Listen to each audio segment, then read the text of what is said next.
Disclaimer: the information and education material contained herein is meant to promote the general understanding and dialogue of GAN's processing.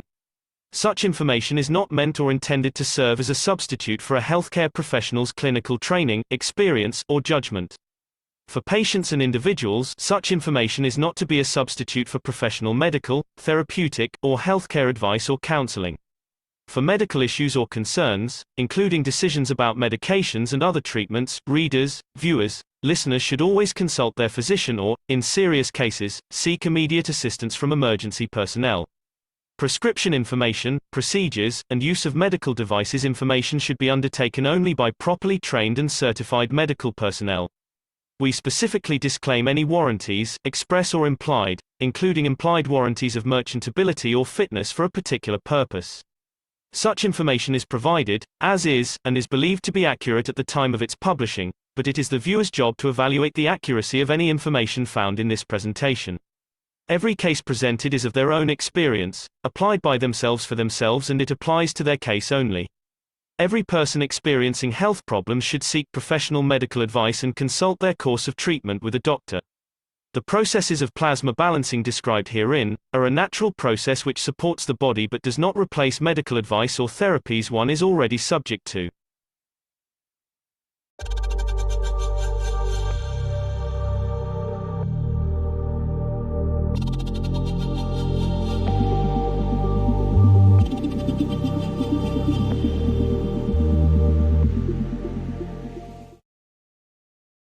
This is what you see is what is to come. It's the first time you see the Space Center Wellness Center.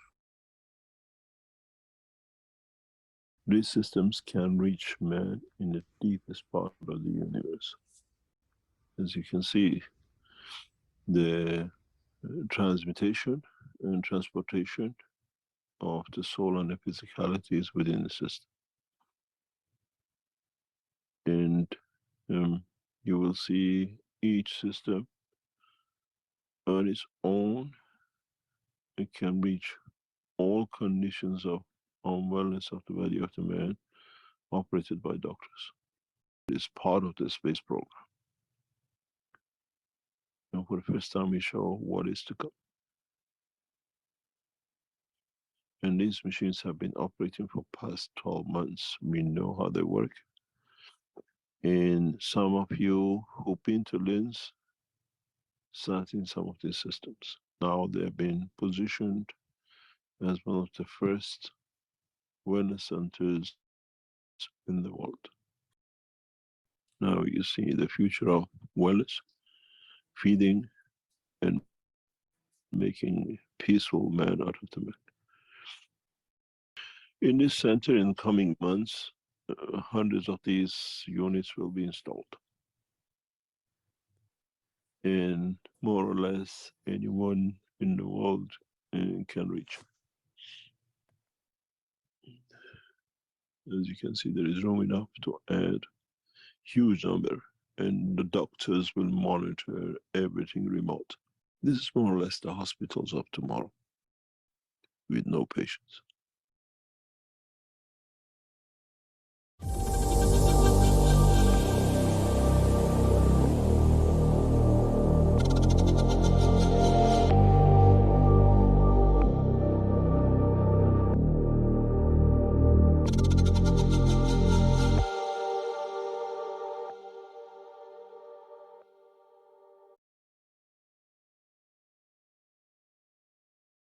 And welcome each and all to the Keshe American Knowledge Team for October 1st, 2023. I'm your host, Mark Anderson, along with Alex Skorick, and along with everyone else who's in this meeting. This is a roundtable meeting, and we're all equal. We all have microphones. We can all contribute. And as Mr. Keshe said, it's going to take all of us with university degrees or not to open up this knowledge in the coming time. It's so fast, but we can feel the anticipation of what is to come. We see the Chinese have released a white paper in a way, and we'll be reading the preface of that today. Apparently, I don't think they just wrote it since Mr. Keshe met with them, but it's probably been in the works for quite a long time, and some of the confirmation has come with meeting with the military people and the scientists, and they have a very serious paper that they've written, and they're concerned for all of us to work together as one planet, one nation, one race. This is what it seems like to me. So we're going to go into that a bit today. We'll read that along with any other things that we have picked out. But first, we're going to share the World Peace Treaty with everyone. And of course, it's a very simple document. And Mr. Keshe mentioned about silencing. It's not only, or not so much for silencing the guns of war, but for silencing this internal struggle within the man himself, for a man to find peace within himself, and then peace with the other entities on this planet, then of course peace with the universal community. But this is a prerequisite. This is what the drive is for, towards world peace. But it's not stopping there. He even indicated we'd be the medicine men of the universe. So a lot of the things we're working on here will be exported or shared with the universal community. He even mentioned they have problems in the physicality too. And this may be that one central system that not only touches this planet, but touches the entire creation. It seems far-fetched, as many of the things Mr. Keshe talks about, but we understand and we believe in the reality of it. We know the systems work. Some of us have experienced more or less a touch or a taste of this technology over the monthly sessions or the other ones. So let's start with the World Peace Treaty. Would anyone like to read the World Peace Treaty? Feel free. You're part of it and you're delivering it. The World Peace Treaty. We, as citizens of the earth from this moment on, accept to lay down all tools of aggression and war.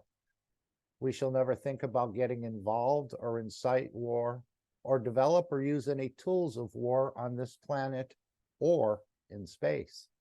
And to this we all agree and swear with R, and you can delete as appropriate, whether it's for your nation, your territory, your council, your religion, your city, your town, a body, or a soul or souls. Simply put your name, your signature, your date, position held on behalf of, again, your nation, your territory, your council, your religion, city, town, or an individual. Have it witnessed by someone. They'll feel part of it, I'm sure. And after signing this treaty, be proud to display this certificate wherever you consider being important to you, that everyone can see and know your ethos to fellow men and the mankind and other created beauties of the Creator. And we've seen many of the created beauties right here on this planet, but I think we're going to be meeting some other citizens, entities, energies in the universe that we'll interact with and actually bring it back and talk about it here and see what it's like perhaps to live in a different location or even in a different dimension. So this is the World Peace Treaty. If it's your wish to see peace, you don't have to sign it with a pen. You can sign it with the pen of your soul. As Mr. Keshe said, when you go into space, you'll never find anything written but the balance of the fields of the soul of the existence.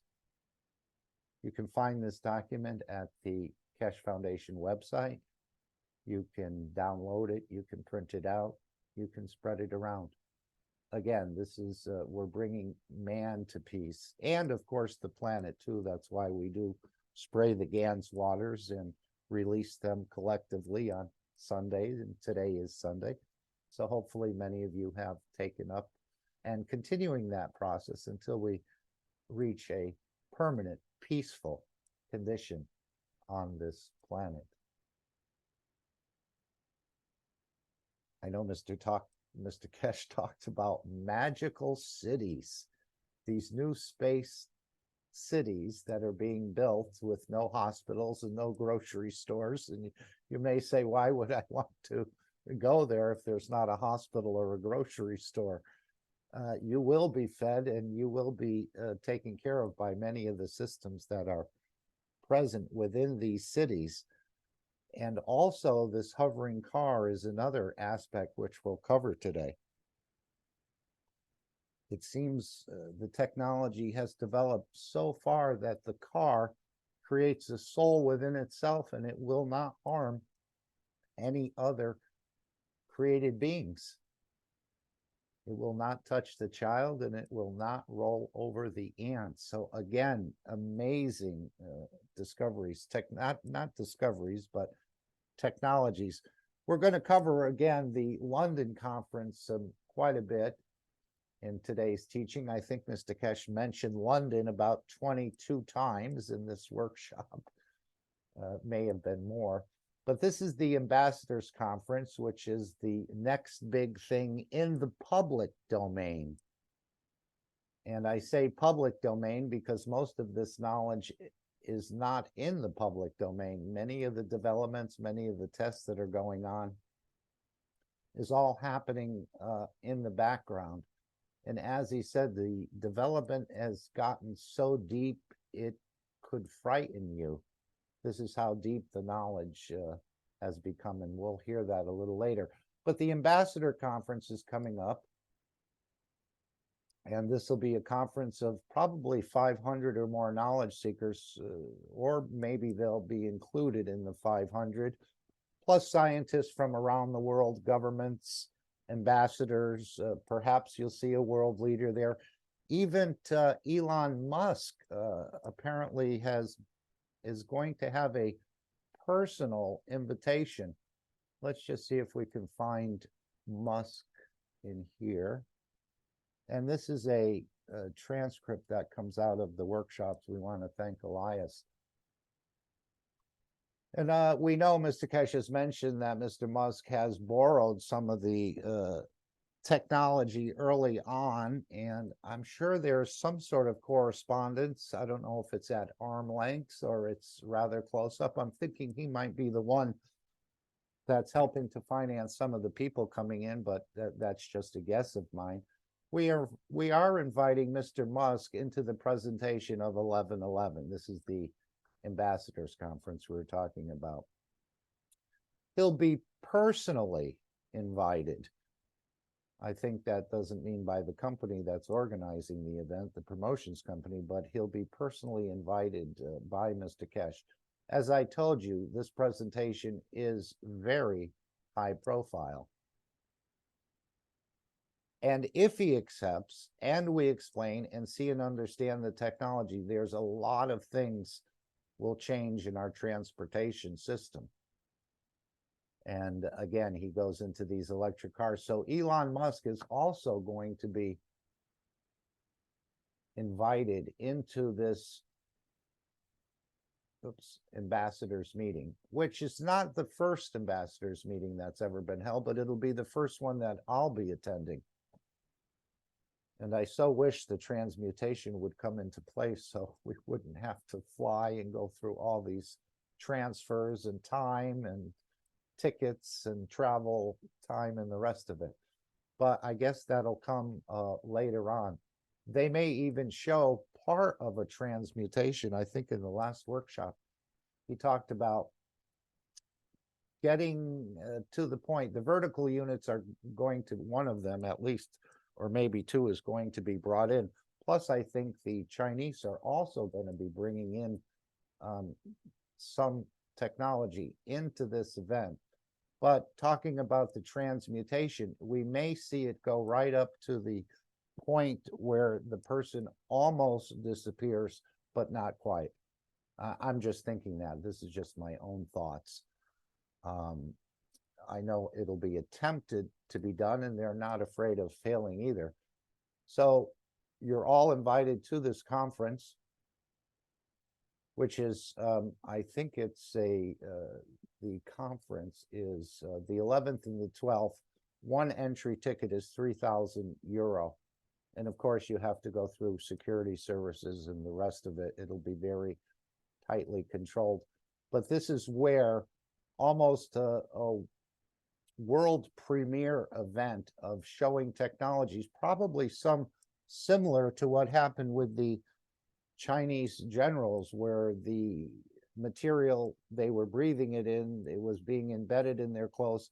Mr. Keshe said we'll give each participant a small gift as our custom to take home. And I'm thinking this could be some of the material that will be sort of raining down in the room. Again, it's just my guess, but that could be one of the things. And if you had it analyzed, you'd probably find out of the fields, there'd be different materials in there.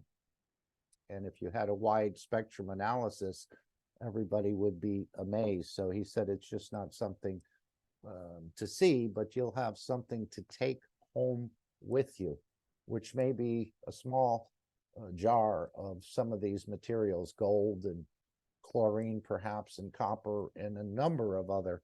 I know he said they made a number of different elements within this. I don't know if that'll be the demonstration, what'll be taken home. But it's on Saturday the 11th and Sunday the 12th.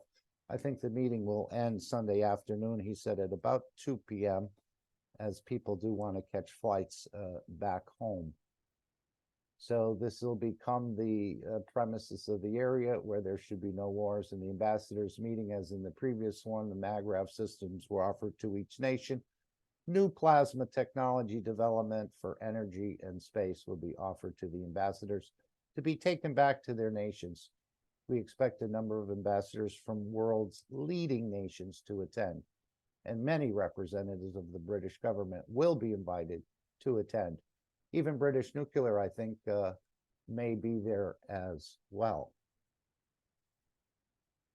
And as I said, I wanted to cover a little bit of this document that just came out, not coincidentally, before the conference, but this is a white paper, in a way, a global community of shared future, China's proposals and actions. The State Council Information Office of the People's Republic of China, September 23. So we're going to just read the preface. And if I was to, I'm not sure if we can do that here, but if someone has it, they can put it in the chat. I thought I had it pulled up, but we can do that again, and we will find this. I don't think it'll go that way. No, but we will put it in the chat later. But this is the proposal. I know over the years since the BRICS have been around that the government of China has asked the Western nations to join. And of course, the Western nations have not joined. They seem to want to go their own way. But I thought we'd just read the preface of this. There's 5 points, I think, that were brought up here. And it's not that long to read. And it just seems like it's a beautiful document to be releasing at this time, and very serious and sober document. So we'll just read the preface of it. In the universe, there is only one Earth, the shared home of humanity. Unfortunately, this planet on which we rely for our substance is facing immense and unprecedented crisis, both known and unknown, both foreseeable and unforeseeable. Whether human civilization can survive these has become an existential issue that must be squarely faced. More and more people have come to the realization that rather than amassing material wealth, the most pressing task is to find a guiding beacon for the sustainable development of human civilization, because we all care about our future. 10 years ago, President Xi Jinping propounded the idea of building a global community of shared futures, answering a question raised by the world, by history, and by the times. Where is humanity headed? His proposal lights the path forward as the world fumbles for solutions and represents China's contribution to global efforts to protect our shared home and create a better future of prosperity for all. To build a global community of shared futures, all peoples, all countries, and all individuals, our destinies being interconnected, must stand together in adversity and through thick and thin, navigating towards greater harmony on this planet that we call home. We should endeavor to build an open, inclusive, clean, and beautiful world that enjoys lasting peace, universal security, and common prosperity, turning people's longing for a better life into reality. The vision of a global community of shared futures bears in mind the well-being of all humanity. It is based on both observation of the present and visionary planning for the future. It lays out goals, charts the path, and offers action plans to achieve them. It concerns the future of humanity and the destiny of every human being. President Xi Jinping first raised the vision of a global community of shared future when addressing the Moscow State Institute of International Relations in 2013. Over the past decade, it has been steadily enriched. He fleshed it out with a 5-point proposal. The 5 points are: we should build partnerships in which countries treat each other as equals, engage in extensive consultation, and enhance mutual understanding. We should create a security environment featuring fairness, justice, joint efforts, and shared interest. And the last one, or maybe we should promote open, innovative, and inclusive development that benefits all. So beautiful. We should increase inter-civilization exchanges to promote harmony, inclusiveness, and respect for differences. We should build an ecosystem that puts Mother Nature and green development first. In a speech at the general debate of the 70th session of the UN General Assembly in 2015, he further proposed 5 goals for the world. These 5 goals are: we should build a world of lasting peace through dialogue and consultation. We should build a world of common security for all through joint efforts. We should build a world of common prosperity through win-win cooperation. We should build an open and inclusive world through exchanges and mutual learning. We should make our world clean and beautiful by pursuing green and low-carbon development. In his speech at the United Nations office in Geneva in 2017, this represents the steady increase in the depth and scope of vision. The past decade has seen steady progress in implementing the vision, from bilateral to multilateral and from regional to global dimensions. Groundbreaking results have been achieved on every front.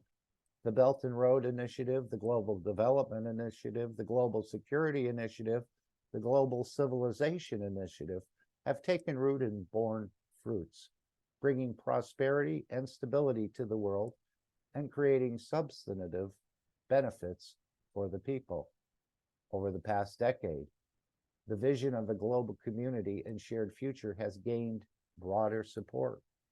More countries and people have come to the understanding that this vision serves the common interests of humanity, represents popular calls for peace, justice, and progress, and can create the greatest synergy among all nations for building a better world. It is now widely recognized in the international community that the vision has nothing to do with self-interest and protectionism. Instead, by presenting China's vision of the course of human development, it confronts the hegemonic thinking of certain countries that seek supremacy. It is therefore of great significance to promote solidarity and cooperation among all countries and create a better future for humanity. The Chinese government is publishing this white paper to introduce the theoretical base, practice, and development of a global community of shared future. We hope it will improve understanding and expand consensus in the international community and reinforce the global efforts to realize this vision. So what a beautiful document. And again, it goes on, there's quite a bit here, and many questions are answered. So we're going to put this, I'll put this in the chat. Oh, thank you, Ying.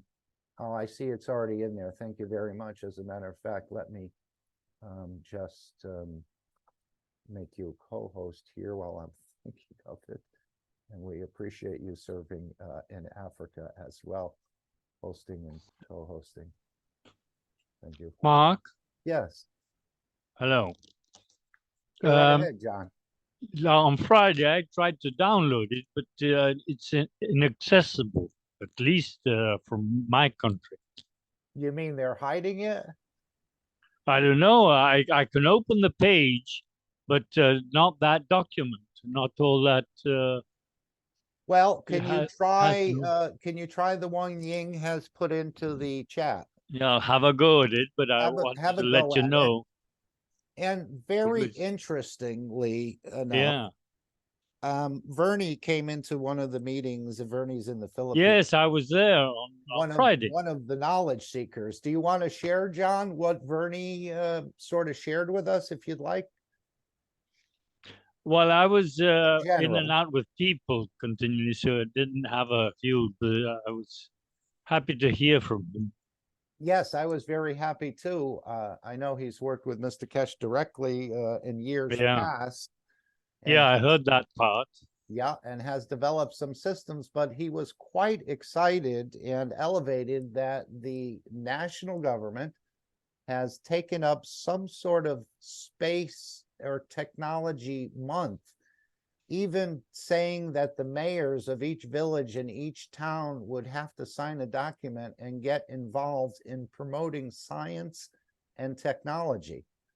And he said they were even having small parades. He introduced himself, I guess, to a couple of scientists or other people on the political end, and they weren't standoffish at all. They were almost embracing the technology before they even understood. Vernie has done quite a bit of work in the Philippines and demonstrated to many, many people over the years, but hasn't gotten the sort of response you'd expect. Even though some people have played with it, but many people have said, you know, the usual, we don't have time, we don't have a piece of copper to nano coat, we can't get this or we can't get that. But he said right now, it's so positive in the Philippines about this space technology. And I know that the United States and China have both been competing in a way for the ear of the Philippines. And I think perhaps with this paper and perhaps briefings in the background, they are sort of preconditioning the people to go into even deeper into a new science, a new ethos, and a new language that is being introduced. And as Mr. Keshe said, China will be the center of this technological release, along with Iran. And I think they also have agreements with other countries as well.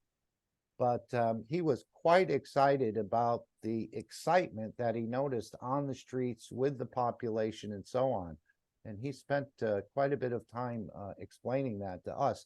Now, I did look, John, on the internet for something like that, and I didn't find it. I found 22. I found a science club, the National Science Club in the Philippines, which has been having a holiday about this time every year. But apparently, there's quite a bit of a push from the leadership in the Philippines that they're probably aware that a new science and technology has taken hold in China, and China is moving ahead with this. So I think that's part of the reason why there was such an outpouring in the Philippines, and I'm sure we're going to see this in other nations across the planet once this technology comes out and is basically shared with the population. I know China is due to make a very large announcement, but as Mr. Keshe said, they're quite slow and want to be sure in what they're proposing and what they're talking about is actually correct. So he's leaving it up to the Chinese to announce it worldwide. But he also mentioned to the Chinese directly and to every other nation that the nationals, even though the Chinese are trying to work with other countries and bring this technology, I think they haven't quite said it. I don't know if Keshe's name is even mentioned here, but he said you must bring it to your nationals. You cannot skip out on the nationals. And that goes for every country. Did you want to say something? Yes, Go about right Bernie. ahead. The one thing that Bernie was so impressed with was that he did no longer have to go reach out to them. They Yes. were actually coming to him from everywhere, and he didn't even have to make a single phone call. They would all call him. And that had never happened before. And he stressed very highly that everything has to be in the right time. And he was trying to push it before. And Yeah. now it's all happening by itself. And that's So what that Mr. people are Keshe- seeking him out. Yes, that again, an amazing. I've never seen him so elevated and so happy about what was happening all across the Philippines. Now, again, I don't know if it's this technology or just a general interest, and then later on, the technology is going to be brought in. You know, there's a way to make a battery, and then there's maybe another way to make a battery. Or there's a way to cook food, and maybe there's another way to make a food GANs. And I think some of these knowledges are going to be brought in. Of course, Mr. Keshe is talking about the nations feeding their entire population and not even having a concern for food security in the very near future. So we're about to see this really start to break open, I think, more and more. And this is sort of the London conference, again, is a world expose. John, did the link that Ying put in work for you? I haven't had a go. I was listening to you, so I didn't Oh, want to okay. distract. Okay. Would someone click on But, that and just see if it pops up? What I did, Mark, is I took that article, I turned it into a PDF, and I posted it in the KAKT Canadian Knowledge Team, the KAKT American Knowledge Team, the UK Knowledge Team, and the English discussion group. And John has sent you that article in the student chat as well. Thank you. Thank you very much. Oh, Yeah, very we'll nice, get it Andy. put into Spanish also. So this is where you're going to Thank you.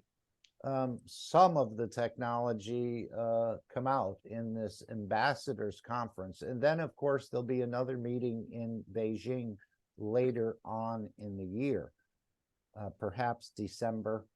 And this will be another development and showing what the Keshe Foundation is doing in the background, even to the point of showing the world leaders their own soul and their own soul of physicality. So again, this is Star Trek sort of knowledge in a way, or systems that we only thought could be in the movies or in, you know, TV programs, science fiction. This is all science fiction. This is not real. It'd be nice if it was real, where we could move from a ship down to the planet and from the planet back up to the ship. We all thought that was just, again, science fiction. But now it's become a reality, and it's actually going to be demonstrated. I think in the London conference, I know he mentioned that the media, people that would go in there will have their phones taken, and you won't be able to record anything. But then in the last, this workshop, the 505, he said the media will have a place there to do some recording, to do some interviewing, perhaps of people, perhaps knowledge seekers or ambassadors, or even Elon Musk if he appears. I'm sure if he doesn't appear, he's going to send one of his top lieutenants there to be present or to represent him. But perhaps he will be there. Hopefully he will. This is, again, a technology never seen or imagined by the man. And this will be superseded by a week of classes or sessions with Mr. Keshe and the knowledge seekers leading up to this 11th of November and 12th of November weekend ambassadors conference. So if you're going to take advantage, if you're going to be there, you should do it, as Mr. Keshe said, sooner than later. Go ahead. Did somebody want to say something? I can add, Mark. I'm going to mute you. Zoom, something has changed in Zoom because now you can copy and paste from the chat. For a couple of months, you couldn't do so. Mm-hmm. Yeah, no, That's why Gail was always asking to be yeah. ascended, because you couldn't copy and paste.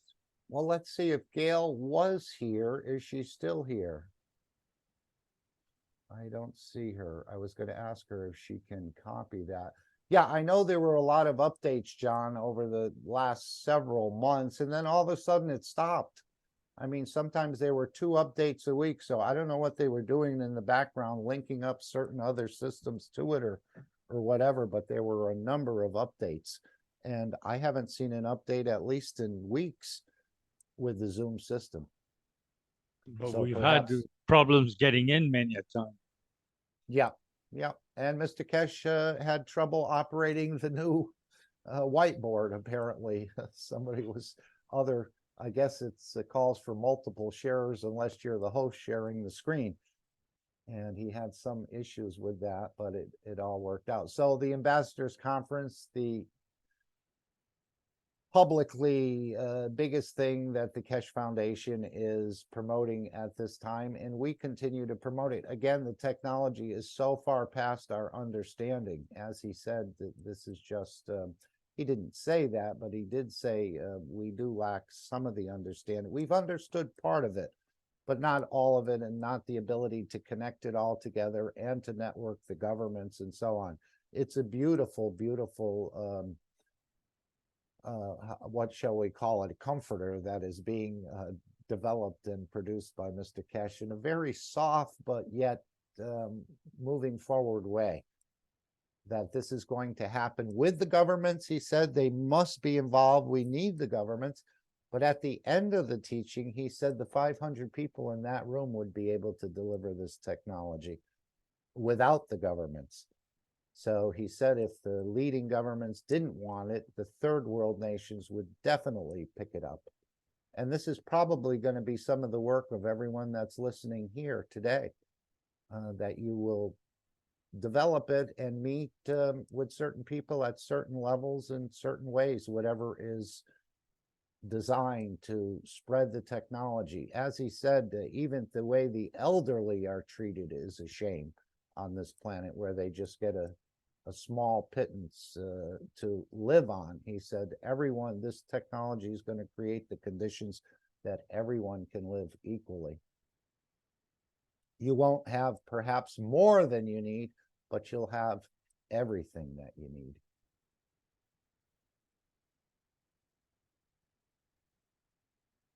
Okay.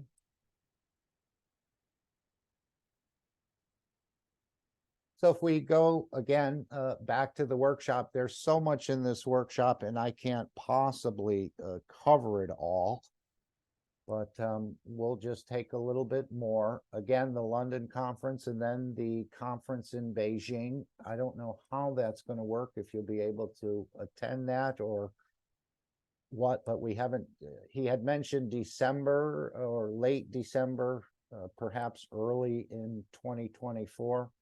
I don't know. I'm sure it's flexible, depending on what's being developed and what comes up in the background. So let's hear a little bit more about this London conference here, and we'll play this for about 10 minutes. And of course, besides the London conference, which everyone can join in, is with these monthly sessions. They're calling it overall Connecting with the Soul of the Creator. And of course, as Mr. Keshe has told us many times, the Creator is you. You're part of the Creator. and you are the creator simultaneously with the new plasma space technology. Okay. So what is coming up here in these monthly sessions? The next one will be October 6th, where anyone can participate. You go to the store, you pay for it, and then send your funds in, and then acknowledge that the funds were sent in through an email, where you can copy your receipt and let the system know that the payment has been made. But there's two of them. One is the preliminary soul transmutation test, October 6th, and then the post-corona soul and soul physicality interaction, October 27th. Apparently there's some things coming up with this corona.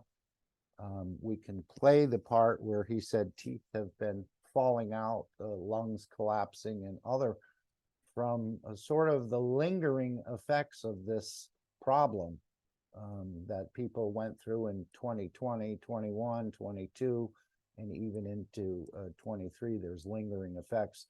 So that's part of it. So each one is 250 euro plus the value added tax, which would bring it probably to around 300 euro if you can be there, if you can be part of this. And didn't he say, and correct me, that there would be another session for those who missed the graph of their souls? Anyone recall that? But there would be another time because not everyone was able to get a graph of the soul, which allows you to basically correct certain imbalances that you would see in there. And again, it's all up to you to do this. They'll show you where it lies, and then it will be up to you to correct this imbalance, to get that soul of physicality and the soul of the man working in unison in a way. Not that you're not operating in the matter state. As he said in this workshop, you cannot walk on one leg. We have to develop technologies as well in the matter state understanding of this new science. So let's go back to the 505, if we can, and hear about 10 minutes of this. Feel free to stop it at any time. And I know I saw Dean just coming in, and it reminded me that there is going to be a new exhibition center, which is going to be set up in London. And perhaps Dean has been moving furniture and moving pieces around to make that start happening. I think this center in Austria will be closing, or if it hasn't already closed, but there'll be a permanent exhibition in London, and obviously they'll need people to station it or to man it. So that's very good. Dean, is there anything you'd like to share about the new center being developed in London?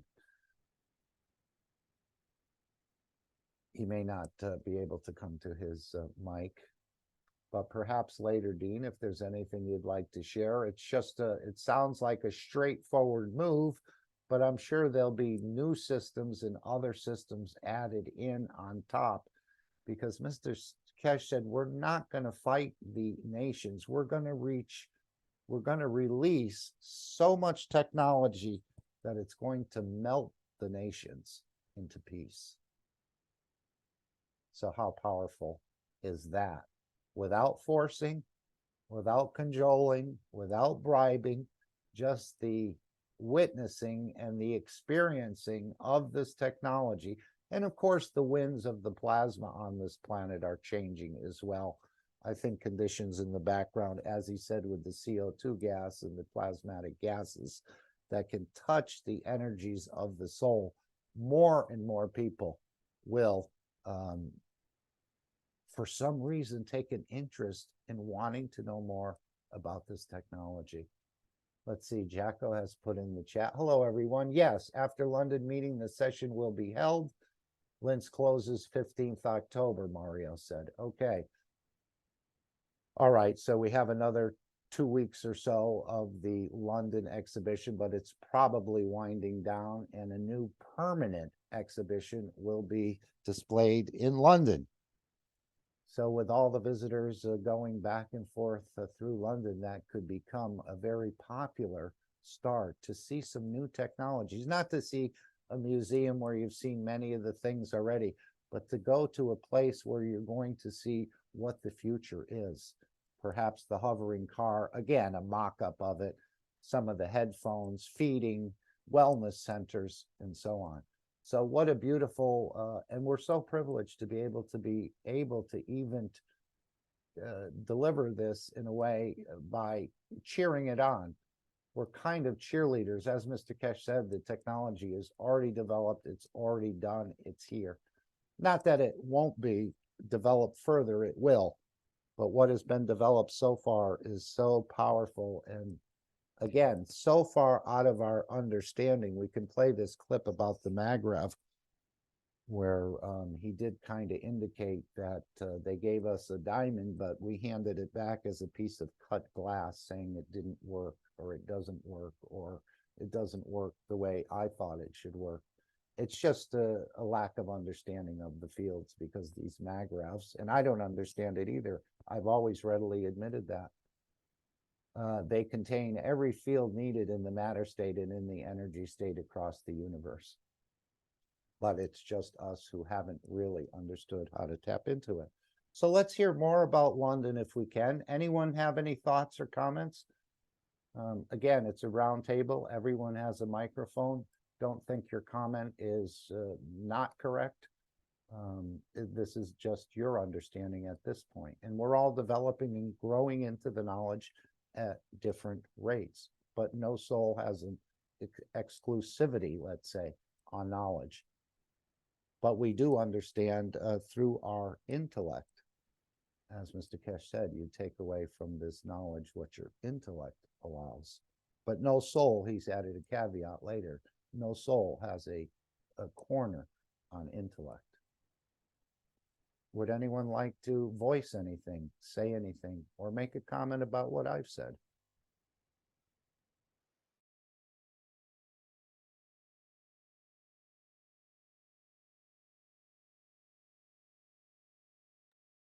Okay, let's go to this for about a 10-minute clip.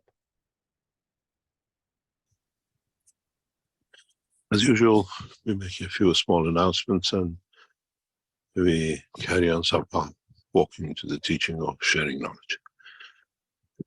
The event of the 11th of November is more or less settled and is on its full path to be set, to be,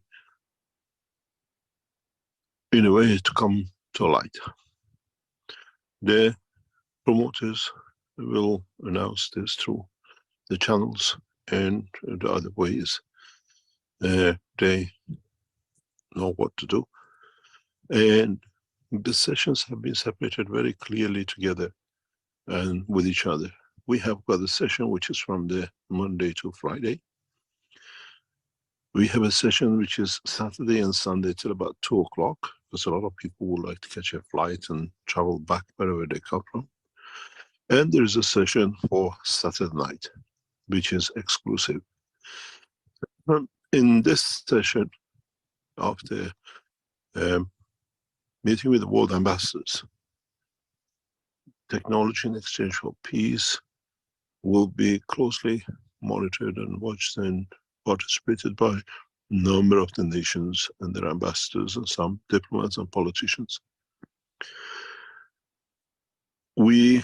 Those of you who registered for the week-long session, you will find many new people from different cultures and people you do not know as knowledge seekers will join in this part. The same will be with the Saturday and Sunday session. And on Saturday night, the 11th, which is held in a very nice environment, those who have paid for the Saturday session and Sunday and the week session will be freely allowed into the Saturday night session. The Saturday night session is set to bring the technology and show new developments. New developments which will, in a way, rock the world of science. Not a maglev, not whatever, but delivery of technology will change the space technology altogether. By Sunday morning, the world of space technology will change. When the world broadcasters by the world media will come to understand man has taken 100, 200-year leaps over the present space technology. We are not there to talk. We are there to show, to deliver technologies which you can feel, you can touch, and you can be part of. So it does sound like that weekend, or perhaps the week following, will be major announcements in the medias across the globe. At least in the Eastern world, I think it will be announced, and maybe a little slower in the West, but hopefully not. Hopefully the West gets on board with this, because as Mr. Keshe said, it cannot be stopped. They're here to deliver it, and it's being delivered. And if certain governments want to go a different way, well, that's fine. We're not going to force anyone to go in any different direction, but they certainly are going to do a disservice to their nationals. And eventually they will come along, because the nationals are going to want this sort of technology where they can heat their homes, where they can have energy that's not expensive, where they can feed themselves, they can have access to wellness systems and tourism in space. This will be a beautiful thing, to take a month-long tour of Saturn, or perhaps even going out of this solar system and coming back and sharing all about it. This is quite an exciting time, a very exciting time for all of humanity. And most of the people are yet unaware of what's actually going on. And as Mr. Keshe said, even the knowledge seekers are only aware of a very small amount of the knowledge which is in the public domain. So let's continue. Then there is no ambiguity. The hall is set for 500 people. Section of it is allocated to the world ambassadors. Section of it allocated to media and to the politicians, and a section to the world of science and technology. We expect to see representatives from NASA and the other major space organizations around the world. Then we go to the next step of literally showing technologies. Some of you seen some of it, some of you will see new development, new change, new environment. Do not forget, I come back on a foot of long stay in China, and technologies will be brought in conjunction with the Chinese government in support for what we call opening the technology. This week you heard about the Chinese announcement that they want to bring that everything to be shared. This is part of that program. The knowledge with the support of the Chinese will be shared internationally, supported, and everything else which arrangements are made. In a way, political strength, financial strength of China, and the new technology by Keshe Foundation and the rest of the knowledge seekers will be brought up in this conference. We see and we announce new agreements with different governments in that meeting. So again, it just won't be the Chinese government. There'll be different announcements for different agreements between other governments as well. So there's a lot going on in the background. I know Mr. Keshe said he would be meeting with ambassadors over the next 2 or 3 or 4 weeks.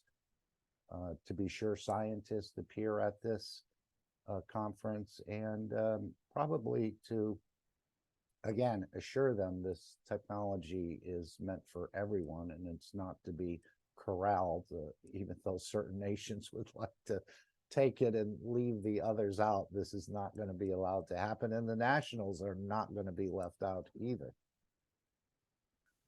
Solidifying and beginning of the start of a new space technology. We will show systems which has been unimaginable that the knowledge of the man can reach such a point. But we will change the course scientifically, not by talk. Those of you who attended some of my presentations in the past, if you remember, for example, when you came to Nino, we used to give you things to take, to remember, to understand. In the presentation of London, you carry out things with your back that you can test. The governments can test. The scientific world of science and technology can test that the knowledge is freely shared simultaneously with all the nations. Those of you who have booked yourself for each session separately will be. So that will be quite interesting. Governments can test, scientists can test some of the things you're taking back from this conference. So to me, in a way, it's probably very similar to that raining down of certain materials, and then they can be tested. And then when you get the report that says it is this or it's that, you can say it was produced out of thin air. They're going to say no, impossibility. The same way that the dentists are saying it's impossible to grow a tooth, impossibility. But you'll have a confirmation and it'll be documented by perhaps someone who assays these sort of materials, if that's the gift that's going to be given. Gail, I see you've come back in. We were just wondering, John has said he wasn't able to download this white paper we were reading earlier. Ying has put it into the chat. Could you just see if you could click on that? Is it still there?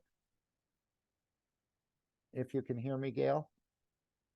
We'll just test this. If Yes, I can hear you. Can you hear? Yeah, but you're cutting out. off. Okay. Yeah, I have. Oh, hold on. Right. I just managed Can to you- get the can you hear me title now? and nothing else. Yes, without being a co-host, let's see if you can. In that, there's about. Yeah, okay. I have something that I'm trying to figure out how to send it to you No, on this the is chat. already in Okay, the I'll chat. try to put it in. Yeah, no, I have to give you something else. Oh, Okay, that's actually quite nice. okay. But I'm not sure I can do. Let me try. It'll take a few minutes. Okay, we'll go back to the explanation about London. And when you're Okay. ready, just chime in. Located that time. Please check your emails if you have registered and your trash or whatever, that you continuously are updated what the announcement is going to be made. As usual, the place and the position of each conference will be released a few days before the announcement. If you book a hotel within central London, you can't be very far from where we are.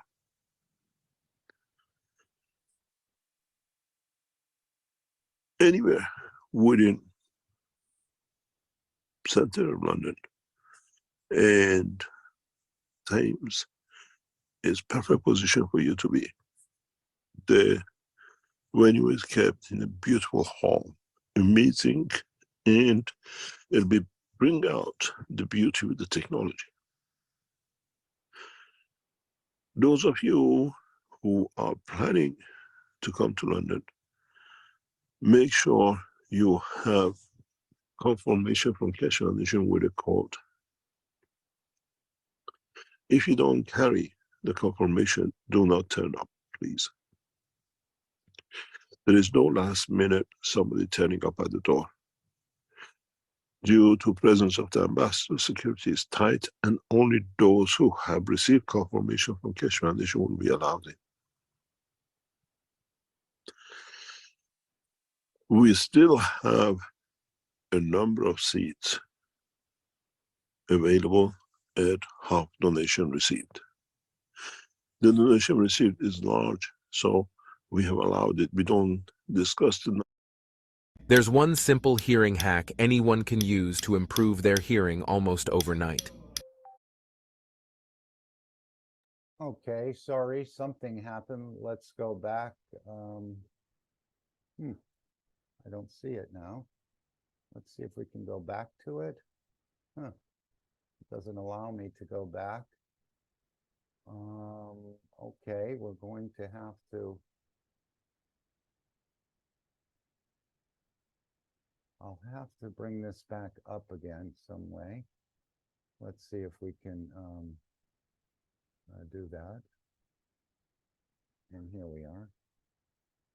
Okay, I know we need to move this. I'm not sure where it cut off, but we'll start here.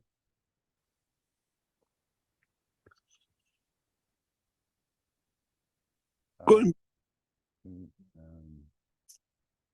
Sorry about that. Something happened with it appears with my system here. I'm not sure where it clicked off. Maybe somewhere around here. Solidifying and beginning of the start of a new space technology. We will show systems which has been unimaginable that the knowledge of the man can reach such a point. But we will change the course scientifically, not by talk. Those of you who attended some of my presentations in the past, if you remember, for example, when you came to Nino, we used to give you things to take, to remember, to understand. In the presentation of London, you carry out things with your back that you can test. The governments can test. The scientific world of science and technology can test that the knowledge is freely shared simultaneously with all the nations. Those of you who have booked yourself for each session separately will be allocated that time. Please check your emails if you have registered and your trash or whatever, that you continuously are updated what the announcement is going to be made. As usual, the place and the position of each conference will be released a few days before the announcement. If you book a hotel within central London, you can't be very far from where we are.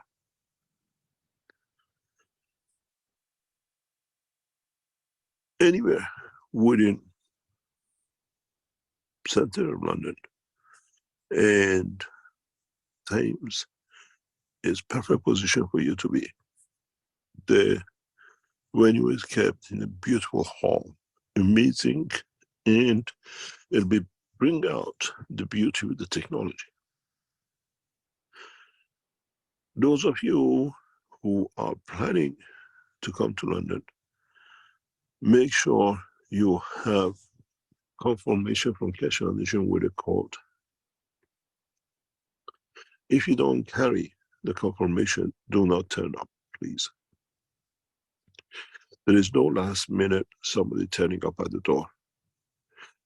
Due to presence of the ambassador, security is tight, and only those who have received confirmation from Keshe Foundation will be allowed in.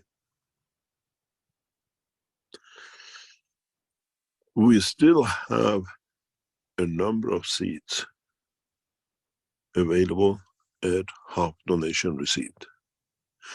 The donation received is large, so we have allowed it. We don't discuss the numbers, but can go to a lot of people can participate. Still 50% will be covered by donation, and 50% has got to be paid by participant. A number of Universal Council members have been invited by the Keshe Foundation by sponsorship we have received. So we have the representation of Universal Council members by allocation, which those who have donated have been appointed. Universal Council will be presented by its members who are invited, will be in the auditorium. So we see the beginning of the interaction between the two arms of the government, scientific organizations, diplomats, and the Universal Council in the first step. There are numbers of points which we would like to announce, and be careful for you. Make sure you don't carry anything illegal. It will be taken off you, and you will not be allowed to go in. Your ticket automatically cancelled. We've seen in other conferences people come with their knives, machetes, and all sorts of things in their pockets, whatever. Anything found on you which is illegal, even narcotics, you'll be tested for.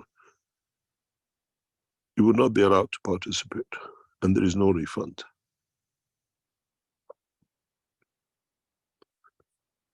This is a very important event for us, for the Keshe Foundation, and for humanity. Please, those of you who participate, comply with the rules and regulations. Security is tight. You'll be body searched, you'll be back searched, and everything else which is going. It doesn't matter you're a knowledge seeker or not. Be aware that at this conference on Saturday night, we are there to present the Keshe Foundation and the birth of new technology to be shared by others who blocked us to be sharing up to now.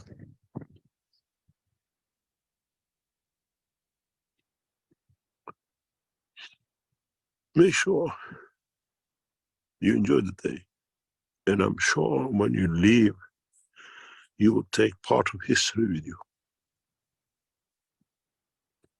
And will bring that change in a very powerful way.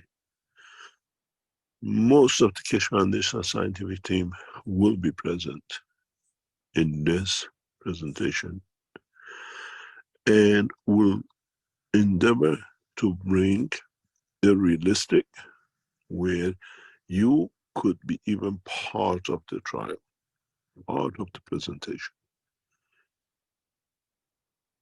Any restrictions, any changes we will announce as we get closer to it. But please make sure, after more or less today, the seats will most probably go to a lot of embassies, a lot of scientific organizations, and there will be no seat for knowledge seekers.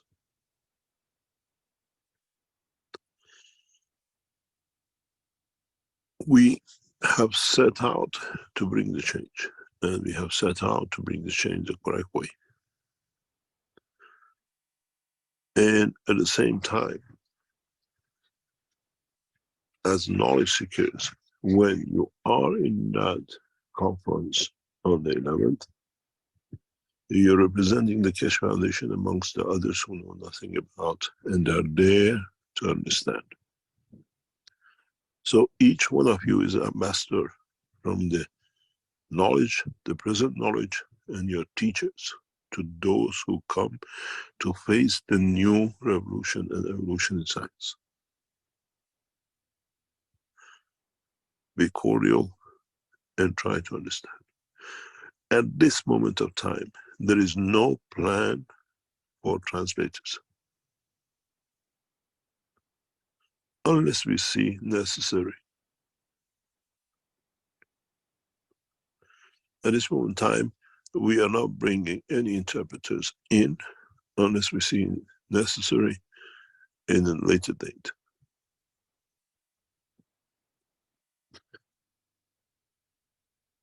A lot of presentations will depend on the international broadcasting organizations, how the conference will be presented and what arrangements we made between the promoters and the media. We ask you, when you join it,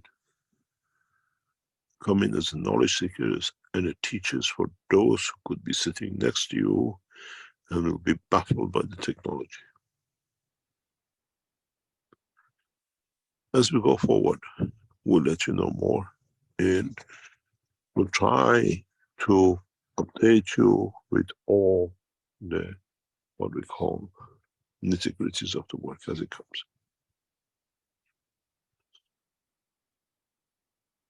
There's an investment I've been trying to tell knowledge seekers for weeks, and I keep on forgetting. And I have announced it before, I announce it again. Knowledge seekers, please do not travel to Turkey. Do not transfer any accounts or money into Turkey, as it can affect your travels and your life without you knowing it. Okay, I don't know exactly what's going on there, but there's some international behind the scenes going on about the United Arab Emirates and Turkey. So Mr. Keshe is advising, don't get caught up in it. Gail, I see Randy has said, yes, it's easy to read, Gail. I also posted this as a PDF in the Keshe American Knowledge Team Telegram group. So that worked. But I was wondering if you're able to click on what Ying put in there without being a co-host and to retrieve it.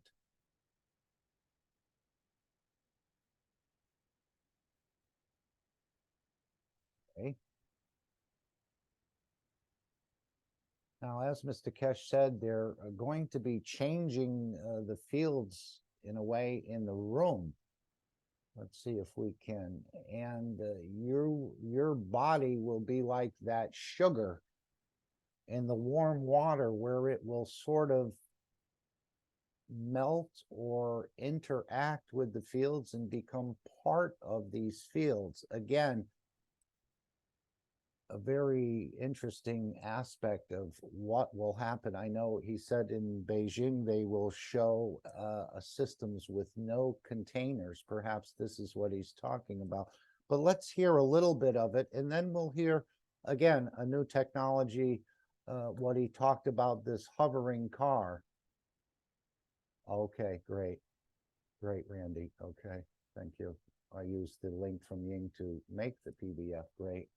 But let's hear a little bit more here about changing of the fields into the room. There's no difference between the man in the room when we change the environment and the man in the Unicos when he decides to find the field strength of his environment to manifest itself in that position.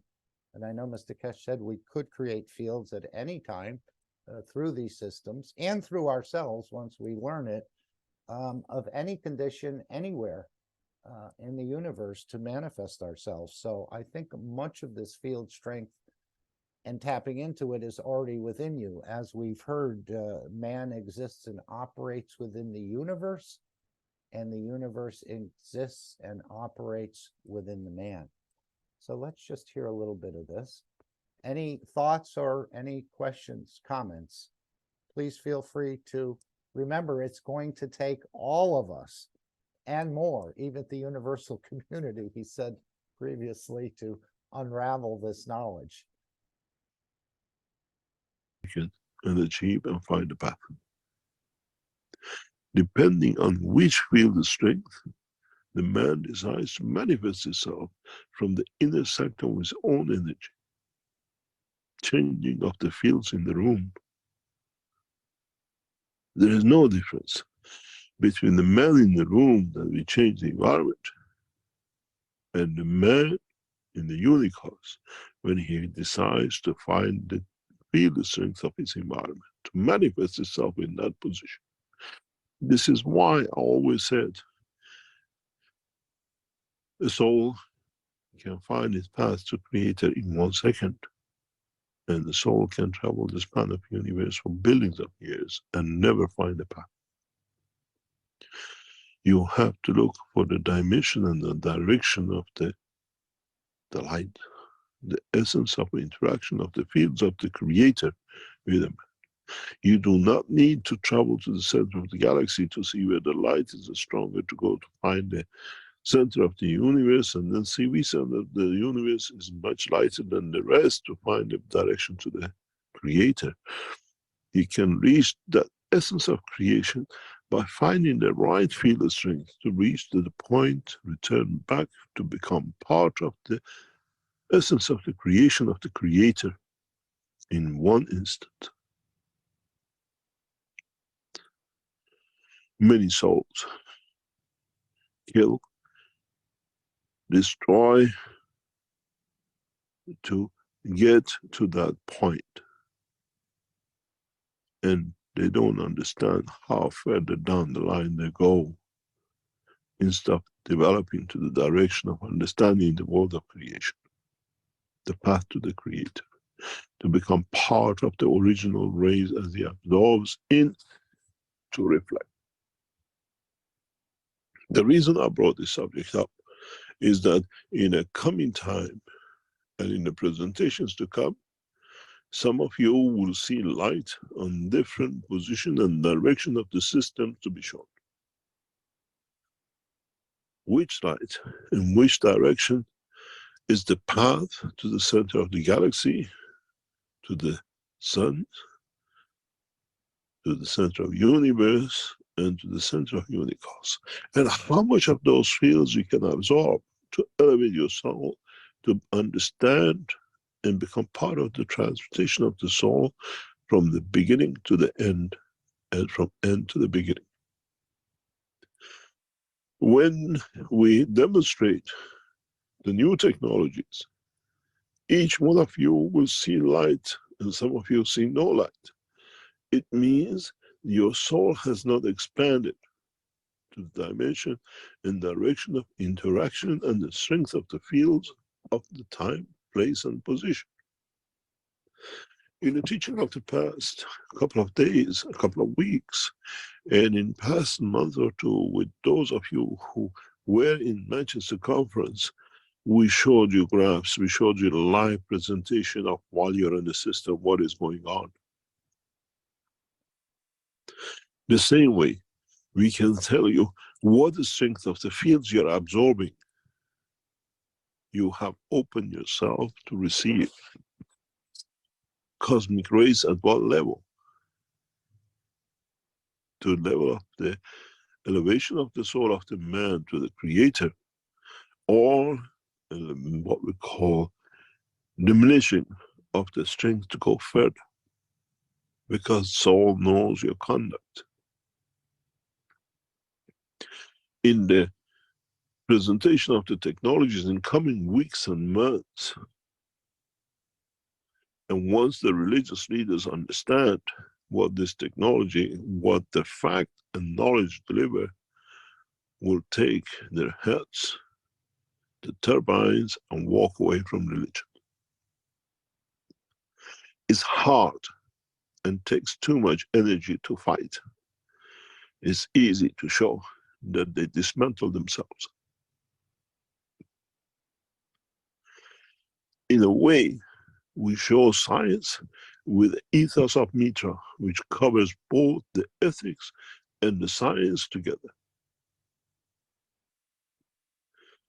In the conference room of London, many of you will see different lights, different colors, or no color.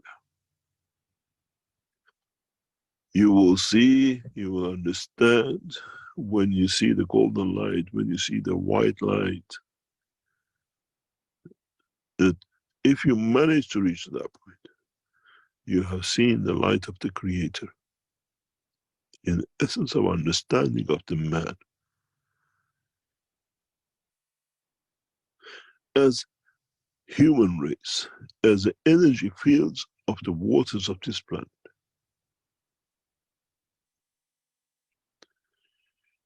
The technology to be shown in London will open a new path to the knowledge of the man. But one thing has to be understood.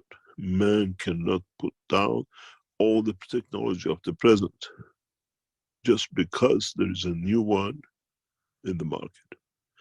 The science and the technology of the matter state has to be developed in a deeper way, in conjunction with understanding the fields which creates the matter conditions and matter positions and everything to the matter state. Man cannot abandon the matter state understanding, the research and development which has gone into for thousands of years to get man to where it is, that through it man now can understand the work of his soul. By abandoning the matter state understanding and development, man will cut his own leg. You need two legs to walk in harmony. And the scientists have to understand, if they understand both and collaborate between both and apply both the appropriate way, according to the condition and the target of the matter state or energy state of demand, man will open a new knowledge and science and technologies that it'll take every man's university position to understand. In so many ways, in London Conference, we open a horizon of knowledge, status, conditions, evolution in technology, understanding of the interaction of the fields at which strength, matter state to be solid, matter state to be vertical, matter state to be horizontal, to be in a condition of the fields of the plasma, and how to interact and interconnect between all these.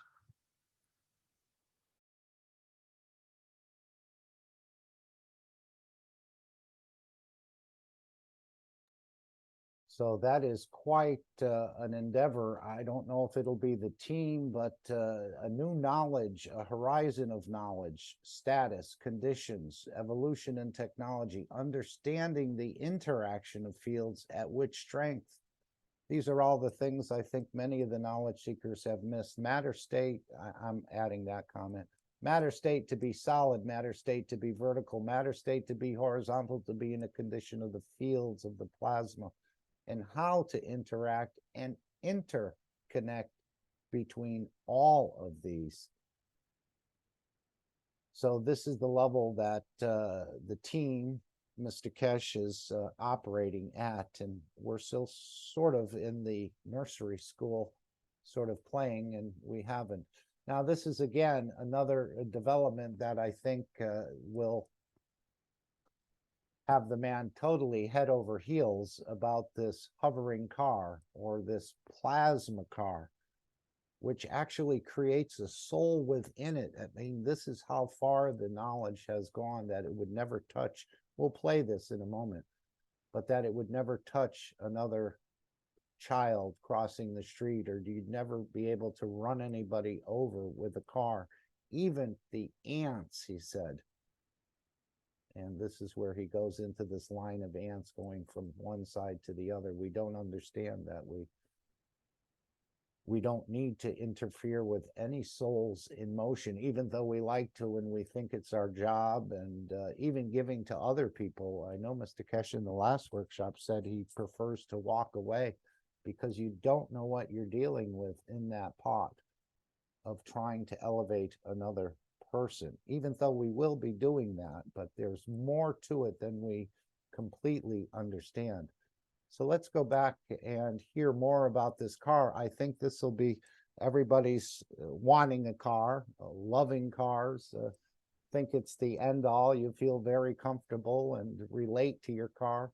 Many times I know Vernie has said that as well, where he feels there's a He's created a soul within that car. And with the mag revs, Mr. Keshe said you have created a limited a flight system, but of a limited quality in a way, where you've not actually hovered, but you've lightened up the vehicle itself through the fields, which allows it to perform better and to brake easier and to do some other things, increase gas mileage, because you've actually through the fields, the weight of the car has been reduced maybe by 700 pounds, 800 pounds.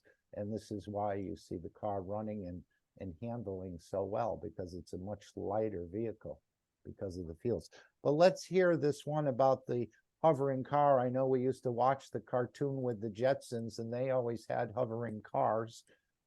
And we thought that was coming quite rapidly, and a lot of the other conveniences of modern space technology, but that was only in the cartoons. Jacko, did you want to add something? Yes, thank you. Please. Hello, Sorry, I everyone. didn't notice your mic was open. No problem. Yeah. You're talking about such beautiful things.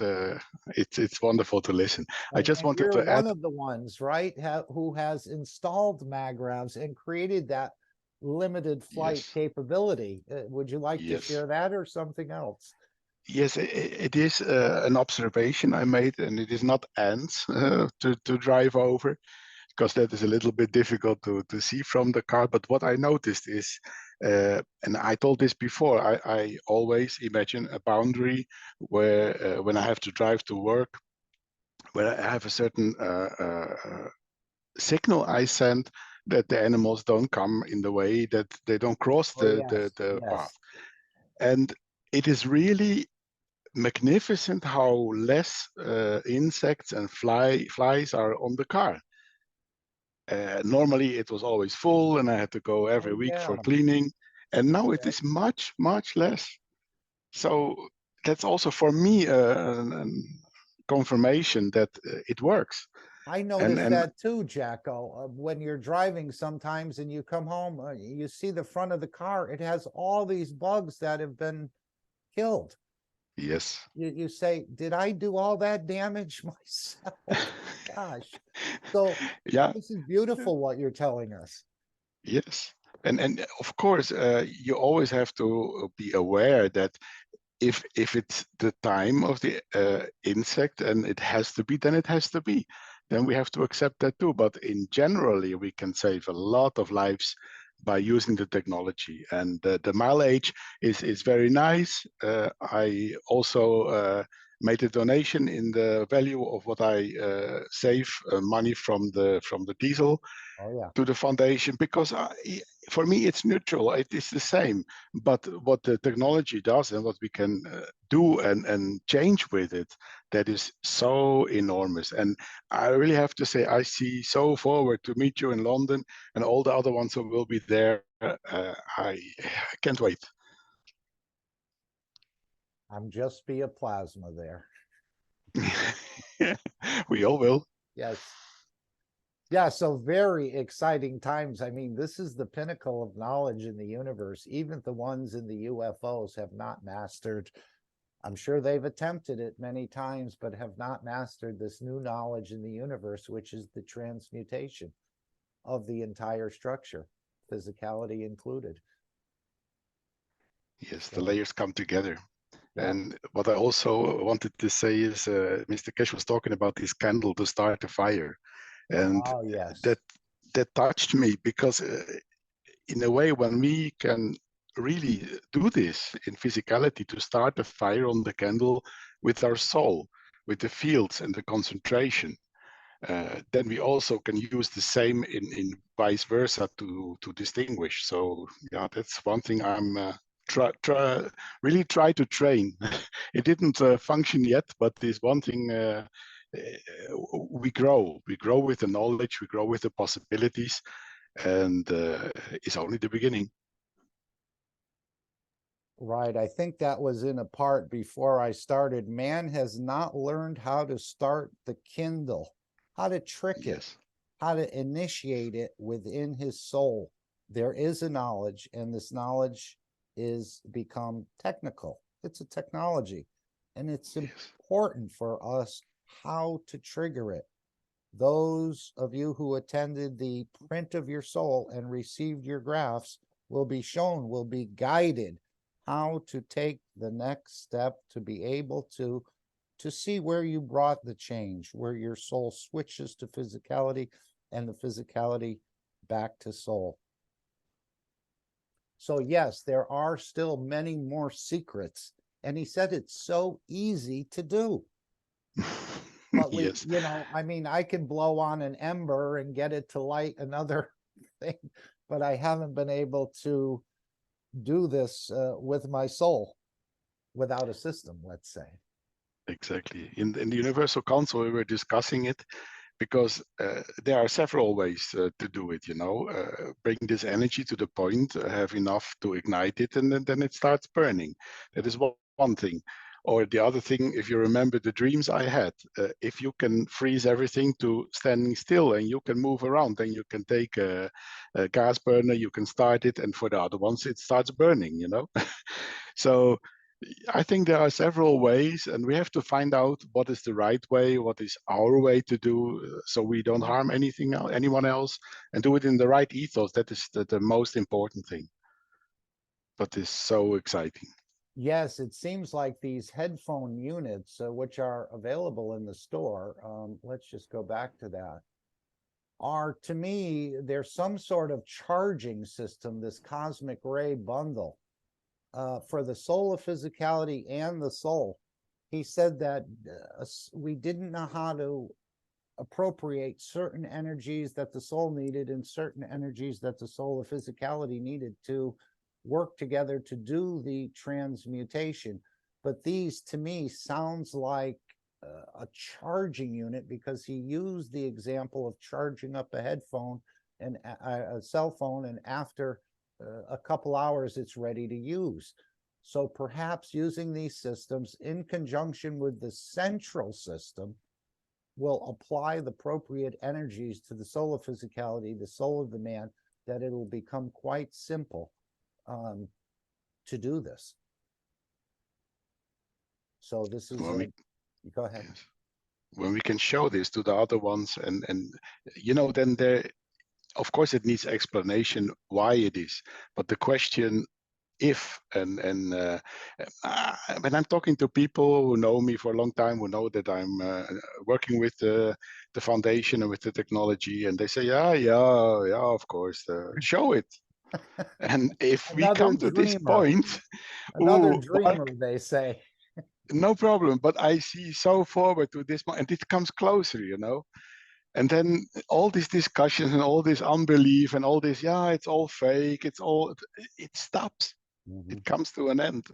And I think it will be a big relief for everyone, for nature, for Mother Earth, for us as humans. So many will profit from it. And they must believe you partially when you tell them about the results that you've experienced with the car. Yeah, I mean, I don't need the other confirmations. For me, that is more than enough. But for them, you know, Yes. they know you, they trust you, they work with you. As you said, you know, being a firefighter, you give your life for the other man, and there's nobody there that you wouldn't trust with your life. So when you tell them these things, they must have a real touch that you're being so sincere with it, but they don't quite understand how it's happening. Yes, but it's the same with the planters, with the greenhouses and like that. We have to show them. If we show them, then it will be an explosion of demands. They all will want to have it without a if doubt. they see what the result is. And this is what is to come. And I think we really should realize this, be prepared for this, because it will be huge. As Mr. Keshe said a few years ago, the knowledge seekers aren't ready for this tidal wave of about what's about to hit them. Yes. So as I said, maybe everyone you meet will be picking your brain in a way, or your soul, to share more. I want to understand more. And this is what Bernie's experienced, and this is what we were talking about earlier, where the people are coming to him, or they're very friendly and saying, we want to understand more in the Philippines. That's This is beautiful. going to spread right across the globe. So let's hear a little bit more about this, again, fantastical hovering car that we've all dreamed of. We knew it was possible. He even mentioned that in, was it 1975, where the Marines, in conjunction with other scientists, apparently had imposed magnets against and rotated them against one another and created some sort of lift in the dimension of inertia.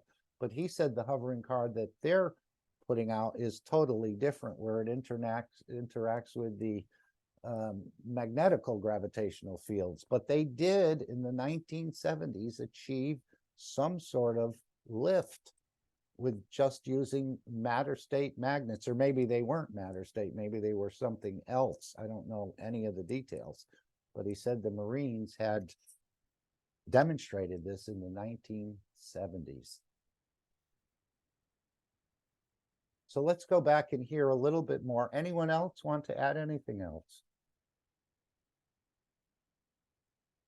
And this is one of the reasons I think the citizens of the planet will be quite happy with us in our work, that we really did go forward when, in other words, we believed first, and then we'll see some of this later.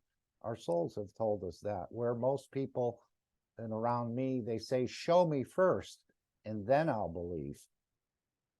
So we are fortunate enough that we were touched by this knowledge, that we believed first. We didn't have to see. We understand through the soul how a lot of this, or part of this, works.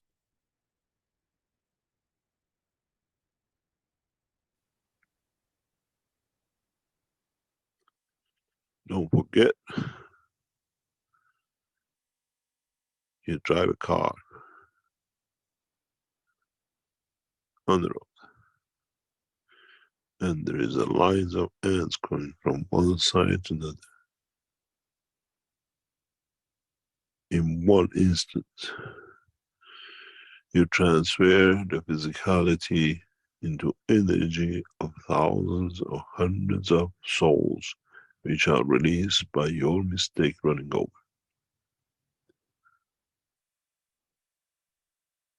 If men understand this, then man will understand transmutation and transportation and conversion is part of the essence of the creation and does not need to be touched,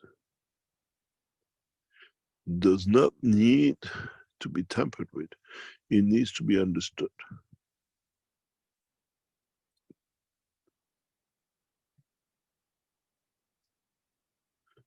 And then it comes, as I said this to knowledge seekers a long time ago. Now we create a car which hovers. The ants will live his life.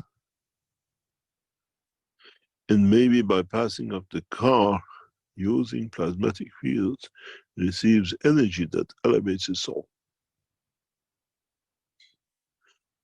This is the difference between the same car and understanding of two essence of the creation, hand in hand, yin and yang, matter state and plasma. One takes life and one elevates life, but both have the same purpose of carrying one soul from one position to another, as the passengers of the car.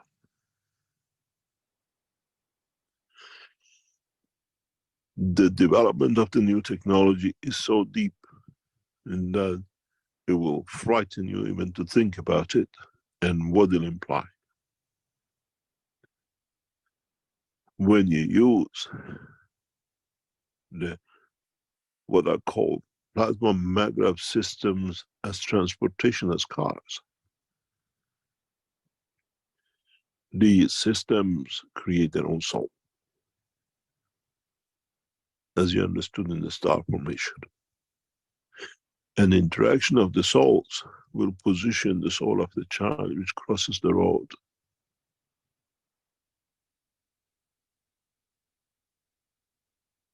That child will never be touched.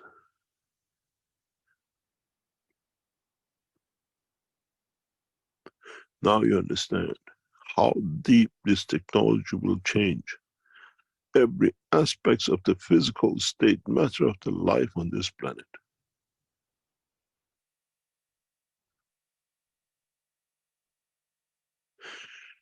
The Belgians blocked us to show this on 26th of November 2011. In November and December of 2023, we'll show it again. But in a more powerful way, in a more understanding way, in a way that more people as knowledge seekers have understood part of it. We are not going to show you a hovering system in a conference. We give you the essence of the knowledge.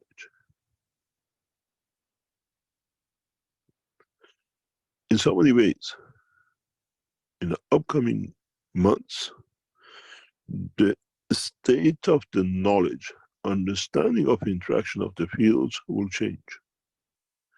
We'll see bankruptcies in the matter state in billions. Governments have to realign themselves for the new technology. It should not be no fear for no government that there will be unemployment. How we feed the nation, how we look after the nation, as they automatically, due to understanding and supporting their conversion, will feed their nationals through the systems which we have introduced as plasma transmission, the flight systems, and the rest.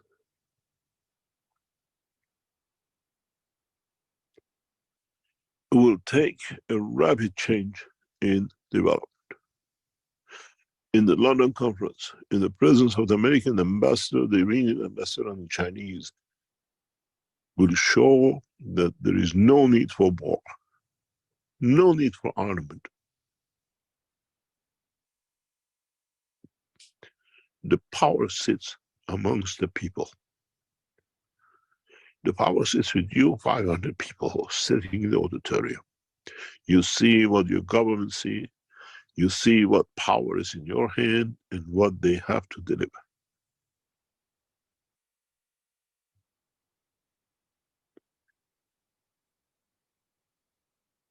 Not having a job is not sentencing a man to poverty. Not having a job should give the man freedom of the traveling the space. Where now there is no job, there are no factories in the space. How many of the astronauts we've seen manufacturing goods to pay for their food when they're in the space?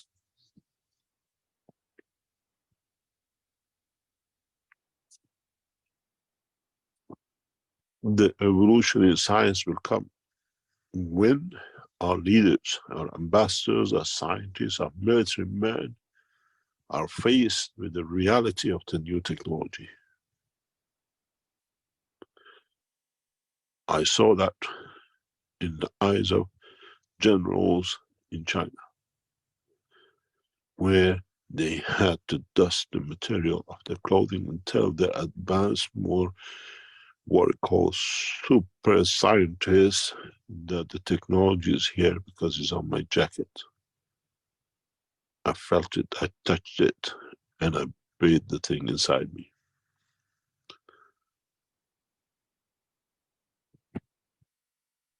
The position and the condition of the new technology should bring peace as the ultimate outcome of the new technology.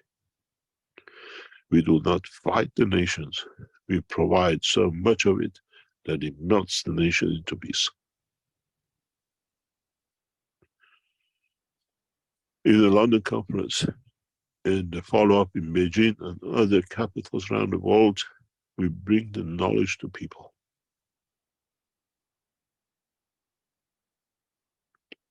where the governments have to act to satisfy the new change.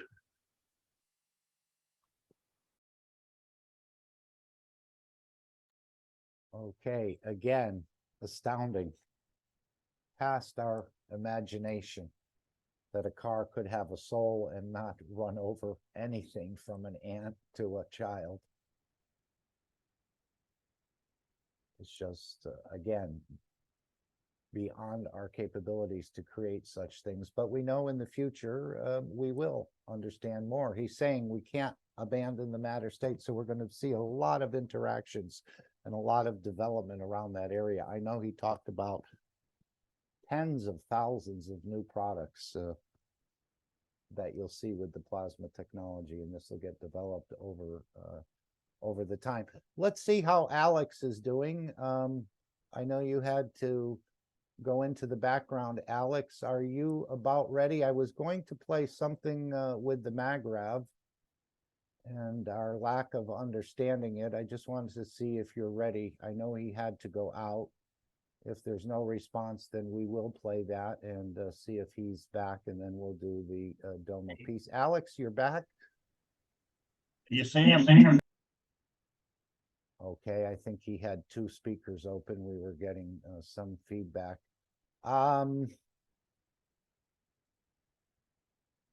We can take a look at what Mr. Keshe said about the MagRav in response to Brett's question. I know Brett was saying that the MagRav, we need a new design in coils to be closer to what's released in the blueprint, but Mr. Keshe took a mild, soft exception to that and went into quite some detail about our everything is there. It's just our lack of understanding. So let me bump this up if I could, just a little bit. Is this the part I wanted? I'm not exactly sure.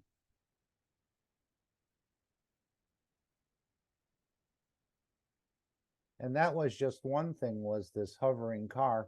We can, if we have time, we can also show what is going on in the, again, a flying car is not impossible, but we're seeing them come out now in some sort of capacity where I guess the wings unfold and then you hook the propeller on and you can go for a flight with it. But these hovering cars are much, much different than that. As he said, the matter state takes life where the plasma will give life. But let's start here about this MagRav. And again, it's been quite the curiosity of all the knowledge seekers. Some have understood a bit of it, but he said we haven't got up to about 1% of understanding it, and it has every field of the matter state and the universe in it. Or should we perhaps go to the Domo piece? It's a rather longer clip. So maybe we'll do that at this point. Anyone want to add anything? We'll cover that at another time about but it's about at 1:43 and you can hear more. You've heard a lot about this MagRav system and how to do it. And so many people had so many different ways, but I think Mr. Keshe concluded and said, please read the manual before building. So there's a lot, and he has shared a lot, and it's all there. It's just our lack of understanding truly what this system can do. So perhaps we'll go to the Domo piece. It's about that time. John, yes. Yeah, you just mentioned flying cars, but there's a big difference between a flying car and a levitating car. Oh, no question. Yeah, you can buy those flying cars, I think now. The wings sort of fold out somehow. Yeah, exactly. But you got to land and it's not all that easy. Yeah, exactly. It seems a little bit touchy with these small drones and things, or they have them big enough where people can sit in them. But again, there's a lot of probably system failure that can go on. And the capacity of the driver also. Mm-hmm. Absolutely. But with these flying systems, it seems are hovering, as he said, they won't even use any energy, the plasma car. Again, that's quite, it's based on some sort of MAGRAV positioning. We could hear a little bit about this, but I think we should go to the Dome of Peace and start this off. And of course, not only do we use the Gans waters to create that Dome of Peace by releasing the waters, it's something for our physicality to do. But at one time, it was indicated that it connects the wellness centers together. That's one of its features, not only to bring peace and balance, but it also has some sort of ability by releasing these Gans waters of bringing or connecting wellness centers together. And today is Sunday, but let's just go into this. It's just about that time. And this is the time every day where the invitation from the Universal Council invites the Keshe family and the Universal Council family in unifying at the soul level every day at 21 p.m. CET, which is just about now, for the elevation of all souls and the protection of the physicality in the universe. So if it's your wish to see peace, if you have an inkling, you want to see peace on this planet, the path of peace is made very clearly. It's the soul of the collective awareness by giving will create this position of change. No other thing. I think Mr. Keshe said that in the formation of the Universal Council video. So it's this idea of giving, and not giving so much material things, but giving from your energies to feed other energies that they become elevated. And again, it's something that's not natural. I mean, it probably is natural. We just haven't used it in so long.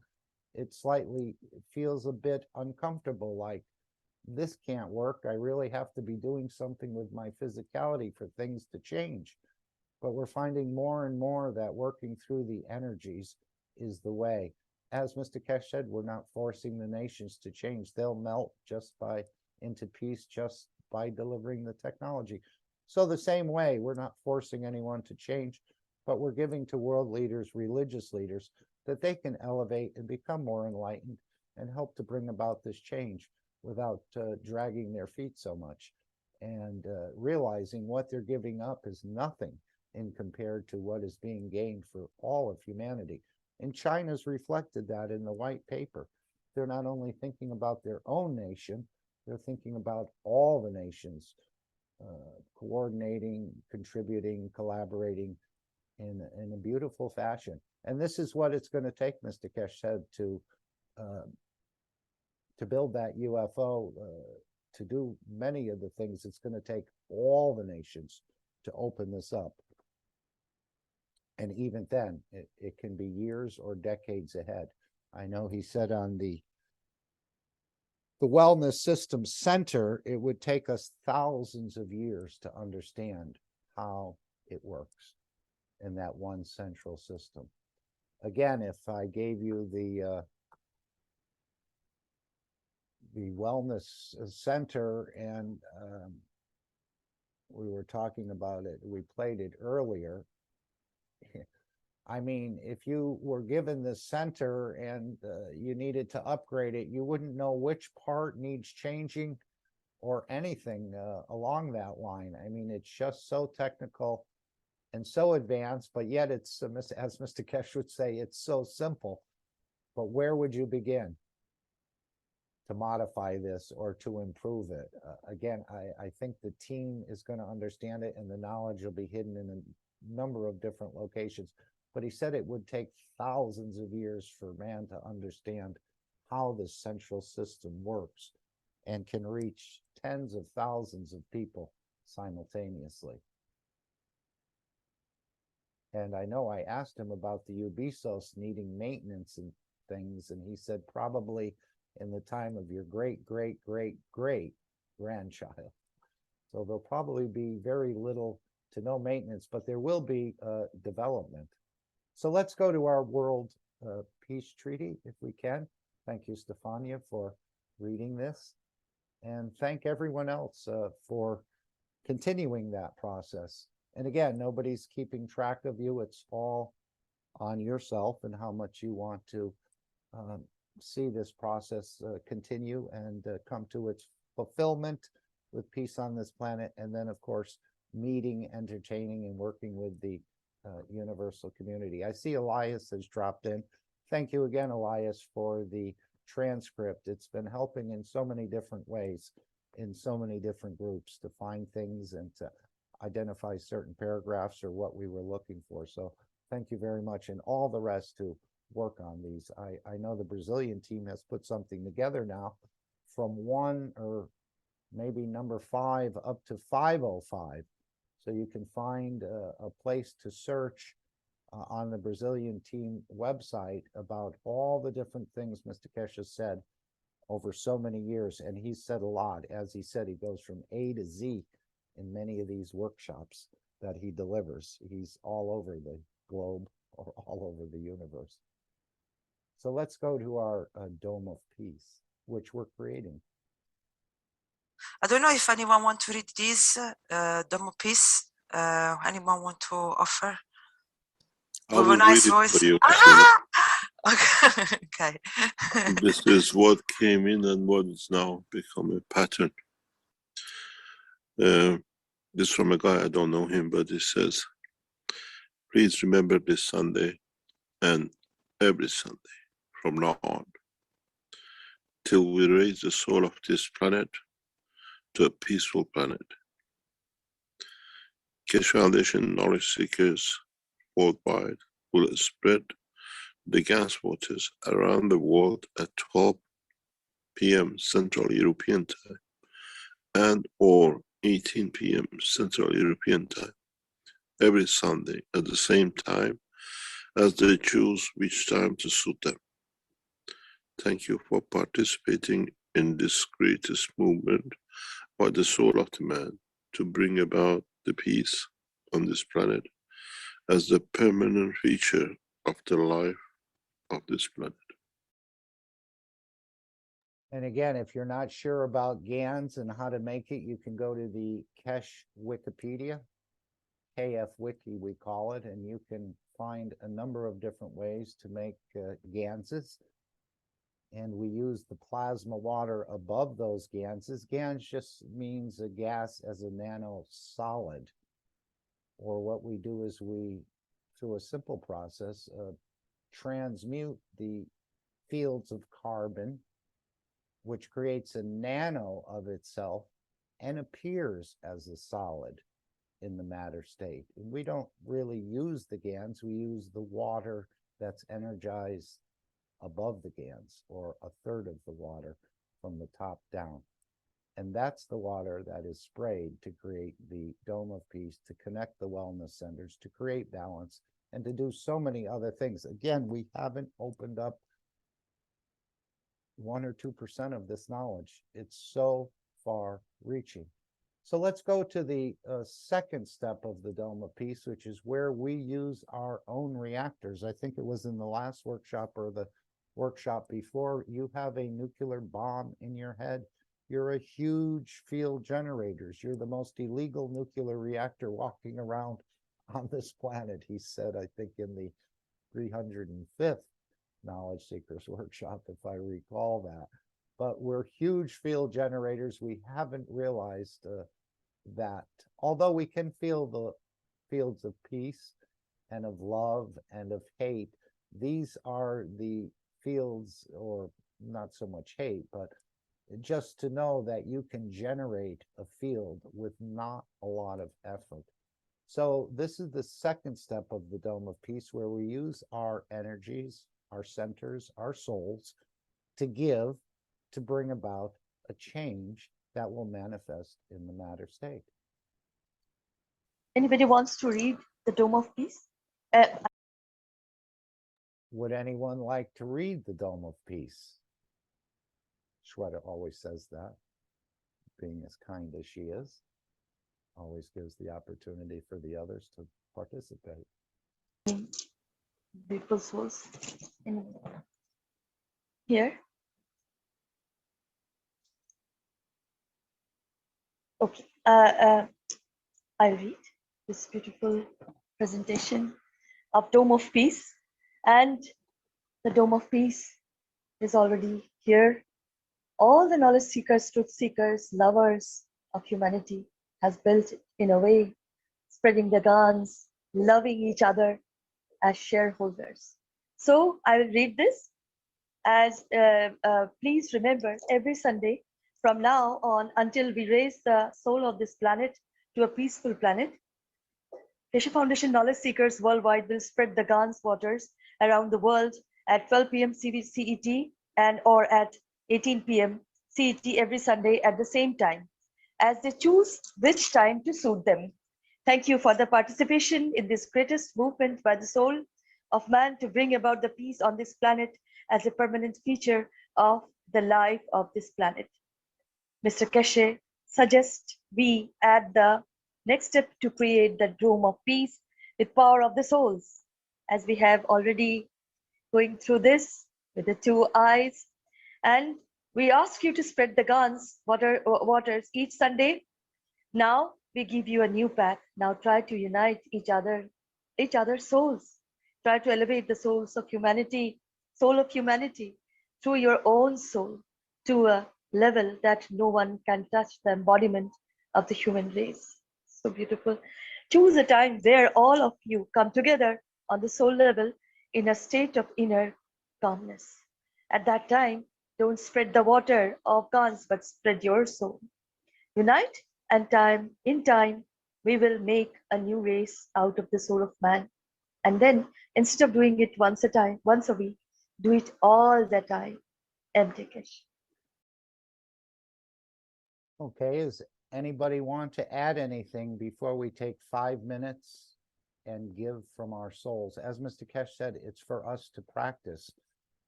And this process has been going on for a while. You can join the Brazilian team on Wednesdays in their Telegram meeting at 6 p.m. Central European time. Or if you'd like to participate on a daily basis for the daily intentions, you can join the Brazilian team again in the Telegram, or it may be in Zoom as well at, I think it's 2 a.m. CEST. Correct me if I'm wrong, you can put it in the chat, but you can join them. The one that we brought up earlier from the Universal Council, this is just a meeting without a Telegram and without a Zoom. It's just the souls take responsibility, unify at this particular time. And again, if it's only 1 minute, 30 seconds, 1 nanosecond, it's the start of a process. And collectively, this is why we spray the Gans collectively on Sundays, because he said we're stronger collectively because we have a more diverse range of fields. And the field that I'm carrying may not be as correct to do the job as the one that you have, or your field may fit in to that position better than my field, or I may not even have the field at all. So that's why unifying together with the souls. And the Brazilian team has been doing that. In just a moment. And okay, so let's just back this up to a position where we have something there. We're going to take 5 minutes of silence, and we'll begin now. Again, this is practicing. Mr. Keshe said he'd handle the physicality end of it, which you can see with the systems and everything else. But it would be our job to work on the energy and to practice using our souls. And this is, again, what he's leading to about the interaction of the two souls. So this is probably, in a way, a process that's helping us to understand the interaction and to get the two souls to work together, the soul of physicality and the soul of the man, to come together in unison and to bring this. But this is the part of the three-piece process. So let's take 5 minutes, give from your souls for the elevation of the souls of the 5+1 peace negotiators, the souls of the International Atomic Energy Agency, all souls working for peace in Vienna, the soul of humanity, the soul of world leaders, and of course, religious leaders of planet Earth. So let's start now.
Thank you all. We can see how easy this process is. You didn't have to lift a finger in the physicality.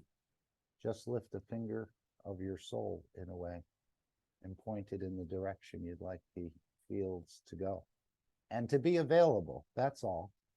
You're not force feeding anyone, but thank you for your continuing this process until we reach that permanent, peaceful condition on this planet. Daniel, I noticed earlier your mic came open and I forgot to call on you. You closed it. Was there something you wanted to add? We'd be more than happy to hear from you.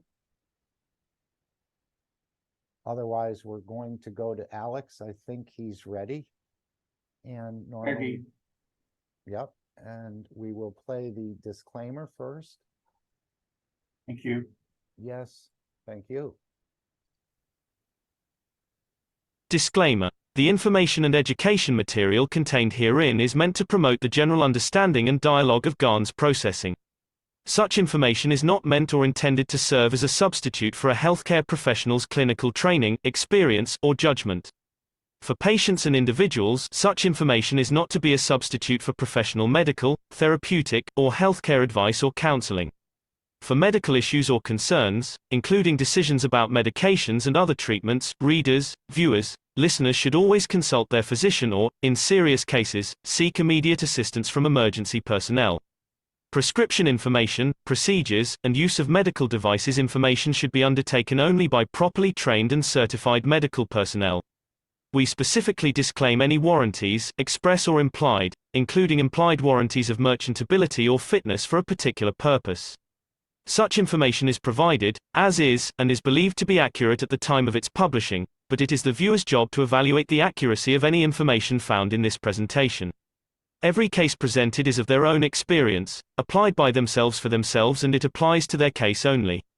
Every person experiencing health problems should seek professional medical advice and consult their course of treatment with a doctor.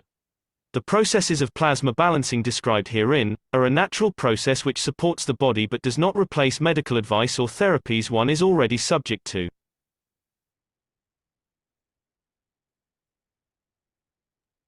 And help me to welcome Alex, who's been giving from his soul and his energies, and let's see what he's been cooking up for us in his plasma kitchen today.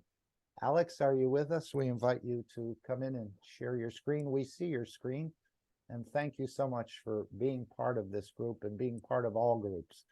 As I know you've been extending yourself for years and years, trying to get us to understand more about the technology. So we thank your efforts and we thank you personally. Welcome.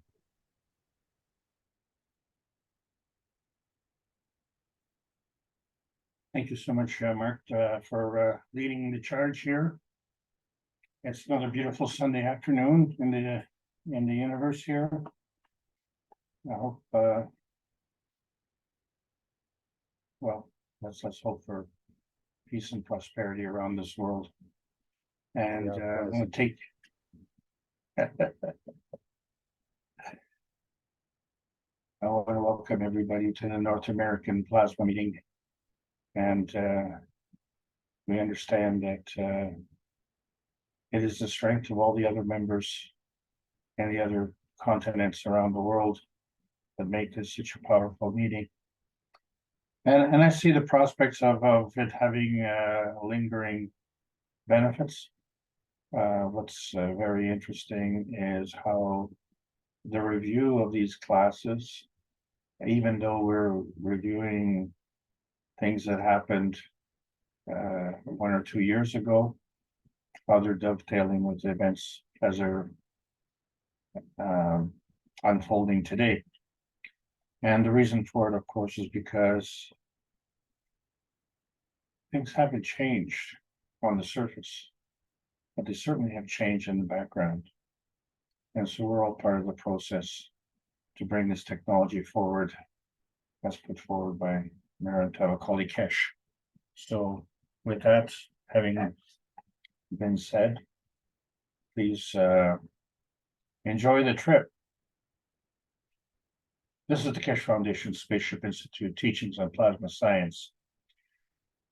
Basic Earth space is the subject today, but it's a review of what we did over a year ago. And my name is Alexander. I'm from Canada, and it is October the 1st, 2023. And this is the Keshe Foundation North America Plasma Education Series. And what is very exciting about today's date is that we are almost 4 years from the time that the Brazilian community pushed for the beginning of this series, in which I personally am very grateful, and the tremendous support that we got, and we were able to do this in many other communities, notably the Italian and the Hispanic groups. And in this process, we've come to a dilemma to understand what is man-made and what is the role of man. And it almost seems like one and the same thing, but it's not. Because the role of man implies a bigger scheme. And when it's man-made, we're talking about Earth space. And so this is why we want to discuss this particular subject, because in order for us to be free, we have to be peace-loving and loving, and to understand the difference between conditional feeding and unconditional feeding. When the feeding is conditional, it really is a feedback, because the unconditional feeding never turns off. It just keeps on rolling. And so the rate of change is what comes to mind, because it's uncomfortable for a lot of people to go through this change. And so we have a lot of hesitancy, and when something is working, why change it? And the thing is that the system that we're operating under now is actually broken, and whether we understand it or not. But the part that is broken is in this Earth space, and as we try and understand this Earth space, we try and unravel the teachings of Naranteva Keshe as outlined in the books, such as book number 1, The Universal Order of Creation of Matters. So there's a universal order, there's a creation, and then there's matters. And this is all part of the plasma science and the plasma matter. No wasted words here. And then book number 2, The Structure of the Light. So we have to understand that there has to be a connection between two matters. And then, of course, that leads us to book number 3, where we're talking about the origin of the universe. But the thing is, the origin of the universe creates other matters. And so we have to understand the whole process. And this can become very difficult if we don't really understand not only how to get on the plasma highway, but we have to know how to get off the plasma highway. And so the first thing we have to understand is the rules of the plasma highway. And those rules are operating at field strengths that are orders of magnitude higher than what we've been used to. And so that changes the game. And in that process, it allows us to search for outer space.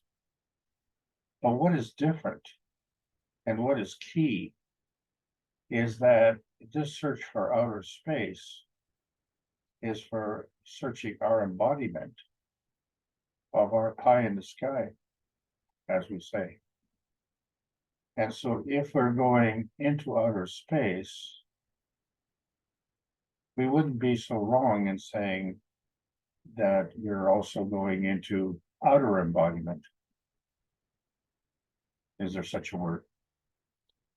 And the thing is, we have already done that. And so today we're going to examine that very closely. because the earth is our home. And we really need to understand our home a lot better. But the thing is, can we understand our home within this embodiment? And so we are conducting monthly sessions, and we have started on December the 16th, where the prophecies have been fulfilled. And people have to understand about the prophecies. They assume two things. One is that there will be no change. And so if there is no change and you're on a course of action, then you don't need to be special in any way to determine the future. You already know the outcome. And so what we're talking about now is a changing of the actions on those prophecies. And it's high time, because we've been talking about this thing for well over 2,000 years, and the time has come. And so every month we've introduced and tested new features. And we're now at the point where we're doing preliminary soul transmutation testing. And so this is to follow up on the individual testing that we did for the fingerprints of the soul. And this is only one experiment. There are multiple experiments that are going simultaneously. But this is coming up in October the 6th. Then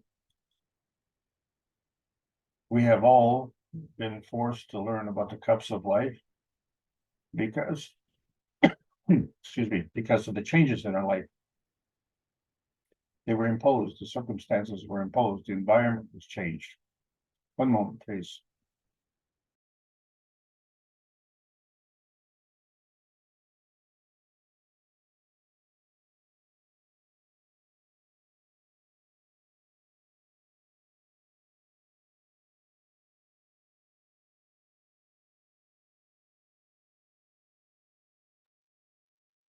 Thank you.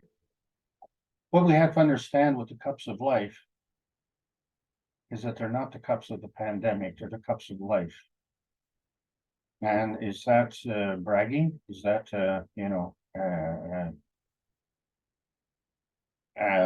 what do you call it? Well, exaggeration? No, not really, because they talk about the fundamental aspects of our life and how they are affected. And so each of us had an opportunity to create the cups of life within our own homes. It's not rocket science, it's science. It's space science. It's a difference. And so it represents the emotional strength. And when you say emotional strength, how does that compare to physical strength? Well, actually, they go hand in hand. And they stem from your inner space, which is derived from your core space. And that core space is that nebulous point somewhere. We're not exactly sure where that point is. And so we've been on this journey to try and find out where exactly everything is. So we have to deal with some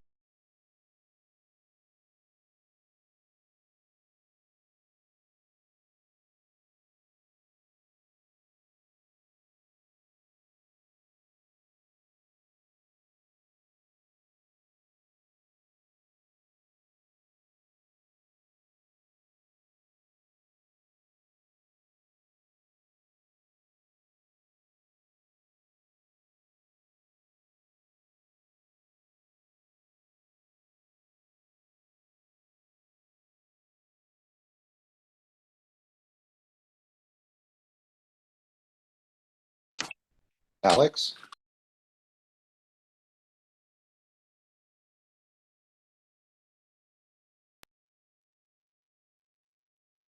Has the microphone been off all this time?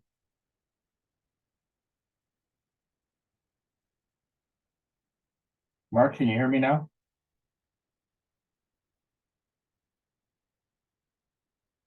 Can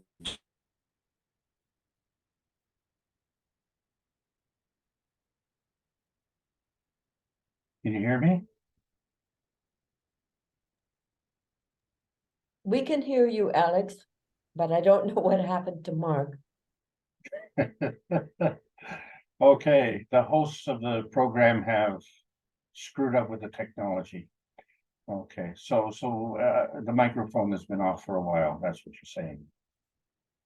So maybe I'll go back here and just repeat. And Gail, would that be appropriate?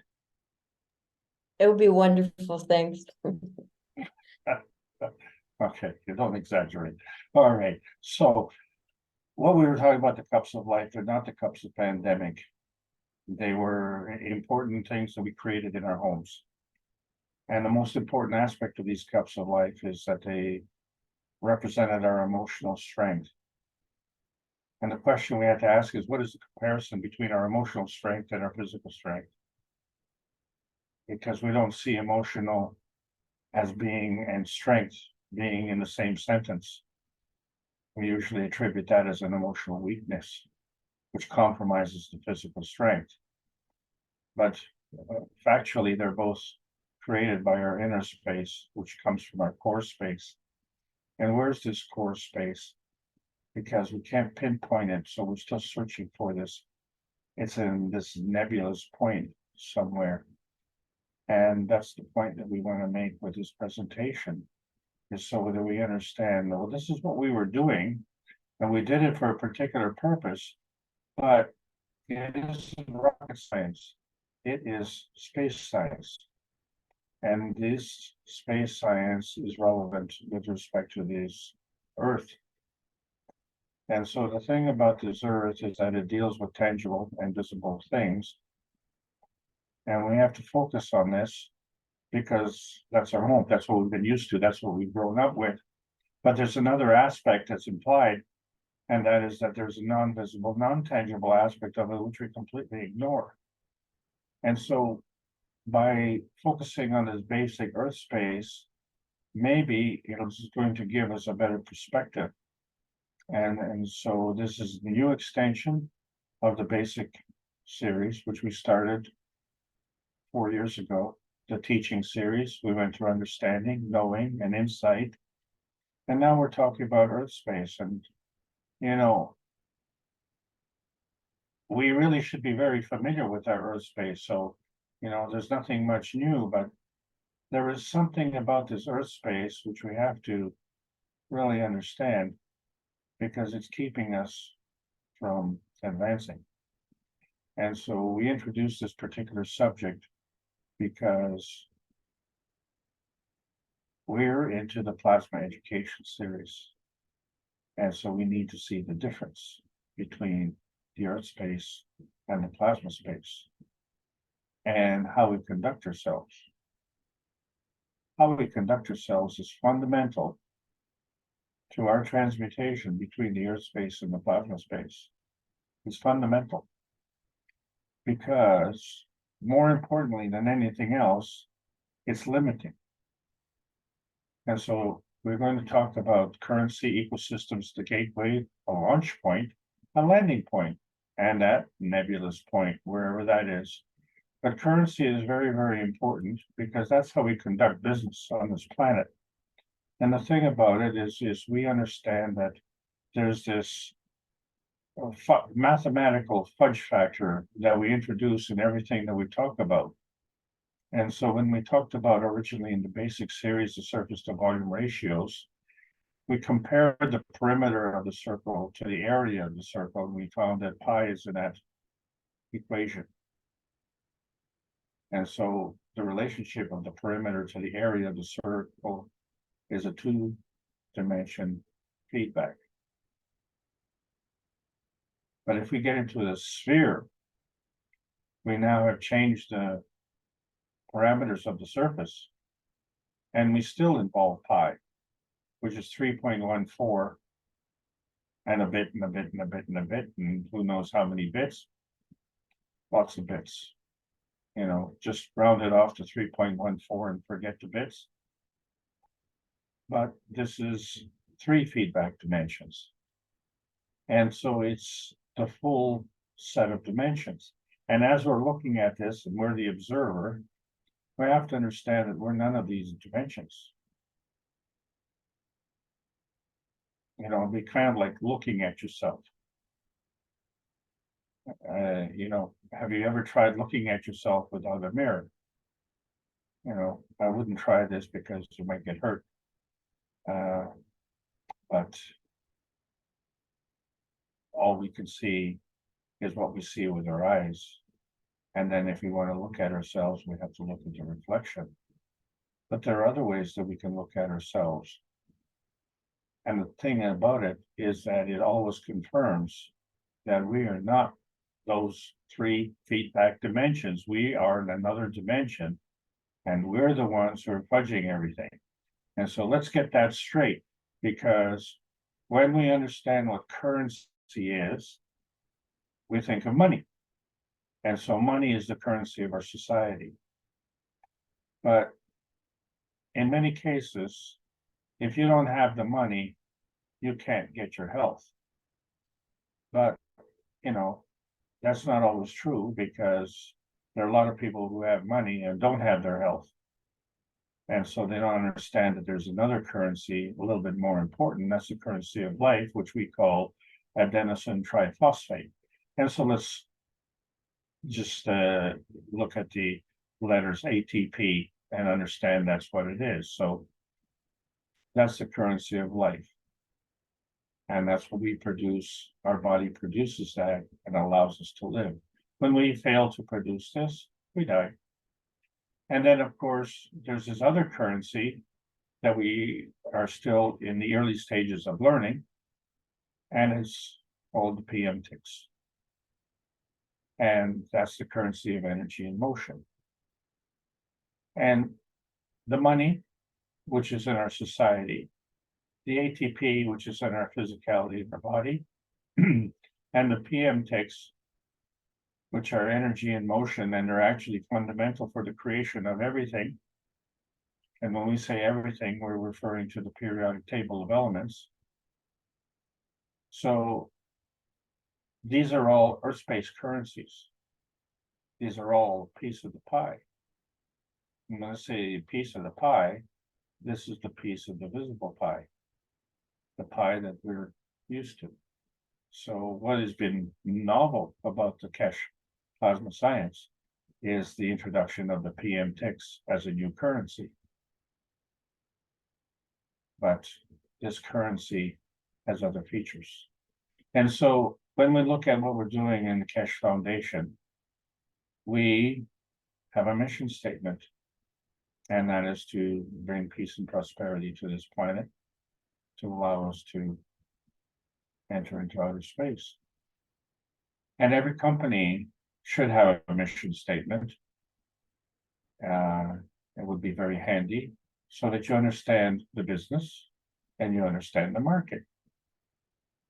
And when you understand that, then you're placing your business in a position that will fulfill your mission statement and, of course, be profitable, right? And that seems very basic, except when we find that all that glitters is not gold. Because there's a distinct difference between the energy coming from the sun and the inherent energy that the gold provides, whether it's a shine or whether it's traded for money or whatever. But the thing is that we all think we understand business because of our education on Earth space. And that is the business school of bankruptcy, because there's a rule, and it's different from what we call normal symbiosis. Symbiosis is a symbiotic relationship.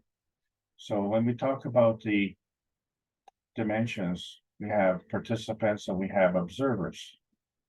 We can relate to that in our sports activities, in our entertainment activities, right? There are observers, there are participants, but in a real life situation, there are organisms on this planet that have this relationship between the host and the parasite, where the host provides the home for the parasite and the parasite feeds itself off of the host. But there's a symbiosis here because, as annoying as it is to the host, the parasite will never kill the host because the parasite depends on the host to exist. So although they're feeding on it, they will not gorge on it. So in other words, they will not consume the host. They will just maybe annoy the host. But either way, they're fed off the host, and the benefit to the parasite is to make sure that the host lives. A lot of businesses operate the same way. And then, of course, we have employees and they earn, but then there are other parts of the society that need to earn because there are responsibilities that are tied to the currency. And so they're not so skillful at earning, and so they would be on welfare. And then there's another symbiosis, the military-industrial complex. It really wouldn't exist if it didn't have enemies. So you create the enemy, then you need the military-industrial complex. And maybe the same thing applies for teachers and students. And why am I belaboring this point? Because we have to understand who is what. So is a teacher a student, or is a student a teacher? Does the student teach the teacher? Well, so in many ways, if the teacher is teaching the student doesn't get it, then the teacher learns that the teaching method is not effective. And if the student is not learning, then the student will learn that the teaching method is not effective. But when we're talking about business, we're talking about goods and services and customers. There's a symbiosis there, and we have to be mindful of both of those things. So this give and take is there always. And yet, that's not the way business works. So let's look at the basic business model just so that we understand, because we're talking about Earth space, and I think we have to understand how this relates to the way society works, if you will. So let's set the scene on a basic business model. You have a product and you have a market. So there's a symbiosis. But what you really want as a result of that symbiosis is you want profit. And so, of course, you are the foundation of this all. So all of this is for you. You're the one. And so in order to have this product, you have to manufacture it. And in order to manufacture it, well, you need employees. These employees affect your profit. And so you have to adjust the price and sell the product that you manufacture to that market that you've identified. That's what you have to do. And of course, in order to manufacture this, you need an ongoing supply.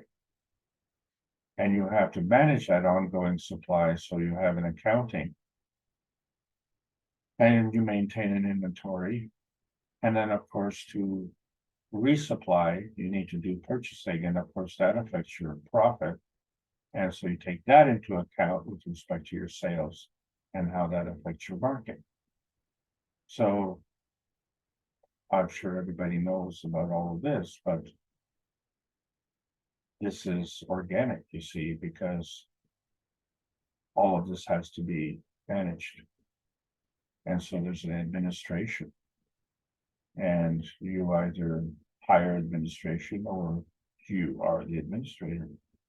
So all of these things work together. So that's the scene. So we've set the scene. And so a lot of companies, when they don't have the money and they're trying to get into business, so they do what they call horizontal integration, which involves outsourcing. So in other words, they have to depend on other companies to fulfill the needs with respect to supply, manufacturing, and maybe even the product. And of course, this is intimately tied into your purchasing, the sales, and the market. And so we're still stuck in between as the administration who's looking to profit from this whole thing. But now what you realize is that we're in the middle. We're stuck in the middle between two fields of reference. And if we want to be even more profitable and more secure, then there's something called vertical integration. And in that case, you not only control the product, but you also control the market. And as such, when you control the product and you control the manufacturing, the one thing you don't control is the purchasing. But if you control the purchasing, well, this is very handy. And so now you have a whole ecosystem here where you are referencing everything. And so by rights, that should enhance your profit. So this is a good business model. And so what we don't see is this driving force behind this. And that driving force is, well, it's you again. You keep coming back here, right? So we have the one field of reference with respect to the product. We have another field of reference with respect to the market. And then we have the third field with respect to the management and administration of the accounting and the employees to give you profit. And you're none of this. You are the driving force. So for those who don't understand the plasma science, but maybe you understand what you call the bottom line. Just tell me the bottom line. I don't want to know anything else. I just want to know the bottom line. Is it profitable? Well, if you're a good administrator, yeah, it is. But not everyone's a good administrator. So the profit is always in question. And you are always the driving force.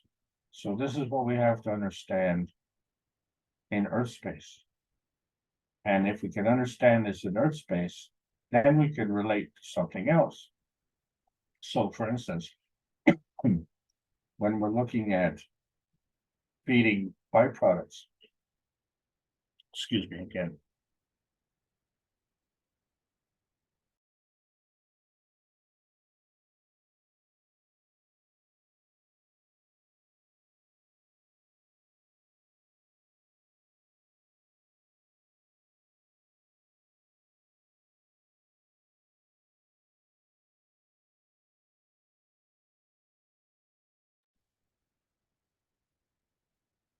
Thank you again. I'm just dealing with a little bit of a dusty situation. So where we left off, these feeding byproducts. So when we created the cups of life, we created different kinds of GANs. And we said, well, we created a white GANs. But clearly, the zinc GANs is a different kind of white from the CO2 GANs. But as fudgers, could say, well, they're both white, so maybe they're the same thing. We would be wrong. They're not the same thing. They're different things. So this is where the fudging can get us into trouble. But not only do we create this byproduct, but this byproduct has now created a hole in the GANs. And that hole is in the water inside the bottle, and we can see all of this happening. And this is a feedback from the accomplishments of this business. And so that's the feedback that we're getting. And that is also a feeding byproduct. So we have a feeding byproduct from the things that we manufacture as a business or that we produce as a business. And then we have a feedback as a result of having that product. So this all seems very basic, and yes, it is. It's all basic Earth space. And so we have to understand that really we're caught in between two feedback positions. And because of the currency on this Earth is money, we have to give enough money to make it work.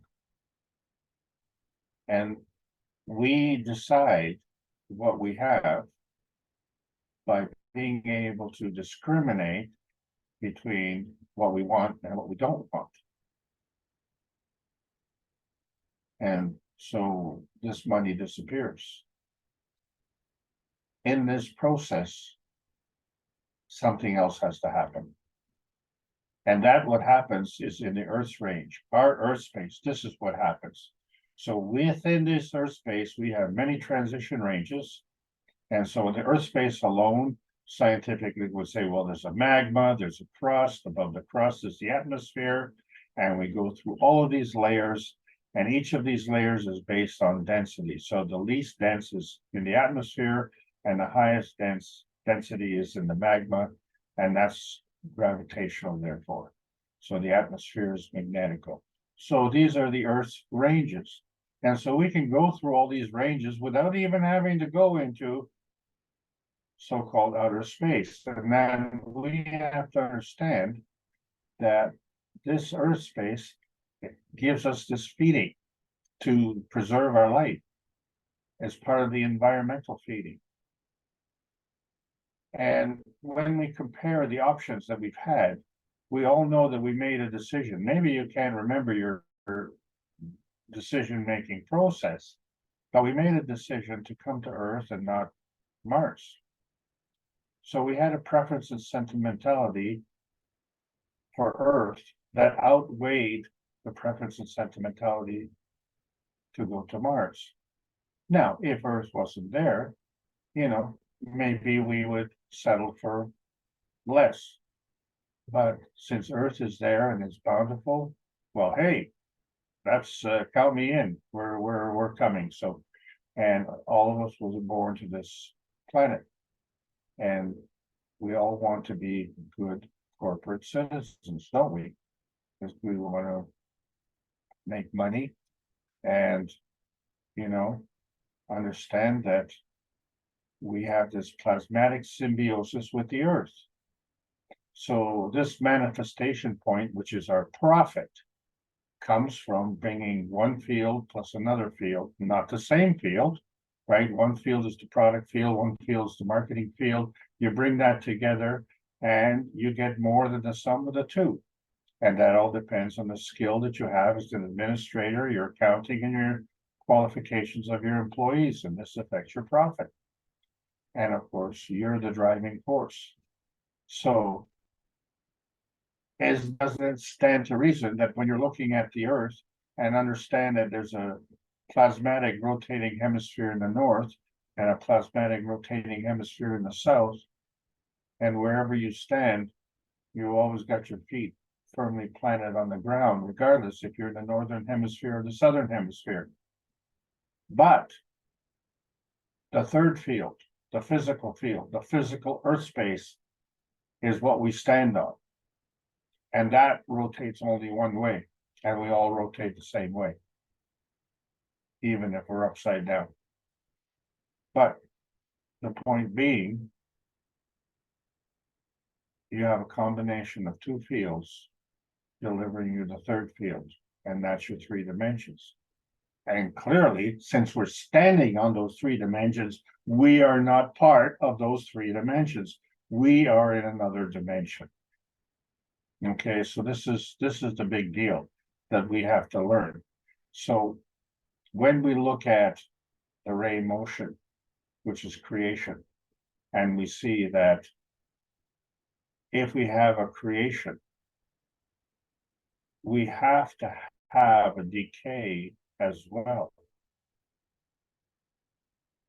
You can't have one without the other.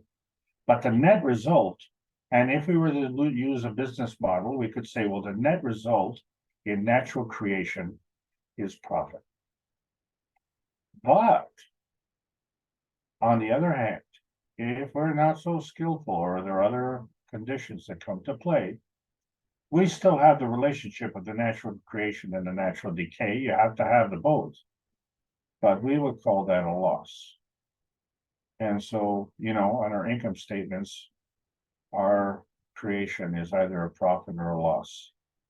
And of course, we're the fudge factor that's keeping everything bonded together. But, you know, when you look at nature, we see that there's a covalent bond that is not visible. And so there's a plasmatic spectrum that is not visible. And somehow it crosses over this no man's land into the physical spectrum. But what we are also seeing is that regardless whether we are in the plasmatic spectrum, we can transcend the various fields.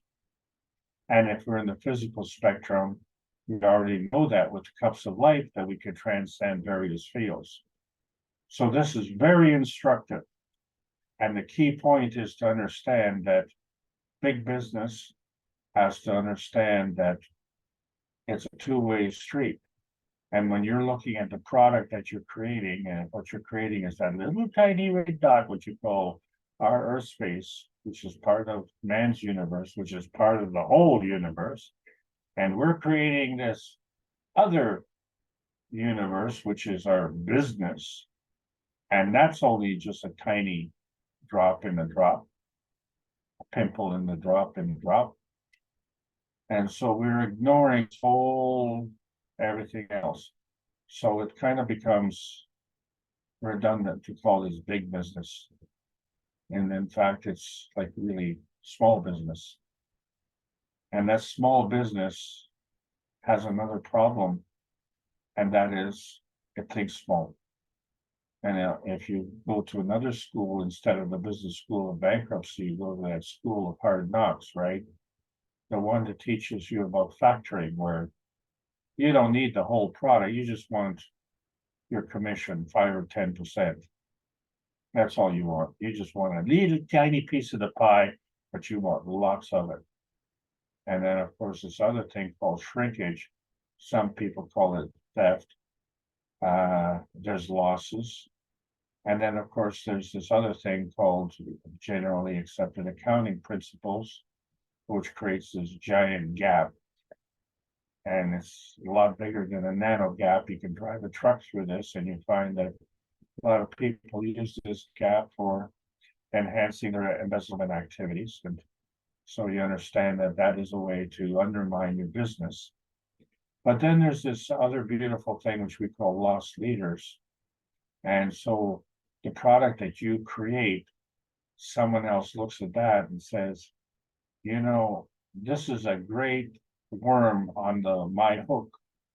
I can use your product to catch the new customers to come from my product. And so what they do as a lost leader, well, they take the value of your product and totally undermine it, because they don't sell your product for a profit. They may even go so far as to sell your product for a loss. But there's, you know, an even more devious way to do that, and that's with industrial espionage. So what we're looking at is this symbiosis and comparison between profit versus moral bankruptcy. And the School of Hard Knocks teaches you about this. And so we find that our truth about our Earth space is that our space is determined by what's around us. So where we are, that's not our safe space. That's not our refugium. It's the boundary that we set. It's on the other side. If we have peace and prosperity on either side, then we will get the right feedback. And so that's what we're concentrating on. That's the truth. We have to understand that in order for us to exist, we have to make sure that our neighbors can exist. This is the truth. And so as we're going through these uncharted skies, the number one thing that we want to understand is who's the leader. And so we really have to be very careful in picking our leader, because that leader has to be a moral leader. And so the successful teacher becomes the student and the successful student picks the right teacher and takes from them what they need. And so it's more than just what you hear, and it's more than just what you see, but it has to do with what your positioning is. And can we sort it out on Earth space? And then can we get elevated? And so we've had this extremely rough road because there are aspects that we don't tune into and we don't turn on to it. We are so clingy to our Earth space. So quite literally, we have to drop out and see the rest of the universe beyond the soul limitations. So it's this Earth space that is keeping us grounded, keeping us anchored. And that is part of our presence, our emotional presence. But our emotional presence is on the Earth space, where we have to understand that our presence is determined by the feeding energy given by the sun and the feedback energy given by the earth. What do we get out of that? We get our environment. This is the environment that affects our decision between the soul of the man and the soul of the body to engage this environment. And each of us has made this decision of transformation. Each of us is independent, but each of us is unique. So we're all independent variables. But we're stuck in this Earth space because of our business practices, not understanding the currency of life, not understanding the value of money, because people will do anything for money, including double-crossing their friends and relatives, and not understanding that that becomes their eternal burden. Because all of this has to do with energy binding, and this is what we have to do. It's a very important thing to self-serve. But if we do it at the expense of others, then we get less. And if we want to get more from the expense of others, then we can double up by double-crossing them through deception, lies, cheating, and stealing. And so we just get more of less. And then, as a result, we don't have this feeling of guilt. We just keep on doing that because we've justified it through the profit that we make from the money. And so we've literally disconnected from this vision that we've had of coming to this planet where we've transformed here and we've sacrificed that for our transportation on this planet. And we continue to move around and we're disconnected from the original soul vision. And this is the point that we enhance that through genetic modification, where we actually facilitate another disconnection within our feedback system. And so this physical gravitational feedback system is also compromised. And can we overcome that? Well, it all depends on our soul meditation. Can we open to the energy of the universe? Can we allow that to work with us? Can we yield to that energy coming in so we don't have the resistance so that we can receive? So if we understand that if we provide the pattern, we get the energy. What is the pattern that you're providing? What is your business plan? Right? And are you following the moral leader? Are you making things flow? And when that energy is flowing, it's self-serving. And when you're enhancing others, that is also self-serving. Because let's face it, if you have a product and you don't have any customers, I don't know what you're gonna do with it, but I think the definition of a product is something that is useful for others and that you can prosper with. And if it doesn't meet that criteria, then that product is garbage. So we have to understand that all of this comes from two fields in two dimensions, creating a third dimension.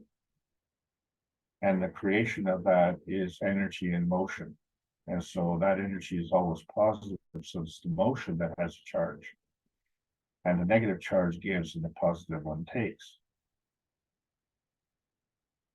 But the energy can be flowing or it can be binding.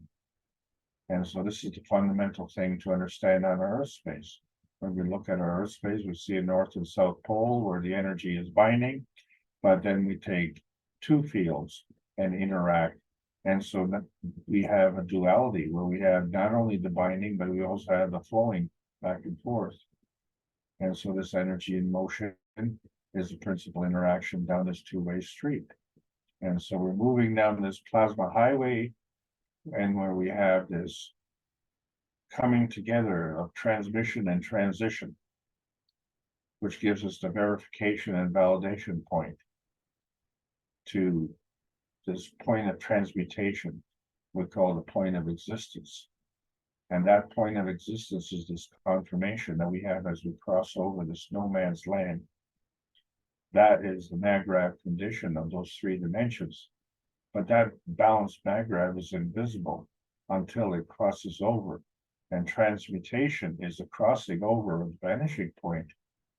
And we still maintain this plasmatic reality, and we still maintain this physical reality.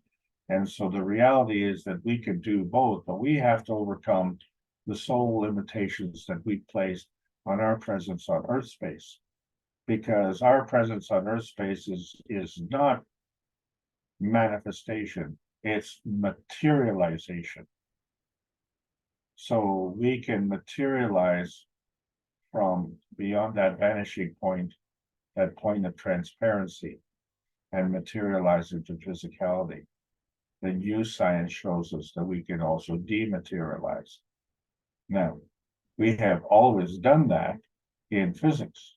We have always done that in chemistry. We have done that in the kitchen, cooking a meal. But now we can do that with our creation. And this is the new science. This is the science that teaches us how to be an independent dependent. In other words, the greater oneness allows us to be independent, but the greater oneness gives us that dependency, this feeding. And so we participate in this feeding radiance with this greater oneness, and this greater oneness gives us this feedback radiance. And this is all for the common good. And remember, this is the Commonwealth.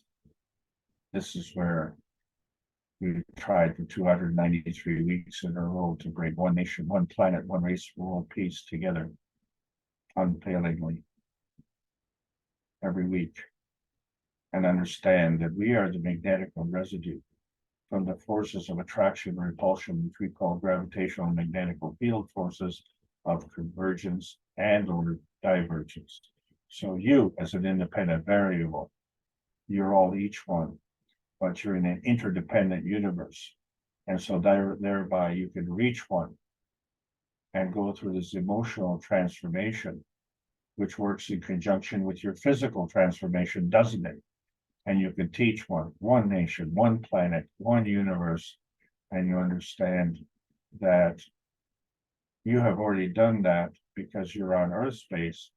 And that's all we talked about. We've only talked about getting here and the currency of our society and how we understand it. And what we fail to understand, well, we fail to understand the ecosystemic relationship. So getting back to this symbiosis,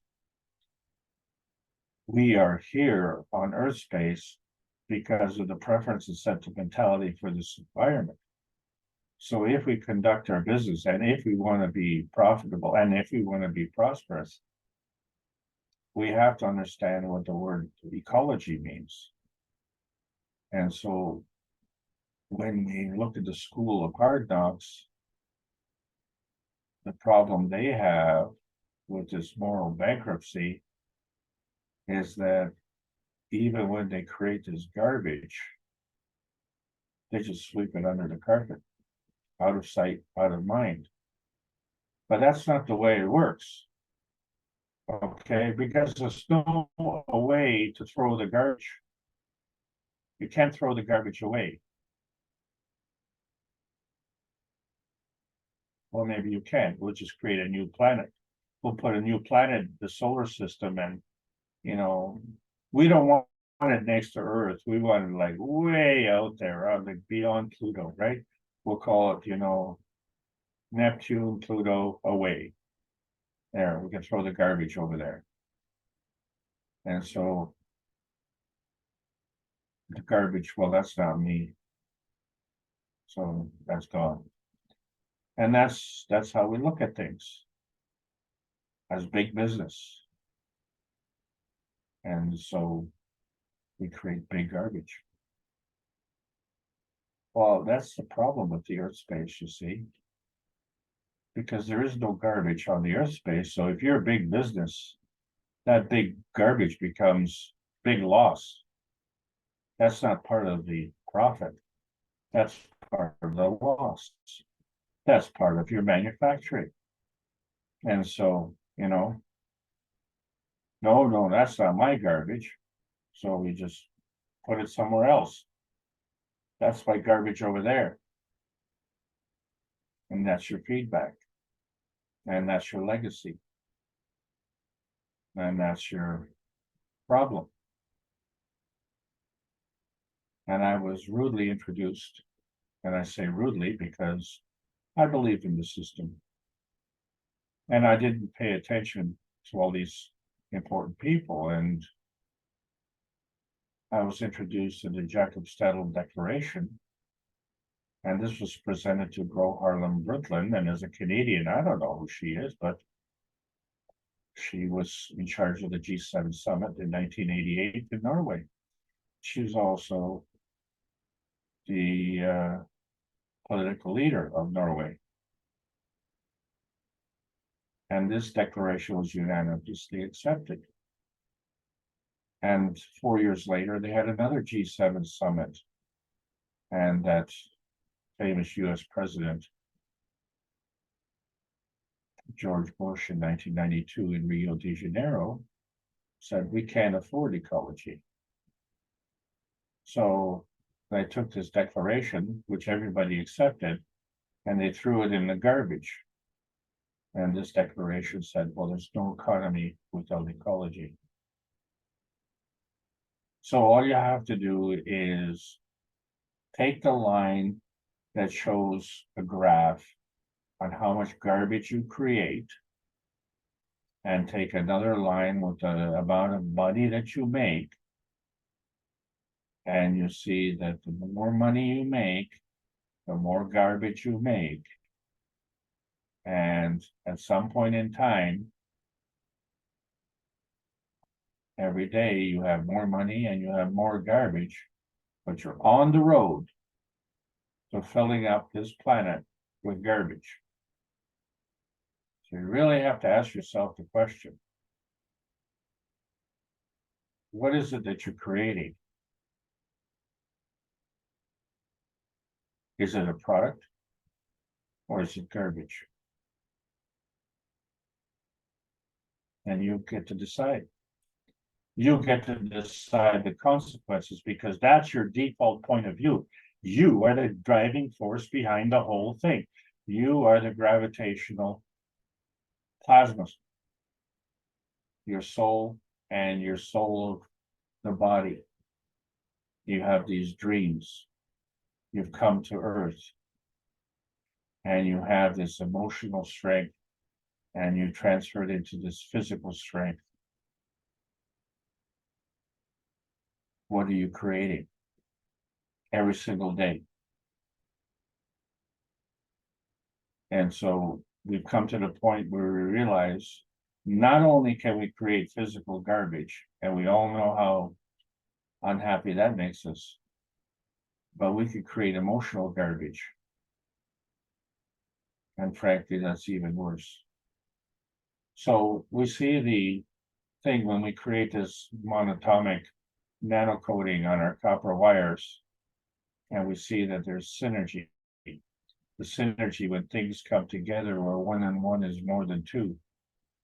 And what's interesting about these nanostars is they can be head to head or back to back. And they still create this 2 fields coming together. And so when we look at the core component, we see that there's a gravitational and there's a magnetical, there's a giving and taking. And these star formations, whether they're in nanostate, GaN state, or plasmatic state, the 2 fields that come together and they create another, because collectively that's what they are. So you see between book number 1, the universal creation of matter, and the origin of the universe in book number 3, we have this link, this structure of light.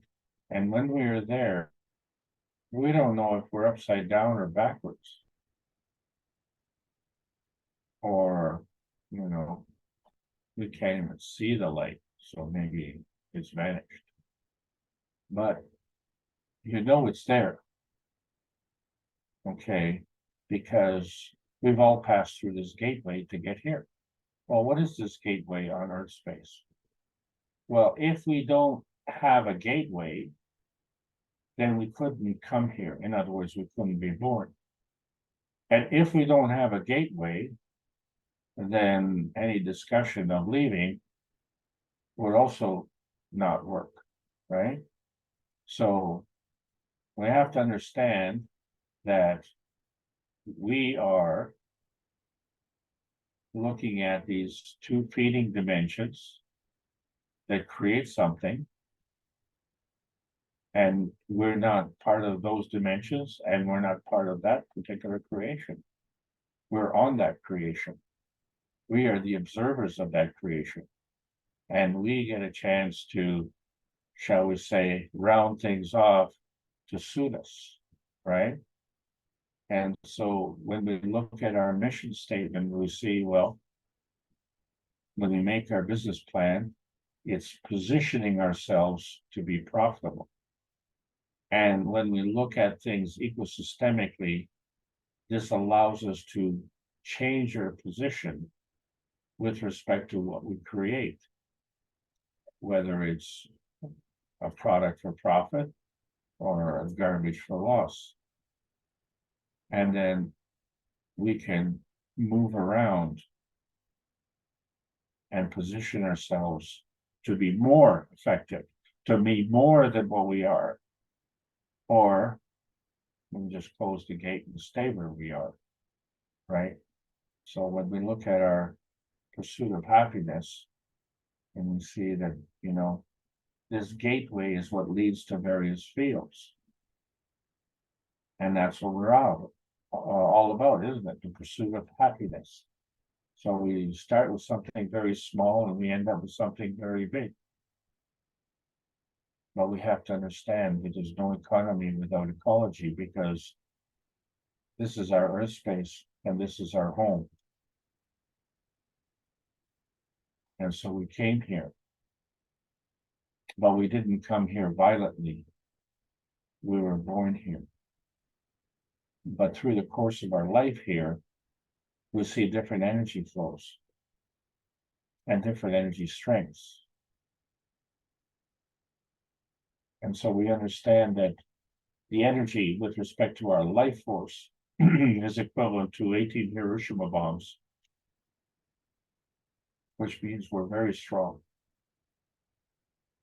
And so is that strength in our physicality? Is that strength in our emotion? Is that strength in our soul strength?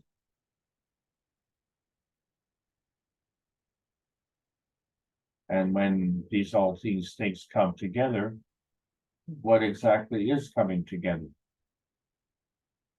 Because it's coming from all over the place. And what are we creating? Are we creating beauty? Are we creating a field? Or are we creating garbage? Or are we creating an explosion?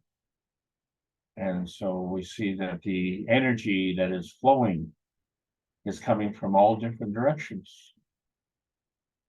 And we have to take all of it into account. But we like that shiny stuff. Could be a diamond, it could be gold. Right? The shine, we love the shine. Is it a flash? Is it a glow? Is it glitter? Well, I don't want to know about that. I just want to know the bottom line. Is it profitable? That's the most important thing.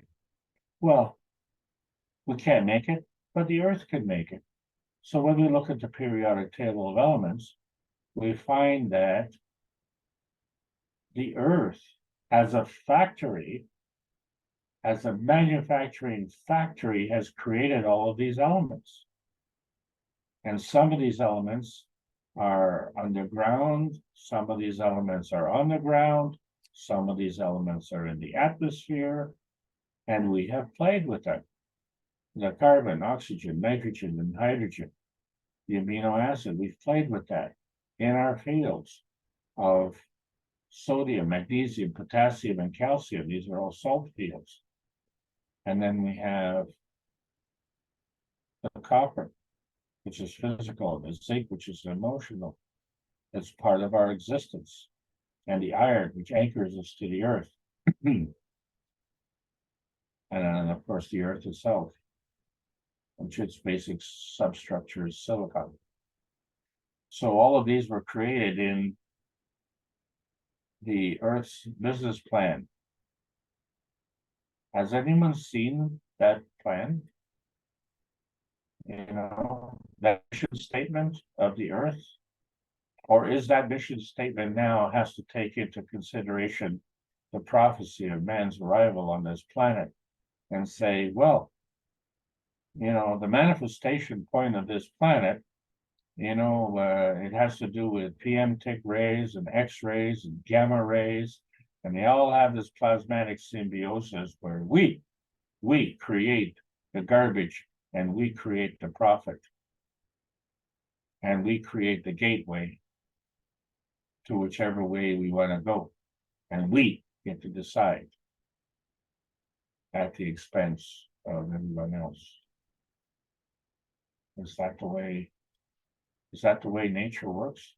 So we have to understand that this, if we want to unlock this gateway, we have to have this energy manifestation that comes from the emotion, the driving force. And when you make a mission statement and a business plan, and you're in charge, do you want peace and prosperity, or do you want war and poverty? And which school of business are you going to make this decision?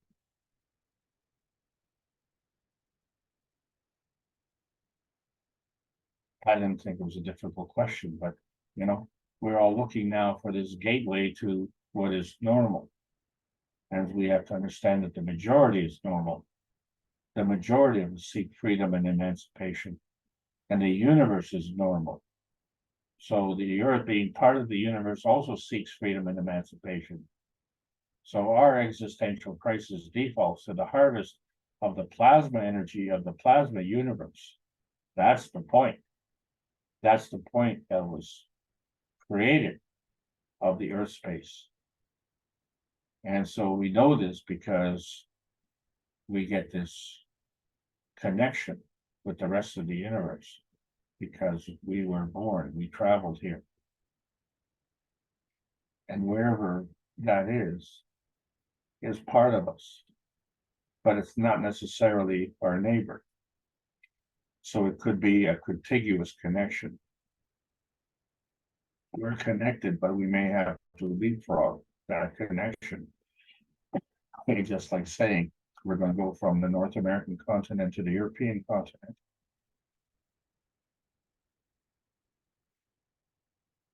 One moment.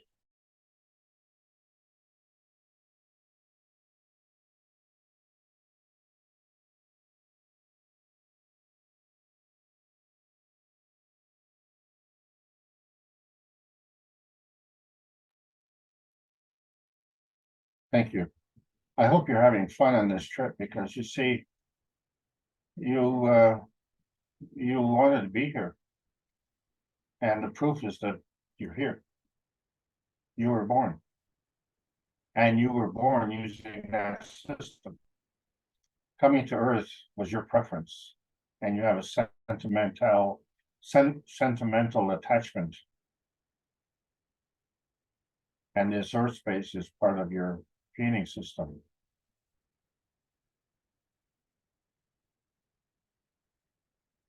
How did you get that message if the gateway was closed? The gateway was closed.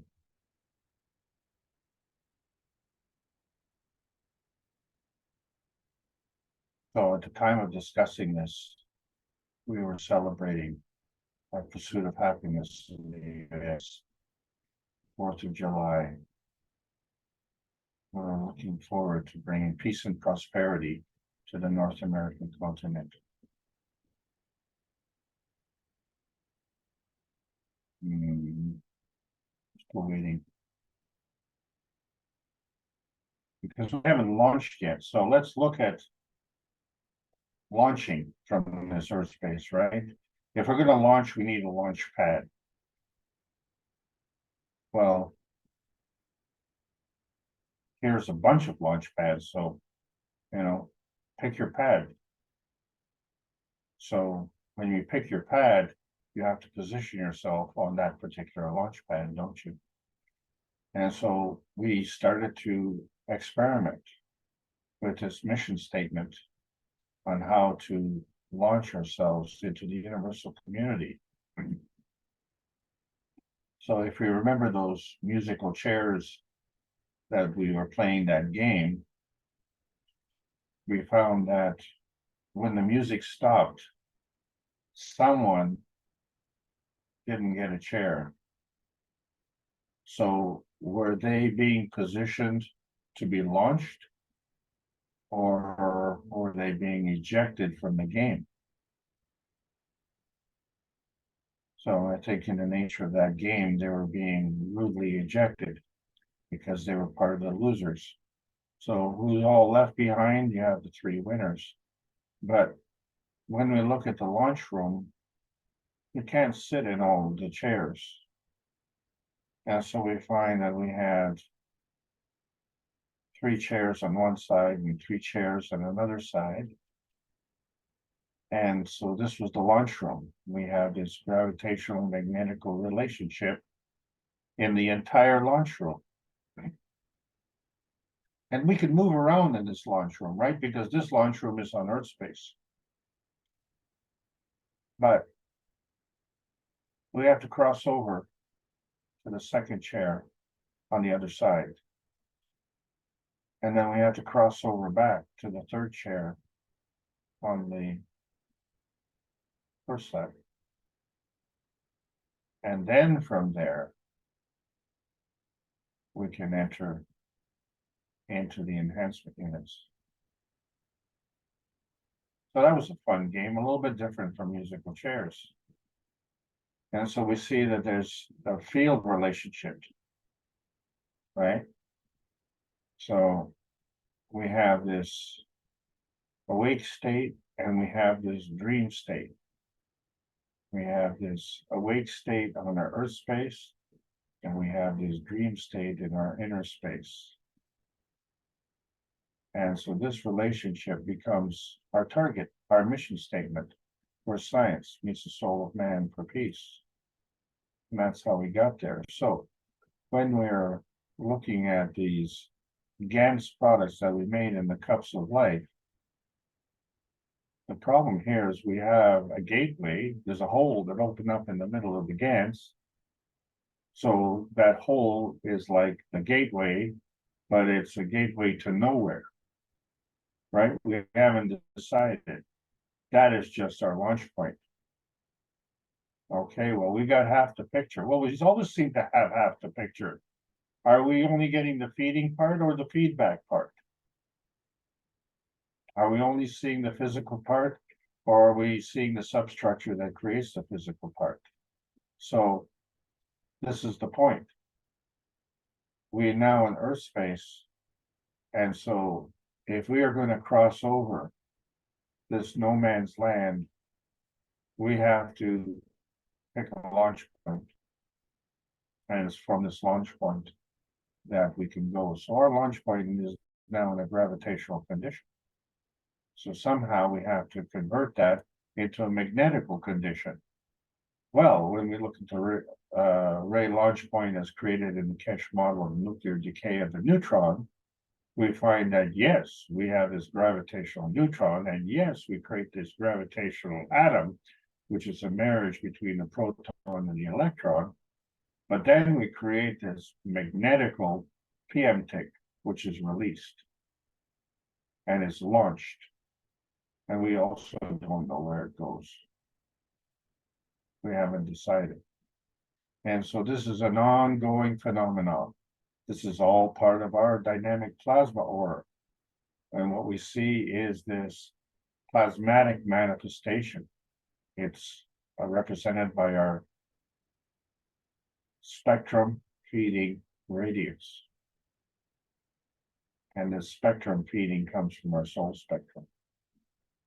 And in turn, we get this spectrum feedback radiance. And that too is related to our soul spectrum. So we create this plasmatic manifestation, and then we create this physical manifestation in return. And this physical manifestation is actually materialization. But since we're just looking at the plasma aspect of it, it's a physical manifestation. And so this ray creation then is going somewhere, isn't it? So even in the creation of the origin of the universe, and in the creation of our universe, and in the creation of our sister universe, we have created these rays, which go all over the place. Who sends that? Who is the one who sends this ray?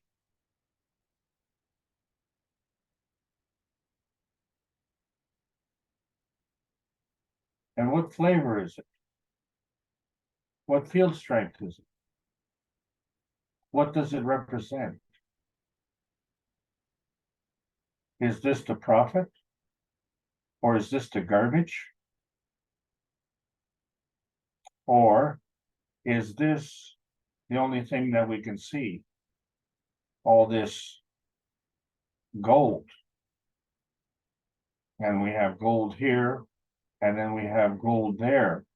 And because we see that gold, well, that's what we want, isn't it? Because we're all good businessmen. So we want to get that. So now we have a target. And that target becomes our feeding radiance. So we can cross over no man's land. So from our launch point, now we have a target point that becomes our feedback radiance. Well, now we're making some progress. So if we understand that this a mission that we have that comes from within us is all part of ray creation.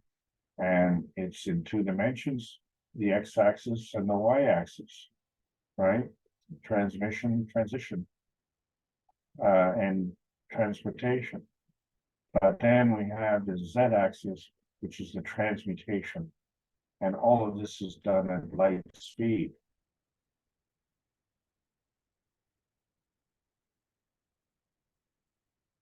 Was that part of your business plan originally? Was that what we understand, that when we look at the ray motion and the creation, that this is all done at light speed? And how fast is that? Well, it's pretty fast, right? So let's just fudge that and just say, well, it's really, really fast. How fast is really, really fast? I don't know. But all I do know is that there's a plasmatic spectrum and it's feeding our physicality spectrum. And our physicality spectrum is feeding back to the plasmatic spectrum. And the reason it knows that, because it's crossing over no man's land and it is connected. There is a connection. There's a preference and a sentimentality. So where is this launch point?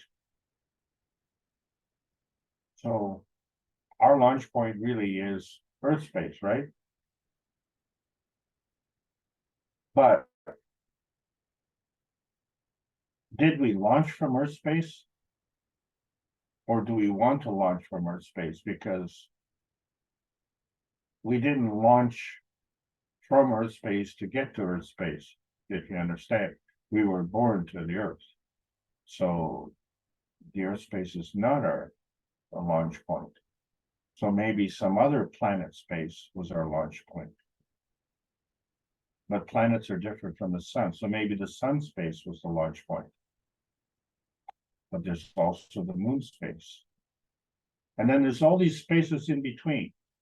So, you know, can we launch from a point in between? It doesn't seem like you can launch from a point in between. But a year after this, we find that that may be possible. And so we are always in the process of unlocking this gateway. And we have to unlock this gateway to get to this launch field.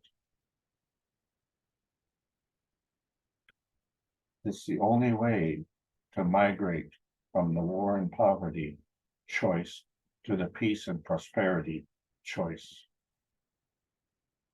So now we have our launch point, and now we have our target. And so now we understand that we have a binding field, and that binding field is our launch point. Well, we have to find another binding field, don't we?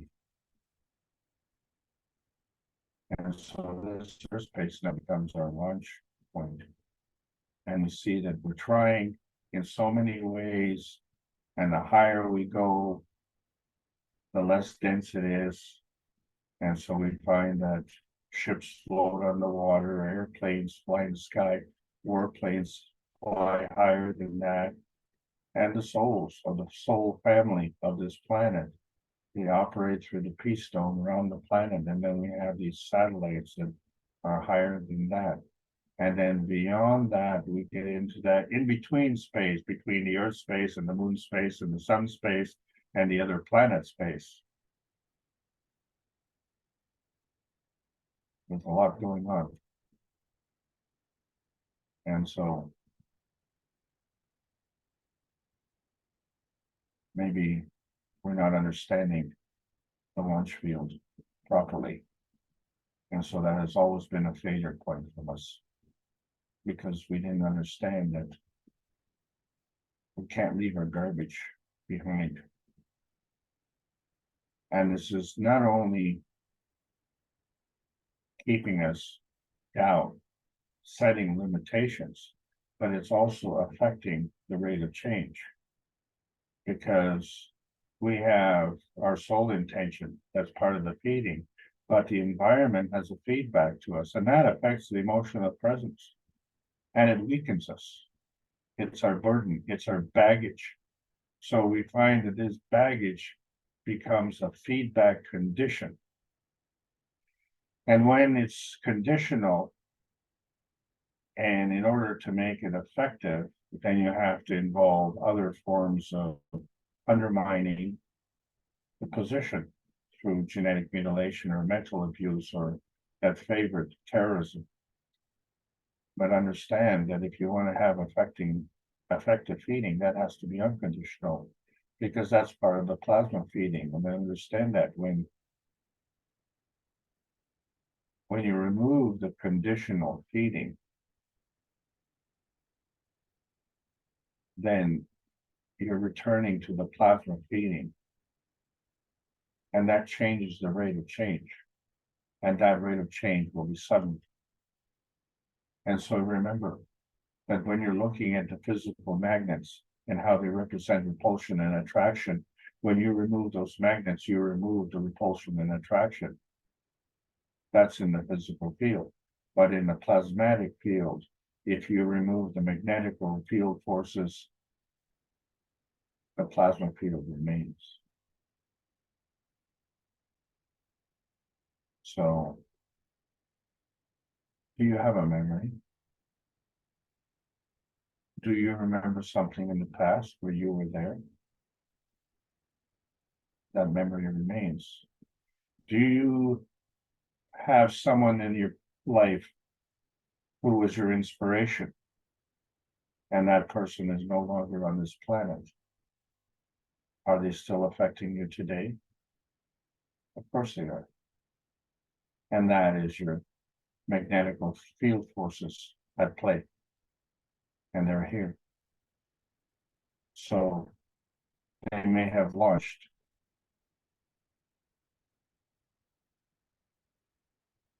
Where did they go? And do you want to go there also? So we have to understand the difference between the launch point and the landing point. And that seems pretty obvious, doesn't it? Because when you look at the landing pads, well, they look just like the launch pads. But there's a difference. Because the landing pad involves the two feeding dimensions and the third feedback dimension. And so now you have your target. And now you're the observer and you see that target. And you are none of those three dimensions. You're in the fourth dimension, launched to that landing target, right? And so you determine your landing position now. So you have a launch position and a landing position. And the ideal position is that the launch position and the landing position are compatible. What does that mean? Well, let's go back to our business positioning. You have a product, you have a market, and you want to be profitable, you make that product, you deliver it to the market that you targeted.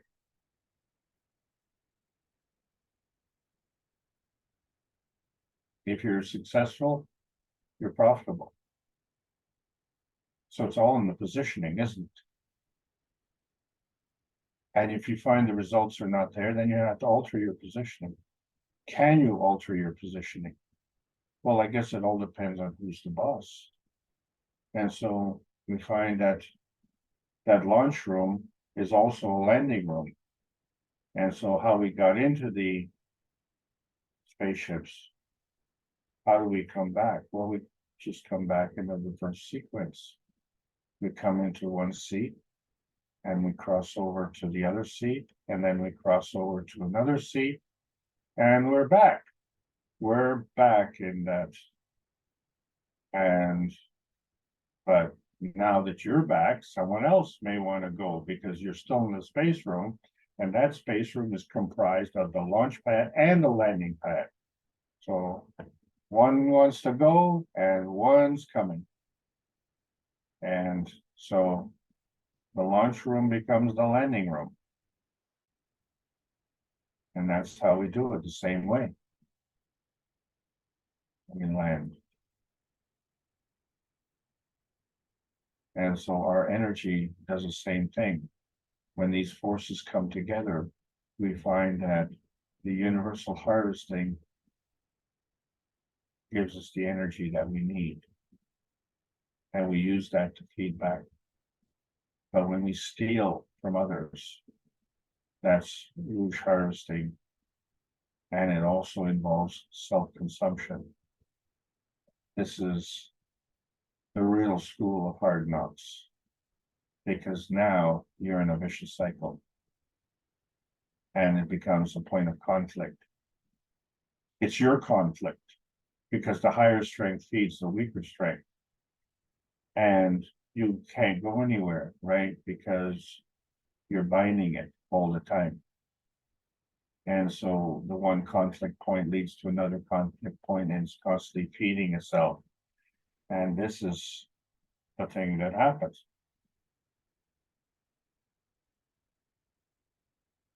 You've gotten into this bankruptcy syndrome that you learn in the business school. And you see that one man's garbage is another man's gold.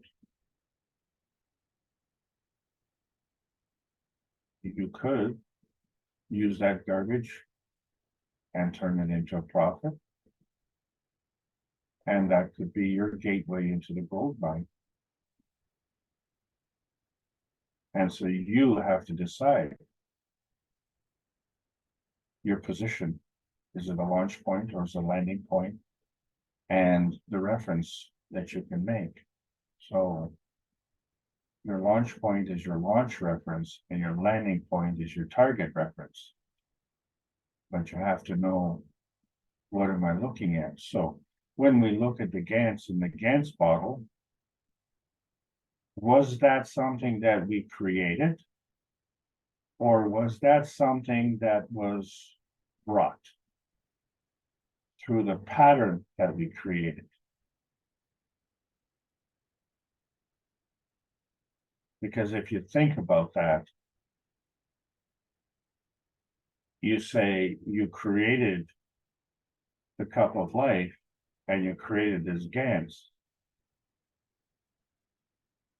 But did you create that Gantz from the cup of life, or did you create the Gantz from the pattern that you created and that Gantz came to you?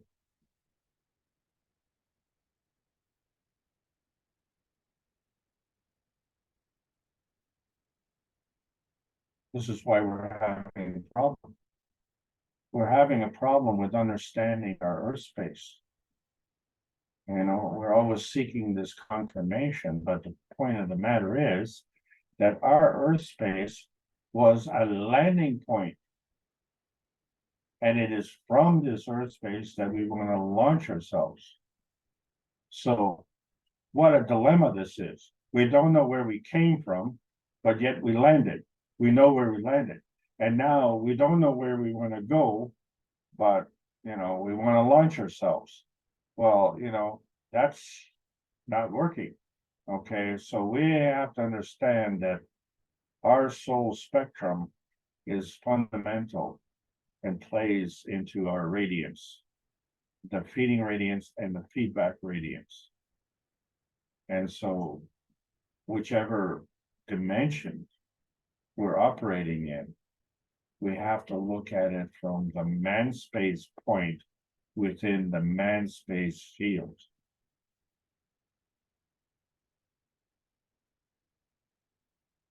In other words, our field is leaving the launch point and going to the landing point. And both the launch point and the landing point are in 3 dimensions. And those 3 dimensions are made from the dynamic plasma interaction of one space and some other space.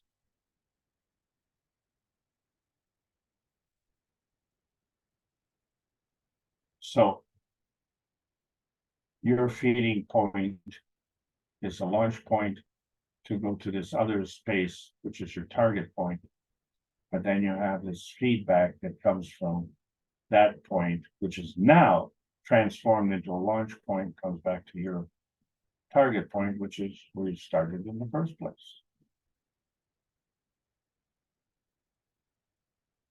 Well, maybe you say, well, what goes around comes around. Well, yeah, that is true. But what is more importantly is the accuracy. the accuracy of your target practice. You have to be precise, and you have to have a clear business position, clear business plan, to understand that you are that PM text point between the launch field and the landing field, and you can do this at light speed. So our Earth space is our Earth space landing.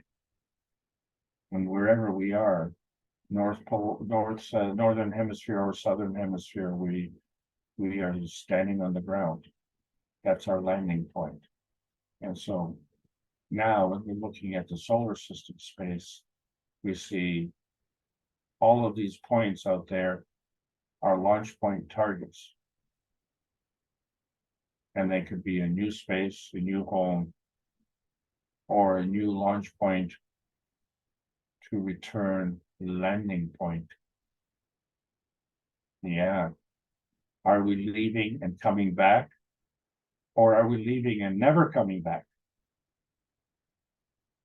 And we still don't know where we're going, right? So all we know is that, you know, if it's a sun space, we find, well, okay, well, the star, sun is a star and it has a name. Its name is Sun. And then planets have names like Earth and Mars. The moon doesn't have a name, it's just moon. And then there's the space in between. And it also doesn't have a name. Well, it does, it's somewhere in between, wherever that is. Some point between here and there, between the launch point and the landing point. And you can't tell which one it is. But the thing is, when we go into the space room, in order to go from our Earth space into our outer space, we have to cross over these paths just the same way we do from our physicality into our brain, and cross over from the left hemisphere to the right part of the body, and the right and the left part of the body to the right hemisphere. And so when we look at the twin cups and we see that one cup is magnetical gravitational feeding and the other cup is magnetical gravitational feedback, well, which one is it? And what are you getting? And where is the other field? Remember, 1 and 1 is more than 2. So you have 2 fields, it creates a third field. But you can't see it, right? So now we understand the maggrav feeding conversion that the Earth goes through. All of these fields are non-visible. So energy is coming in, and more energy is coming in. It's absorbed through the principles of attraction, which are gravitational. But before they come in, it has to go out, and more has to go out to accommodate. So that's all part of a mission, which are facilitated by repulsion, which we call magnetical field forces. And this is all within the range from our core to our megillosphere. And depending on where we are, that affects our susceptibility. So that gives us our uniqueness. And so when we look at this plasmatic air, we see that the plasmatic nitrogen, plasmatic hydrogen, plasmatic oxygen, plasmatic carbon, and plasmatic amino acid is part of the feeding. It's plasmatic. The physical nitrogen, the physical hydrogen, the physical carbon, and the physical oxygen is part of the environmental feedback. And there's a link. There's a common ground. There's a common denominator. And so all of us created this cup the same way. We had a zinc plate, nano-coated copper coil, and the copper coil, and created magnetical and gravitational fields. But by changing the components, we made one emotional and one physical. And in that way, one became gravitational, one became magnetical because of the relationship. But then we introduced more cups. And so we find we had to take into account the Earth space, the matter manifestation. And that created our environment, the inertia of our field with the Earth space field. Man's space field with the Earth space field created the inertia field of our environment. And each field has a soul. Each field has a magnetical gravitational relationship, and the combination of all of them have a magnetical gravitational relationship, and they work as a unit, and they have a soul. And so that couple soul incorporates everything. And so we have this physical destination state that we have made with the cups of light, but we have this dynamic transfer state that we created with the universal cup of light. And so this was our target practice of how to go between the two. And we find that, you know, this is the way we operate. We operate in feeding from our soul and feeding back to our soul. But we have a soul of the man and we have a soul of the body. And so ultimately, the feeding is done on a plasma level. And we can't see that, but now we understand that this plasma feeding, where the higher feeds the weaker, is a two-way street.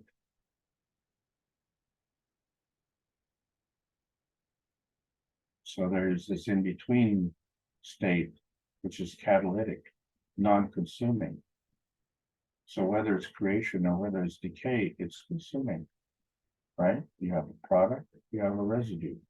You have a product, you have garbage. It's all a point of view. You have a profit, you have a loss. And so when someone asks you, what is plasma all about? Just tell them it's a kind of energy state. And there are different kinds of energy states. And, you know, you have to look at your point of view.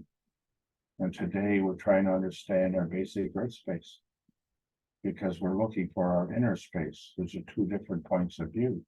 And all along we're searching for outer space, because that's what's important. It's the most important thing that we do. And you're looking at the scientific community and they only see half the picture, and the spiritual community sees the other half of this picture. So we as plasma scientists are adding to the knowledge and combining these two fields coming together. So 1 and 1 is more than 2. And so this is the relationship that we're looking at. The relationship as we see the comparison, what we call outer space, and we talk about fields versus photons, or inner space, particles versus waves. So we talk about them, but we don't understand that relationship. We have to understand that relationship, because PM takes are these energy that are in motion, that are in these energy packs, and they come together through force field interaction, which we call 3 fields of antimatter, dark matter, and matter, and they are all at different strengths. But when they come together, they create this balanced condition, which we call a maggrav. So that's the principal creation, and that is the core component. But that's all you know. So we say the neutron is gravitational, the electron is magnetical, but which one's the launch point and which one's the landing point and what's the target? And, you know, so we have to understand that it's just that when 2 fields come together, they form another. That formation is called a manifestation, and it's the plasma feeding which leads to this manifestation. So in Earth space, that is tangible and visible. But in support of that Earth space, there's this manifestation that's non-tangible and non-visible. So we see that there's a plasmatic reality and a physical reality. And as we say, the interaction, the emotion, and the physicality, and they work together, they're both a manifestation. So the emotional presence is a form artifact of energy and motion, just like the physicality. But we have to understand that the higher energy feeds the lower energy. It's opposite to the way we make money on this planet.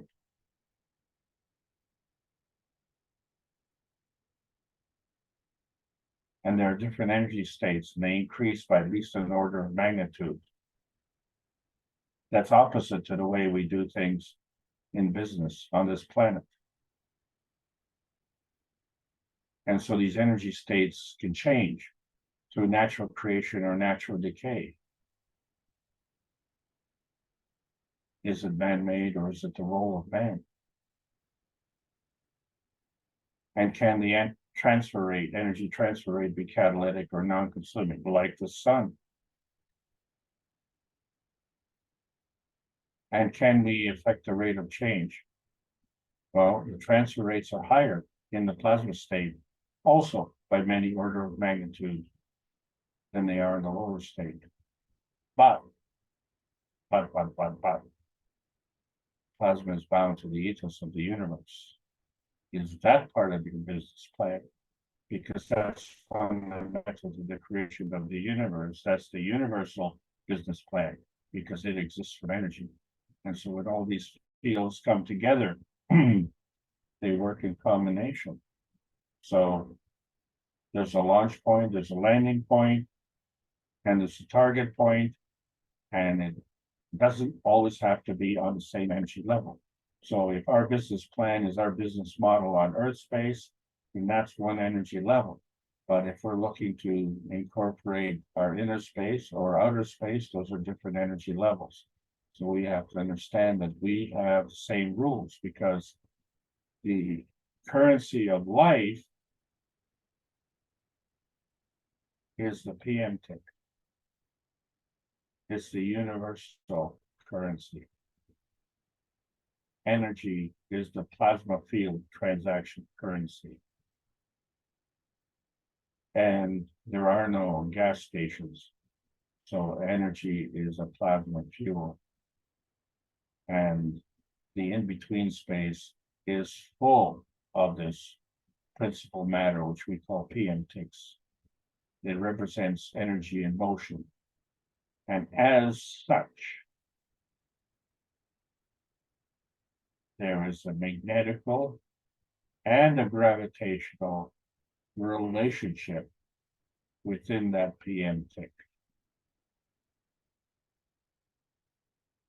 So all the plasma interaction has a magnetical pushing and a gravitational pulling. And there's always a maggrav condition. If there is no maggrav condition, it doesn't exist.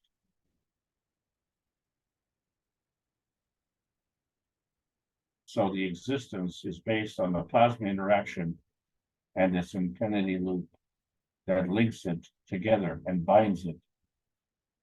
Has to bind things in combination. And how many things are in combination? Well, you know, when you look at the variety and the spice of life in the periodic table of elements, and you see the number of independent variables that we have, and we see there's a lot of variety, but there's one common ingredient, and they're all part of the ethos of the universe, which involves morality, compassion, and courage. And these are fundamental elements of creation. And they transcend the speed of light, which we see, because what we see is our Earth space. But can we see that we are part of the family also that inhabits Earth space?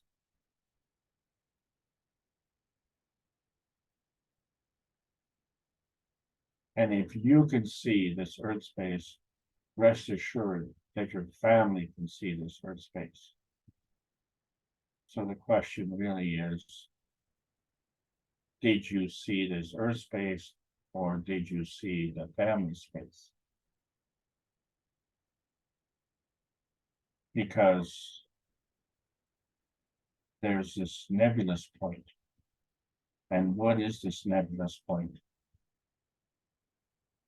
And so we have to understand that there's always a relationship, like we had in the center in Linz, where we have this relationship between the Austrian government and the Iranian government and the Keshe Foundation, and the energy going back and forth. And we were creating something, but we were doing this nebulous positioning because we really didn't know. And so when we find this quality of what we're trying to produce, we have to have a type of product and we have to have a kind of quality. And so we have to have this reference. And this reference has to be to somewhere or sometime in some space. So how do you decide? Well, this was very difficult for us because when we look at our history to try and understand our basic Earth space, a famous author, Immanuel Velikovsky, wrote about the history, and two famous people, Nebuchadnezzar and Nefertiti. And what he found was they had neighbors. So they had a history and the neighbors had a history. Well, doesn't it stand to reason that the neighbors would have the history of their neighbors?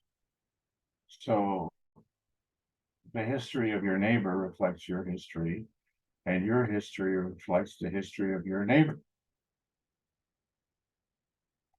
So when you want to look at this nebulous connection, there's a few things that we can point out. So one of those things is Mount Nebo, which is mentioned in the Bible, where Moses was granted a view of the promised land. And where was that?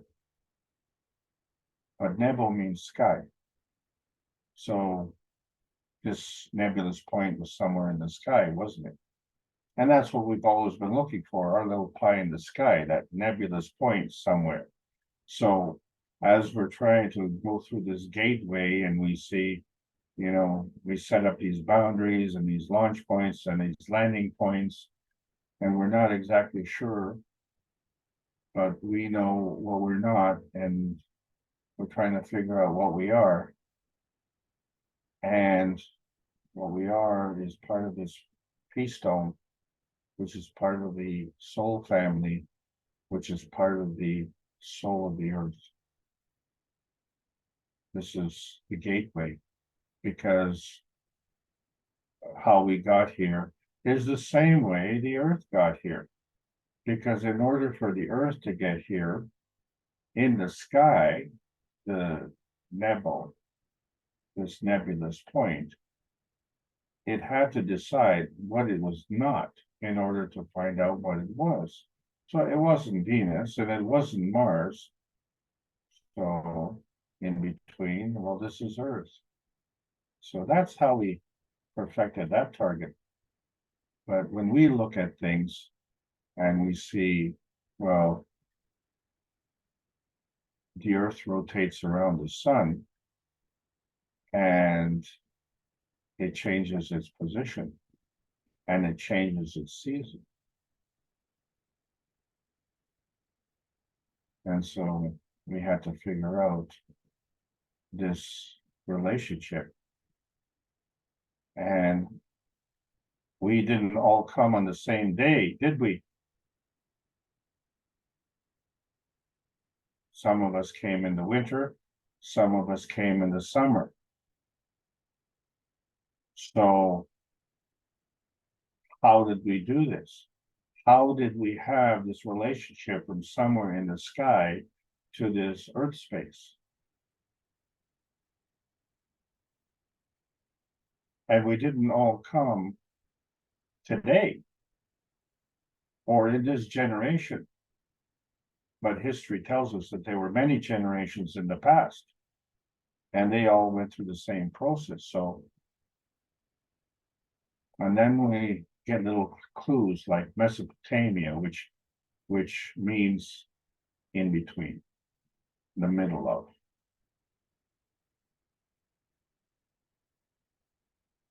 And these cities started developing around 5000 BC.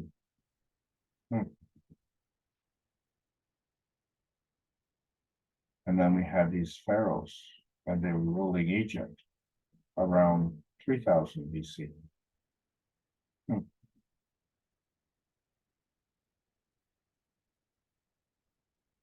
But there were other kings, the Lion Kings,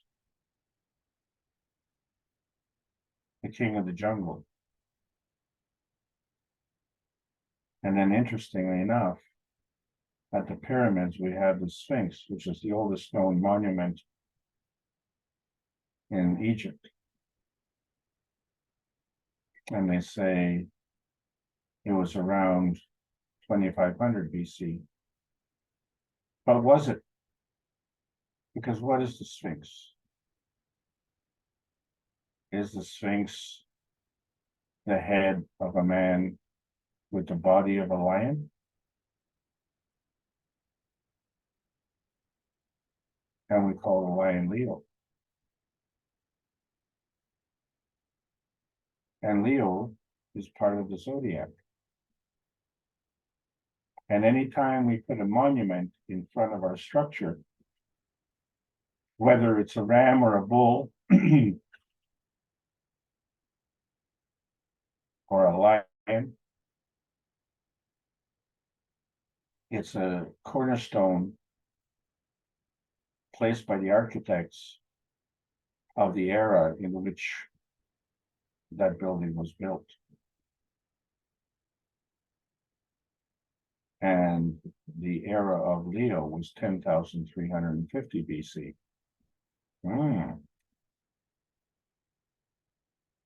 So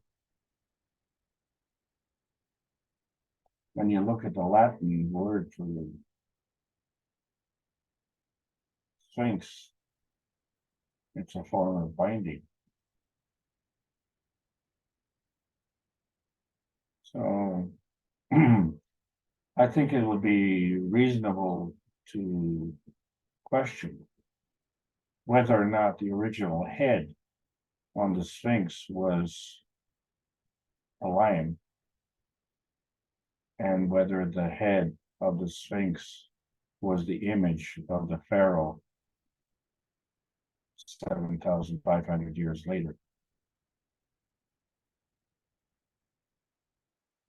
And so when we look at this history, we start to understand that we came to this planet from some nebulous point, and Earth space is our landing point. And so the transcendence to this Earth space, we came from heaven. If we came from heaven, why would we not go to heaven? If you leave your home in the northern North America and you go to Europe and you decide to live there, doesn't that become your home? And on that decision, the reason you would call that home is because you were welcoming. So you left a place where you were welcome originally, and you went to a place where you're now welcome again. So it only stands to reason that you would leave heaven and to go to another heaven that is comparable, wherever that is. And so when we came here, the Earth space was our landing point.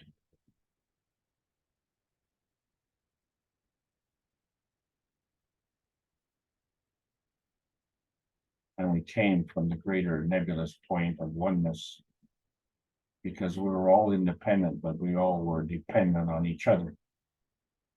And so we came for this field of singularity for the common good, where we could exercise our feeding radiance and enjoy the feedback radiance, peace and prosperity that we so desired, which was our preference and sentimentality.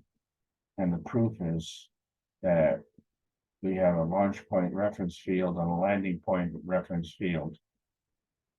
And wherever that was, there was this nebulous point of susceptibility, which brought us from there to here. And here was, we were born on Earth, not on Mars.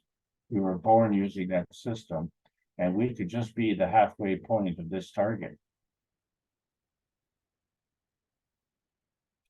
So in order for us to launch from Earth, this could be either the second half of the trip or a continuation of the first trip. And so everything that we're doing on our Earth space has this relationship to the soul of the Earth. So we see that, you know, with respect to the outer space, it's the soul of the sun and the soul of the man that interacts with the soul of the Earth. But in relationship to our Earth space is the physicality of a body, which actually interacts with the physicality of the sun and the physicality of the Earth.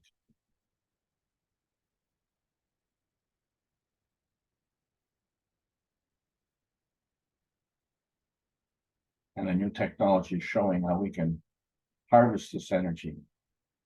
Well, we have to harvest both, because both are part of the emotion of presence. So in other words, that we can go from the physical materialization and take our body enhancement into the plasma reality. And the normal creation as it was on Earth, bring us back into the material enhancement.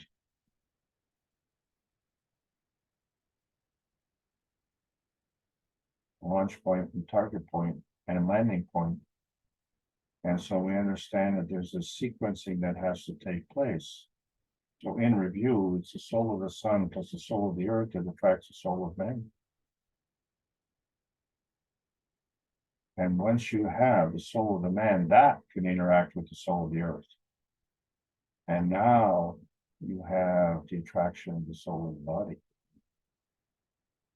And when you have that, then that can interact with the soul of the Earth and manifest the physicality of the body. So our physicality is a byproduct of our business plan. The original decision we made on how we travel through space. We just have to know what kind of space. And today we're talking about Earth space and the greater oneness of Earth space, which we talked about for 505 weeks in a row as the Knowledge Seekers workshops try and transcend the limitations of nuclear science, because we are moving ahead and we have to understand what is physical matter state and what is plasmatic matter state.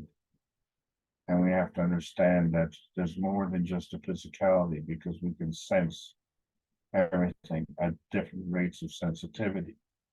So we are a dynamic plasma, and that's how we operate. And so we're always in between here and there, and we get to choose. We are in the post-June 6, 2022 era, where we get to choose as new space age pioneers how we go from this Earth space into outer space and utilize our inner space. And we understand that our preoccupation with Earth space is a preoccupation with the materialization of science. And so we're moving away from that. This is the new space age. And our wish is still freedom, love, and world peace. And everybody wants that, don't they? This is the Keshe Foundation Spaceship Institute Teachings on Plasma Science, welcoming all the beautiful knowledge seekers, life's learning lessons. Transmute your preference and sentimentality. There's a world peace treaty. That's why you want to sign it. Sign it with your heart, sign it with your soul, sign it with meaning. sign it with your emotion, because the dilution of motion allows the fields of life choices to be free from boundaries or abuse. And it's the ethos that maps your position. Talked about positioning, and the universal community is your travel guide, and well positioned. It's the speed of love that manifests and determines your inner space emotional constructs. So the earthbound soul family is seeking this gravitational transformation in enhancing the physical and emotional vitality that came originally from the emotion of knowledge, which is embodied in the transmutation connection. This connection connects equally to the universal cosmic rays freedom broadcast channel. This is the freedom broadcast channel of your inner space. And the earth space welcome map resonates with the proper plasma universe. Plasma science needs to continue to be delivered in exchange for peace on earth. So welcome to the new outer space age. That's the end of this review, and I hope you all enjoyed the trip, and thank you for allowing me to present. And thank you for presenting. Let's see if anyone would like to make a comment on anything or question something you've discussed, or bring something new that they don't understand that perhaps we can help share our insight into.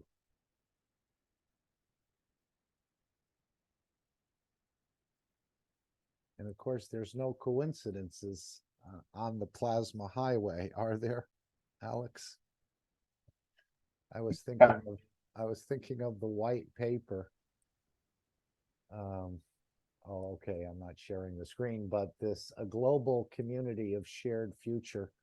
You know, Mr. Keshe has been working in the background, I think, with the Chinese, what was it, 2017, 18, maybe, and then meeting with the generals and the astonishment that they've taken, and all of a sudden, I think this white paper, obviously it wasn't written in one day, but it was being constructed all along, and they're just adding in a way to it. They haven't really opened up about it, but I say there's no coincidences that this white paper appeared in a very short time from when Mr. Keshe showed the Chinese something that they had never seen before. Well, there's a major event that's happening as we speak, and you know, we talk about the plasma highway, not to be confused with the highway, but you know the old adage, you know, use it or lose it, right? And you know, you make a business plan to enhance your business. But, you know, as I said, the school of hard knocks shows you that sometimes,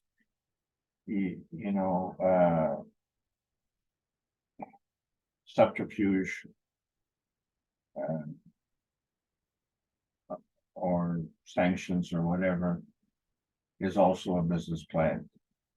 So, you know, you can't beat them, sanction them. But the problem is, of course, is that you spite your nose. No, that's wrong. You cut off your nose to spite your face. So either way, you don't get to use your technology. And in the last week of August, you know, with the new Huawei cell phone, they have pretty well circumnavigated any restrictions in that regard.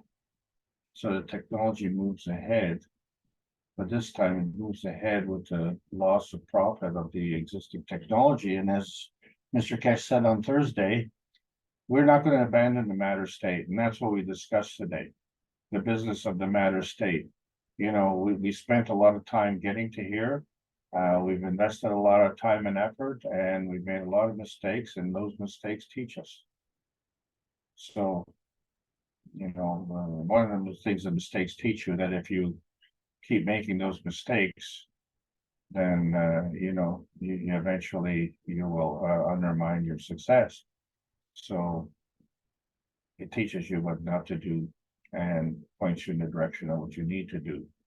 But when you willfully decide to undermine your sharing of knowledge,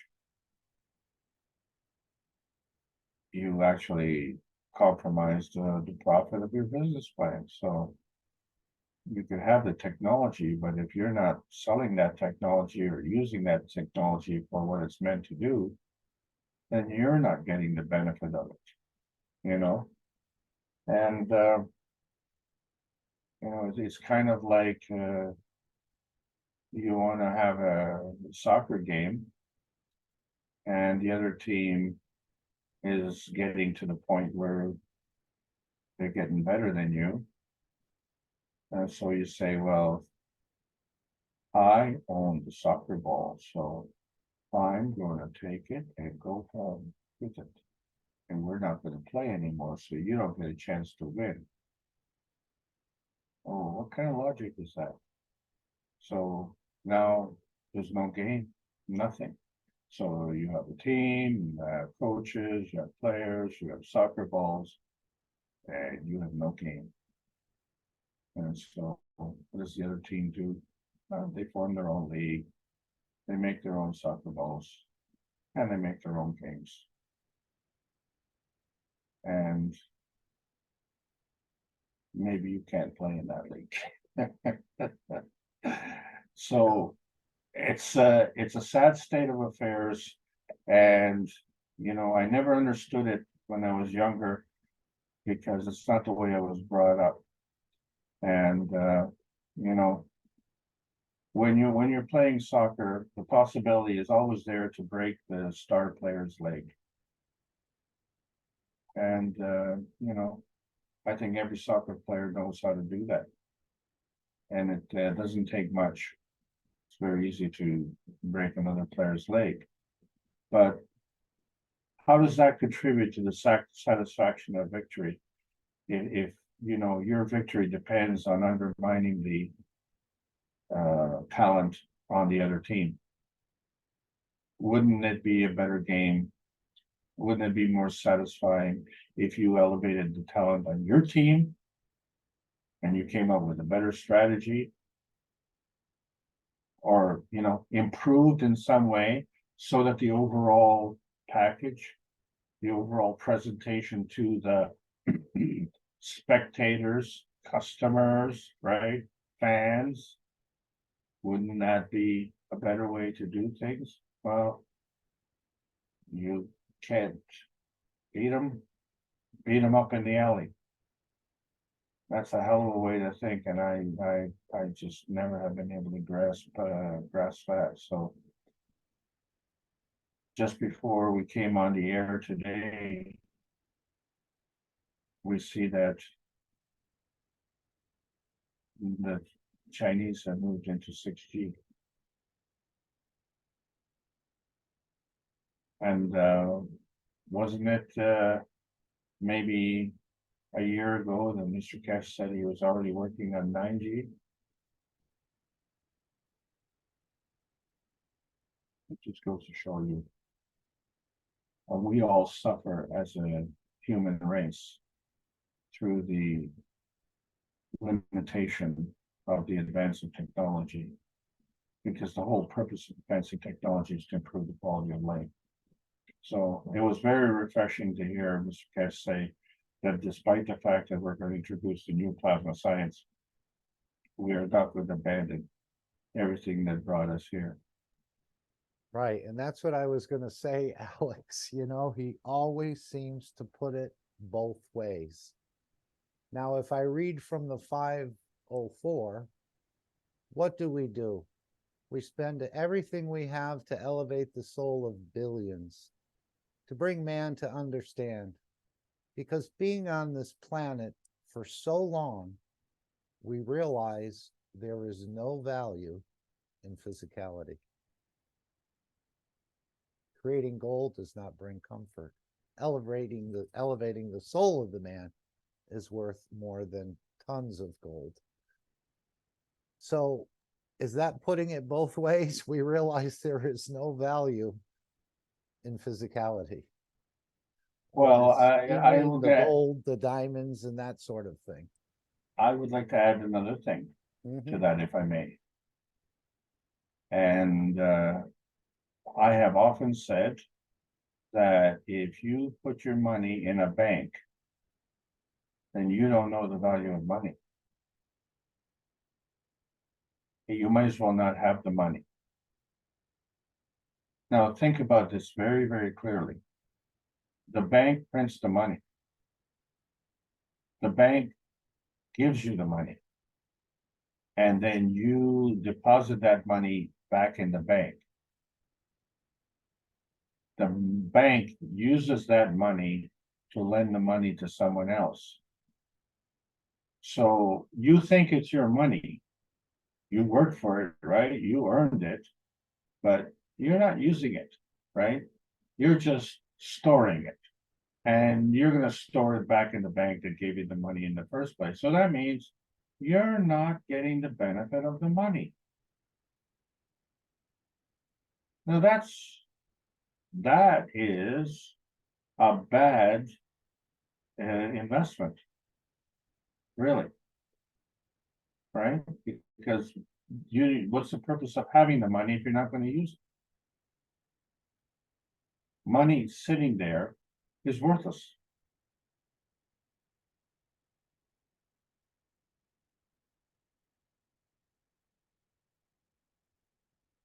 You could buy a car. You could buy shoes. Many times, I'm buying something and, I bought a computer. I bought a computer for $250. So I had two $100 bills and a $50 bill. So that's 3 pieces of paper. And I got a computer. Now you tell me which one's worth more.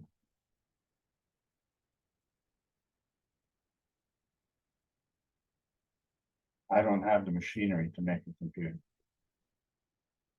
That computer 20 years ago was $10,000.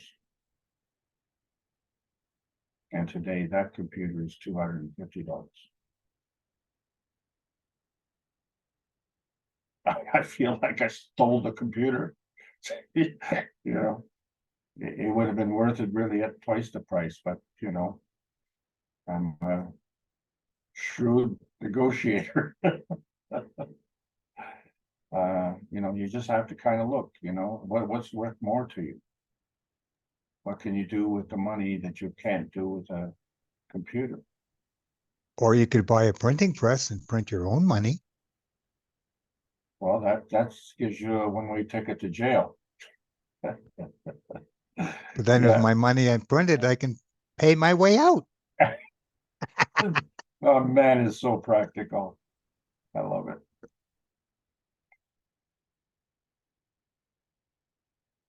Anyone else like to come in and voice something, share something?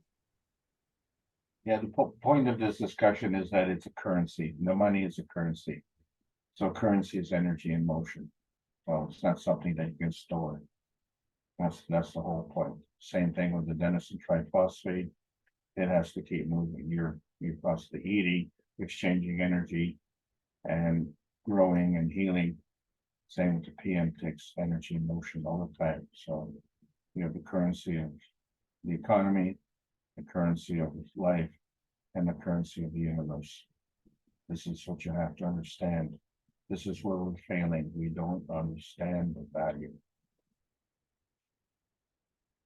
Yeah, anybody else is welcome.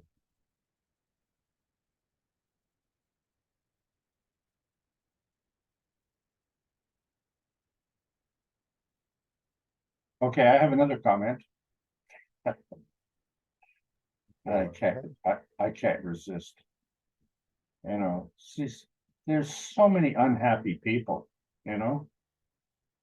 They say, you'll own nothing and you'll be happy. I'm I'm totally bought into that. I can't wait for them to give me their money so that they can be happy. I'd like them to be really happy. It's just so sad to watch them to be so sad.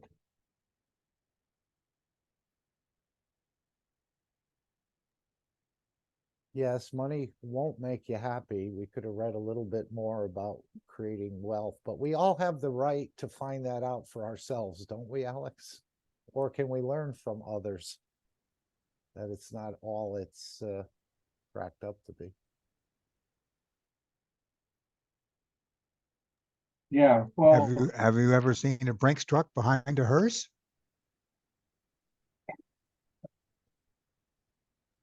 I haven't.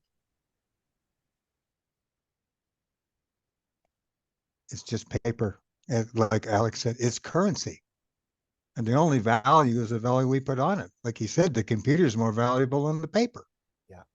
It's a medium of exchange or a lubricant to help move things, exchange things, I think, in the economy and so on. But take $1 billion to the moon or to Mars, and what will it buy you?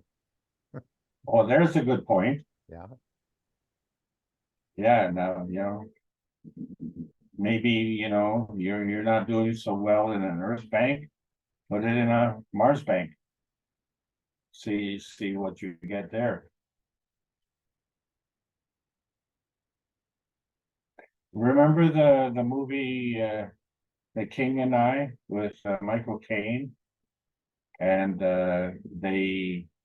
two British soldiers were somewhere in the Himalayan mountains, and they came to this village there where there were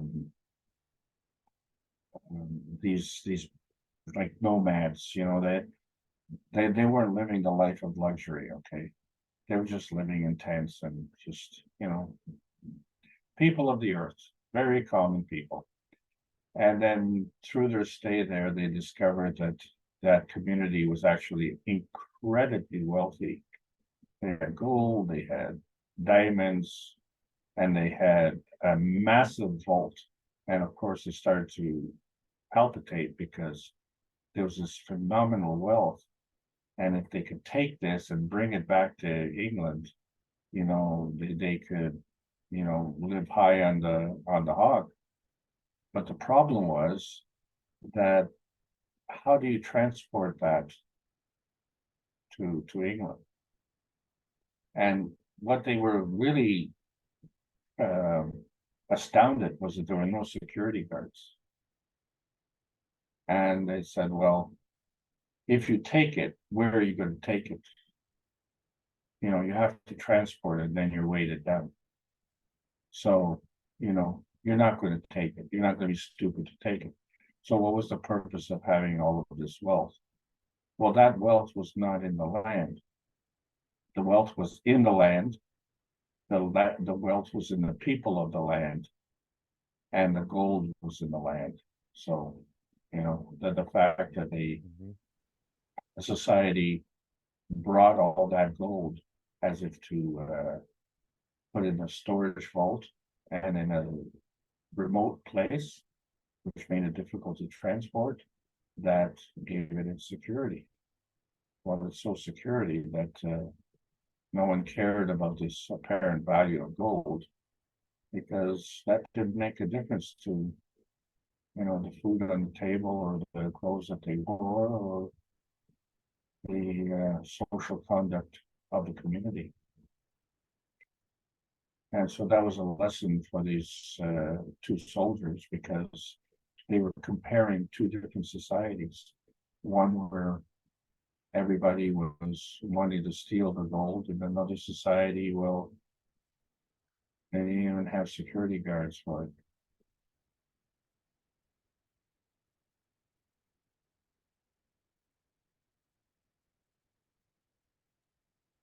Can I tell one old story again? Hi there, Selena. Hi, how are you? Hello, Selena. Hi. Hi, Alex. Hi, Mark.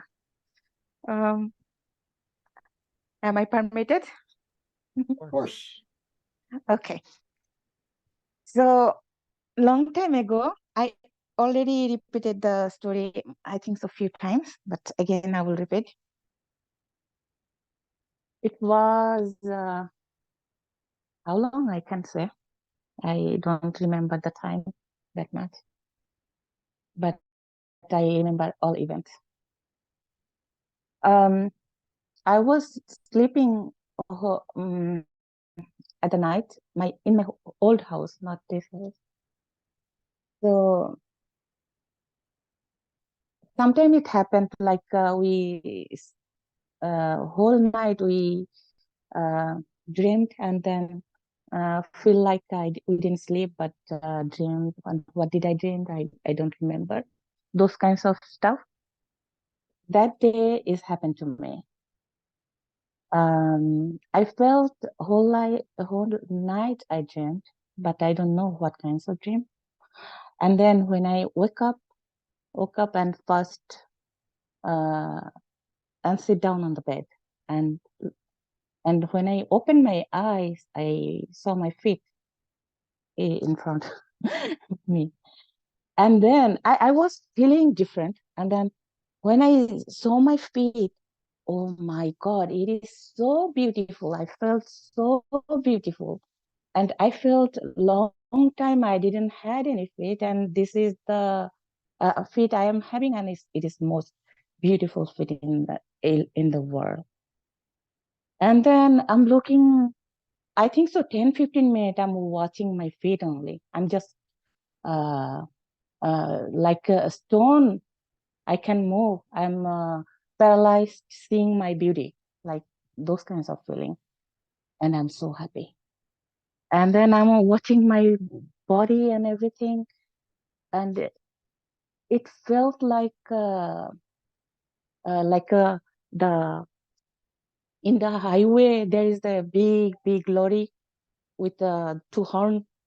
Those kinds of car, if hit me that time, still I will say I will beautiful and I'm happy. I was feeling everything, whatever I have everything, and whole world is with me. That kinds of feeling, and it stayed like the 2 hours with me. And then now, always when I remember that dream again, I compare and I want to go to that state. And I don't find any if I get anything, I have or I get a lot of gift, and then if I have a lot of money, I don't know, I could get that happiness. That is different kinds of feeling. It's like I was in the heaven. No, not in the heaven. I am heaven. Those kinds of feeling. And I can explain what was that. And I can, I'm shaking right now. When I remember, I don't have any word or sentence to explain what was that. Sounds like the So, emotion of completeness. You felt yes, the total completeness. You didn't need the food. You didn't need the money. You didn't need the job. You just existed in a balanced field. yes, This yes, completeness, this emotion of completeness, which I think this is what we're all trying to do, to get satisfied, to stop searching. This emotion of completeness is a very beautiful experience, and we yes. should be in it more often, I think. Yes.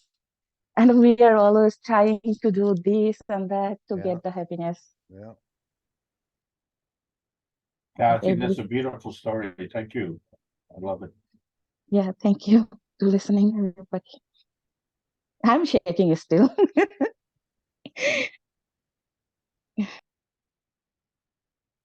Now, Alex, you mentioned MAGRAV condition a lot, or this is a MAGRAV condition. Now, is it a MAGRAV condition when it finds the balance, when both the magnetical gravitational fields of both sort of balance out. Is that a MAGRAV condition, or is a MAGRAV condition when they're, in your understanding or the way you're using it, is the process of trying to balance out? Once it's balanced out, let's say in 100 years or 1,000 years, is it no longer a MAGRAV? Does that MAGRAV only apply to when it's trying to balance stronger, feeding the weaker? Just a point of interest. No, it's a key point. The MAGRAV is fundamental to existence because it's a magnetical gravitational relationship. The movement of the MAGRAV is the residue. And the positioning of the MAGRAV is based on susceptibility. So that movement can be towards the magnetical or can be towards the gravitational. It depends on the relationship of one MAGRAV to another. So in Selena's case, where she felt this completeness, not needing anything, does that mean everything was balanced out? Was that a MAGRAV condition or not a MAGRAV condition? I know we do need an imbalance of fields to start the creation process, but I'm thinking what she was talking about, she felt a completeness. Does that mean there's no more things to be balanced out between two entities? Okay. It is balanced. That balance was the contentment. But you have to understand that balance of contentment was a MAGRAV field that was the byproduct of two other fields. So the one field was the field of her soul. And so the soul is in a MAGRAV condition. But the vision from the soul is the residue. And the soul of the body was in the MAGRAV condition. And the vision of the soul of the body is the residue. The contentment is the interaction of the two residues. And when those two residues come together, they create a MAGRAV condition. So you have to understand that in order to maintain that MAGRAV condition, each and every one of those fields has to emit and has to absorb because the energy is constantly in motion. So therefore, to maintain this balance, the emission and the absorption has to go in at the same rate. But they're not all at the same field strength. So if we look at these three fields as if we were looking at the formation of a MAGRAV, we could say the MAGRAV of the soul would be the antimatter. The MAGRAV of the soul of the body would be the dark matter. And the MAGRAV of the contentment would be the matter state. Because the matter state is the inertia field created from the other two fields. So now you have a star formation. Because those three fields create a condition. And that condition was this contentment, this feeling of heaven.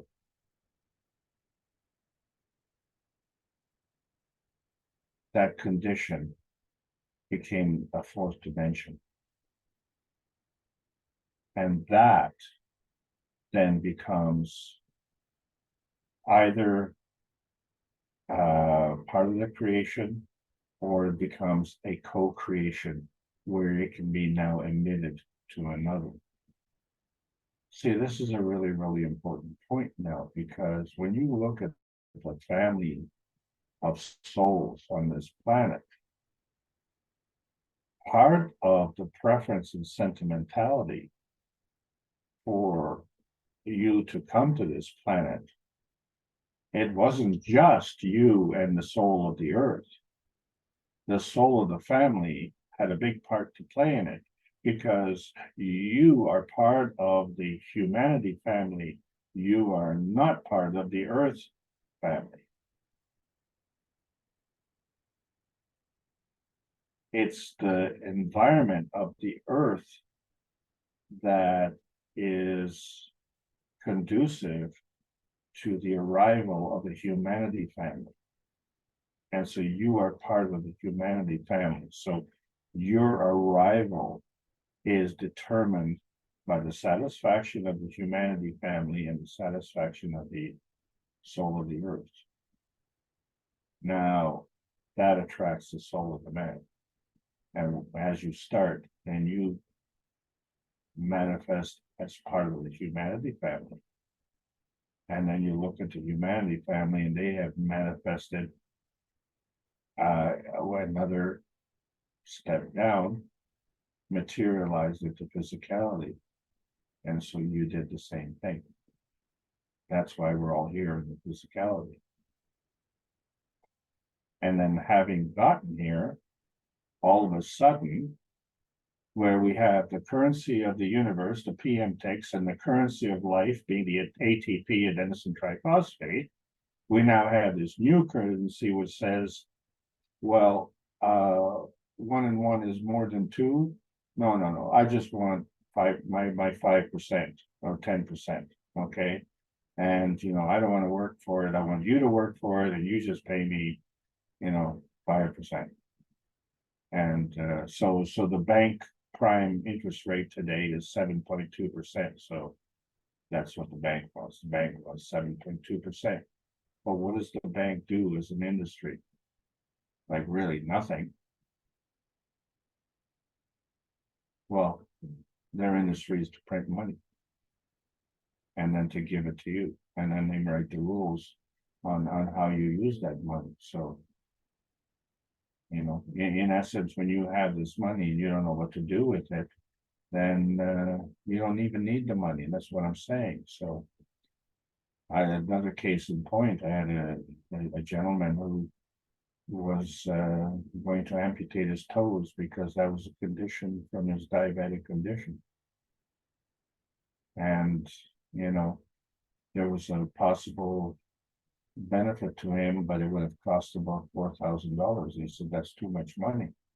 And I said, well, he put the value of his toes as being $4,000. And you understand that. I mean, if you go and buy insurance, and you want to have insurance on your body, the insurance may say, well, if you lose an arm, the insurance company will pay you, $50,000. And if you lose a finger, they'll pay you $10,000. If you're a sports figure and, you break your leg, well, maybe they'll pay you $500,000, or you're a singer and then you damage your vocal cords, well, they'll pay you $1 million. So we tend to price ourselves according to money, which in essence is really worthless. And as we start to look at the new technology and we understand that you weren't born with a price, it was when your parents signed the birth certificate, then a price was put on you. Then you became a commodity. And that's the real tragedy on this earth.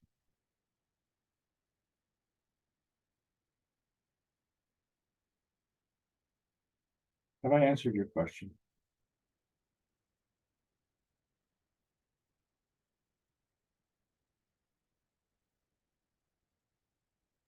More or less. Took a long time to answer. Well, you know what? I had a few extra points that I wanted to make. Yeah. Anyone else have something they'd like to offer or share before we close? Gail? Just a question. It's regarding the Chinese document that we were reading. And in one part, it's talking about consultation, dialogue, and so on. But at present, whenever that happens, people tend to manipulate it in their own interests rather than, let's say, from the grassroots. Things are very basic. You know, you don't manipulate and you don't harm other people. But if you go up in business, you use those things to manipulate other people to your own interests only. How can we get the dialogue and get the truth and really use it for the benefit of, to me, it's something that people will just immediately take away and start to manipulate with it. So I like the ideals. It's a very beautiful document, but what's going to happen after that? Any thoughts? Thanks.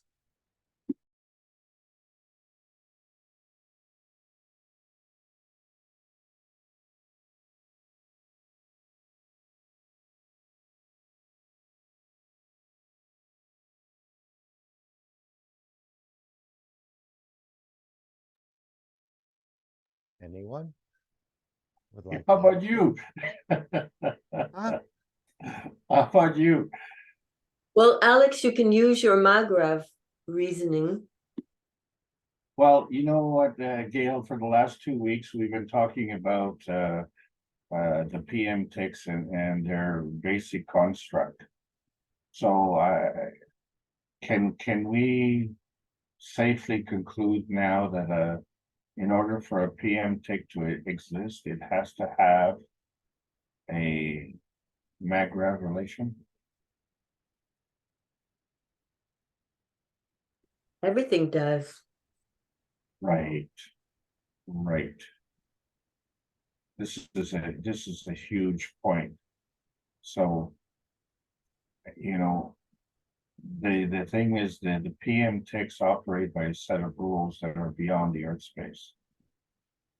And so if we don't understand the Earth space rules and the limitations of the Earth space rules, then we can't see the difference. This is why I've been going through this exercise. The inbreeding that we have on this planet has to do with the energy binding process that we go through. So energy binding is essential for creating the Magravh condition, but the energy binding needs to continue from the way it was originated. And that was from the universal harvesting. And we have converted it to loosh harvesting because we have either forgotten, we have gotten lazy, or we have, been fooled into thinking that that's more productive because our productivity is measured by how much money we have. But,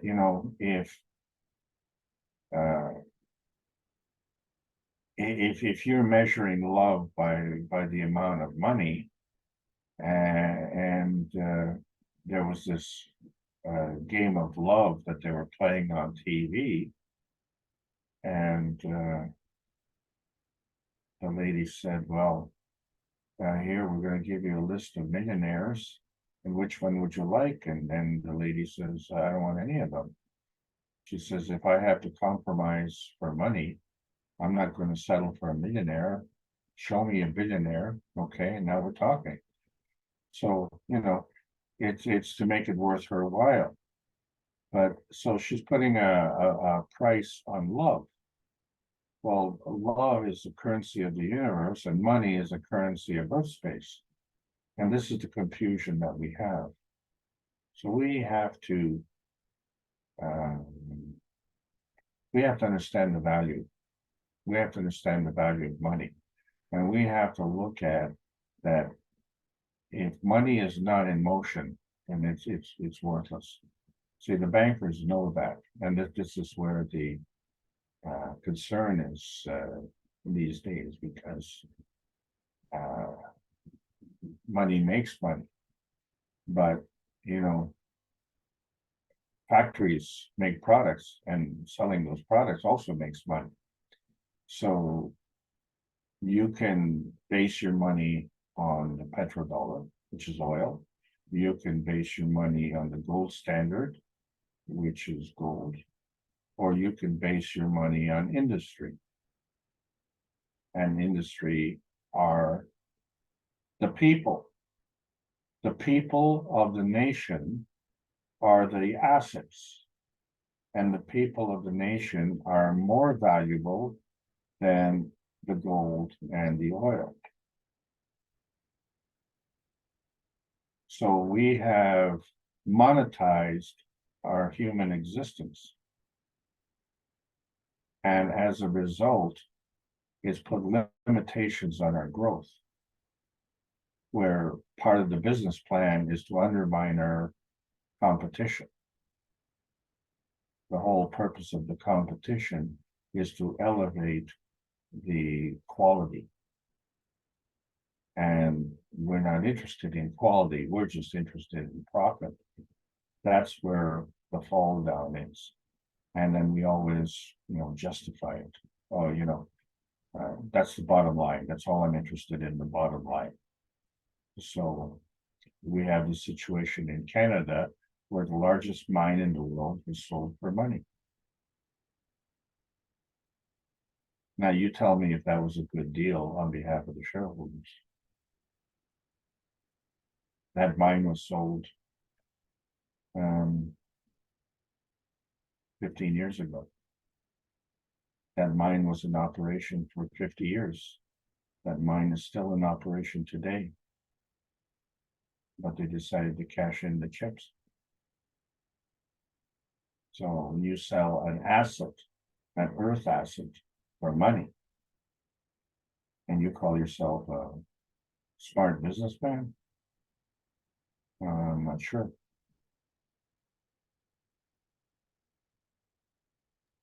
Right, now we were talking about the white paper.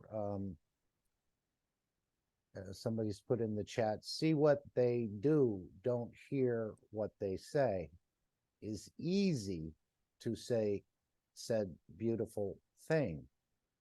I know in this last workshop, Mr. Keshe said that because they know this technology, it's so simple, they have seen it. They have felt it. He's referring to the Chinese government now. And they know it'll bring a change.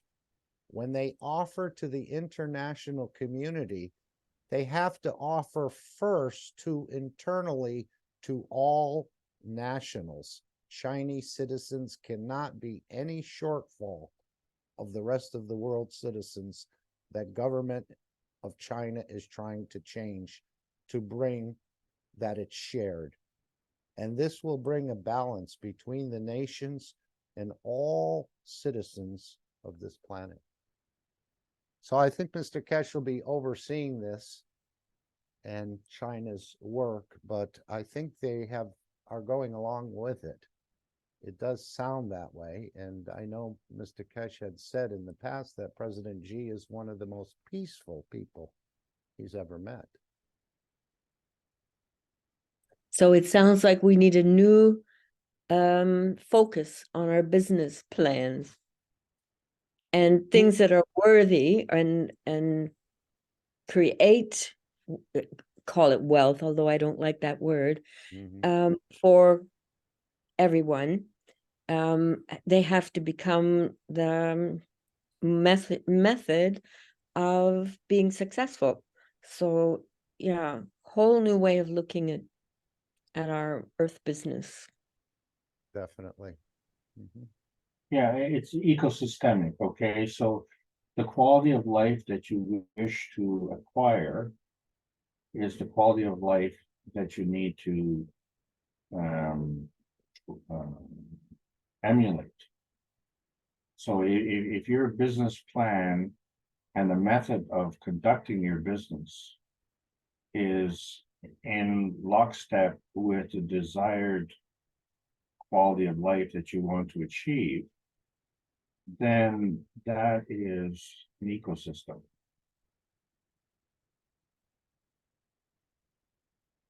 So this is why, you know, let's face it, the the drug smuggler can't complain about being mugged on the way home, because the guy who mugged him needs the money to pay for the drugs that he's flaunting. So, you know, yeah, you're making a lot of money, but there's no safety in your community.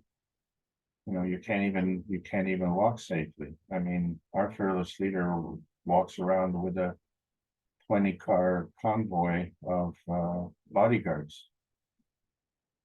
This is the problem, you know.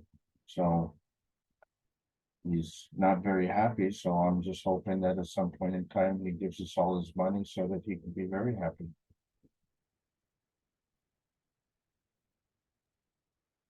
Okay, it's going past the midnight hour and for our European friends, and we do have a few here. Would anyone Thanks, Gail. like- Thank you for your Yes. response. You too, Selena and Randy and the whole gang. Thank you for allowing me to present. Mark, great job. Thank you, Alex. The question was for me, Gail. Did you want to have an input? Oh, I didn't understand what was the white paper you were talking about, so that's why I was quiet. Oh, okay, no, it's the one that Mark showed, and we talked about the link in the I'll chat. share the screen. Could someone put that link back in, Randy, if you're still here? I think it's still there. They've produced a paper, and not coincidentally, I would say, after Mr. Keshe has demonstrated some of the technology. I'm sure this paper was in the works. Many governments have many different papers depending on when they want to release them. But this is the full text of the Global Community of Shared Futures, China's proposals and actions. I don't think the Keshe Foundation is mentioned in here, but I think Mr. Keshe had said they put the foundation into the 5-year plan. But this has many beautiful, we just read the preference today. In the universe, there is only one Earth, the shared home of humanity. And so on. We read this preference, but there's a lot to it. Can someone else put that? Okay, it's back in again. Thank you, Ying. And Selena, you can copy that link and have time to see what, it's almost like Mr. Keshe's future vision in a way for humanity. He said China would be the center of this technology. And a number of defense technologies will be shared with them, and many. So if they're going with this sort of ethos, and they have a technology that no one else is able to deliver, I think a lot of nations will line up behind China, or equal, so shoulder to shoulder, we should say, not behind China. Go ahead. Thank you. Randy? No, thank you. Thank you. Yeah, so you can have that, and this is what we were talking about. I'm slowly a reader, so I have to read Oh, yeah, me later. too. I'm a slow learner as well. Some people learn very quickly this knowledge, but I'm Okay, rather thank you. a slow one. Yeah, this is the one we're talking about, and apparently it's getting dispersed among the nations in the background. We haven't seen much of it in the United States, but may I jump in, please? of course. The word plasma has popped up on the internet with respect to China's involvement with advanced technology. Oh, good. More and more, day by day, we'll see these breakthroughs. The first, yeah, the first one was yesterday, and the second one was today. What's very interesting is that for some reason, the number of sites has increased dramatically, discussing the Chinese technology because it's so profound. And all of these sites are artificial intelligence. You can tell because of the the emphasis on the wrong syllables. But they are bringing up the subject of plasma as a matter of fact, you know, as a part of the process, but they're trying to explain it in physical terms, and that's fine. I'm just saying the comment that I'm making is no, they still haven't mentioned our name, but they have mentioned our technology, and it is involved with the new semiconductor business. As I said, Mr. Keshe has already mentioned that on a Knowledge Seekers workshop in the past. And isn't there a China Keshe Corporation that Mr. Keshe mentioned that's being set up or is set up? Working with the Chinese government, the manufacturers, the producers, and the Keshe technology. Yep, that's right. And Alex, where did you see your information? Well, interestingly enough, it's come on YouTube. Oh, okay. Yeah, and so I guess the algorithms have been picking up a lot of these things. But what's interesting is that there's so many of them, and they've all utilizing this artificial intelligence. And I think what we find out, I know there's a lot of trepidation with artificial intelligence. We just have to understand that that's an algorithm, and all it does is it just you know, changes the rate of data manipulation. But they're coming up with all of these 10-minute videos, and I don't really know what the motivation is, other than the fact that the launch of the new Huawei phone has been a major worldwide event. That's for sure. I would like to know which one is really worthwhile buying. You don't have to buy it. Asia Quick Takes. Asia Quick Takes. Yeah. Almost anything to do with Asia. And there's more and more coming out every day. It's amazing. And then they're talking about, like, the first reference I seen was about 6G. You know, so we're looking at this massive investment in 5G infrastructure, which is the question came about. Actually, it was placed to the American semiconductor industry. Do they you know, continue to advance the 5G technology? And they say, well, what's the point? Because the 6G technology is just around the corner. So abandon the research and development on the 5G and then go whole hog on the advancement in the 6G. And of course, they're doing that in isolation because of the not only are they sanctioning China, but there's self-sanctioning, in other words, as well. And so this is their business plan, and you see the results of the business plan. So you took a leadership position in the semiconductor industry, and they gravitated to second place. And they're slowly going down, and the losses are in the billions of dollars. It's breathtaking. But you mean if you continue using 5G?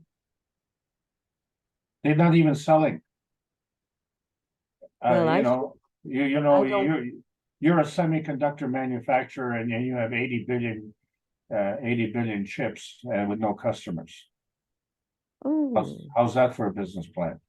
Well, yes, and I'm happy about that, because at the moment the 5G is not exactly safe. Well, I'm not happy about that, because you know it is the total massive unemployment in the United States. Okay, yeah. My neighbor, but you know, maybe that's what it takes, you know. because it was their business plan that brought them to this. I mean, Exactly. Americans are well known for, being good businessmen, but this is part of the problem is that we were forgetting the synergy that develops from cooperation and the whole purpose of having a business. And also the eco part of it was not. When I was young and when I was young and really naive, not naive the way I am now, but when I was really super naive, it's, oh, why do you want to start a business? Well, I like to make some money. Oh, really? Well, who wants to start a business? I have some money and I want to lose it. That's a stupid answer, but that's what we've settled on. But if you say, well, I've seen that, let's say, many people walking around barefoot, but not because they're poor or not because they want to, it's because they don't have access to good quality shoes. So I want to start a factory to make shoes, to provide good quality footwear for the nation. That's a business plan.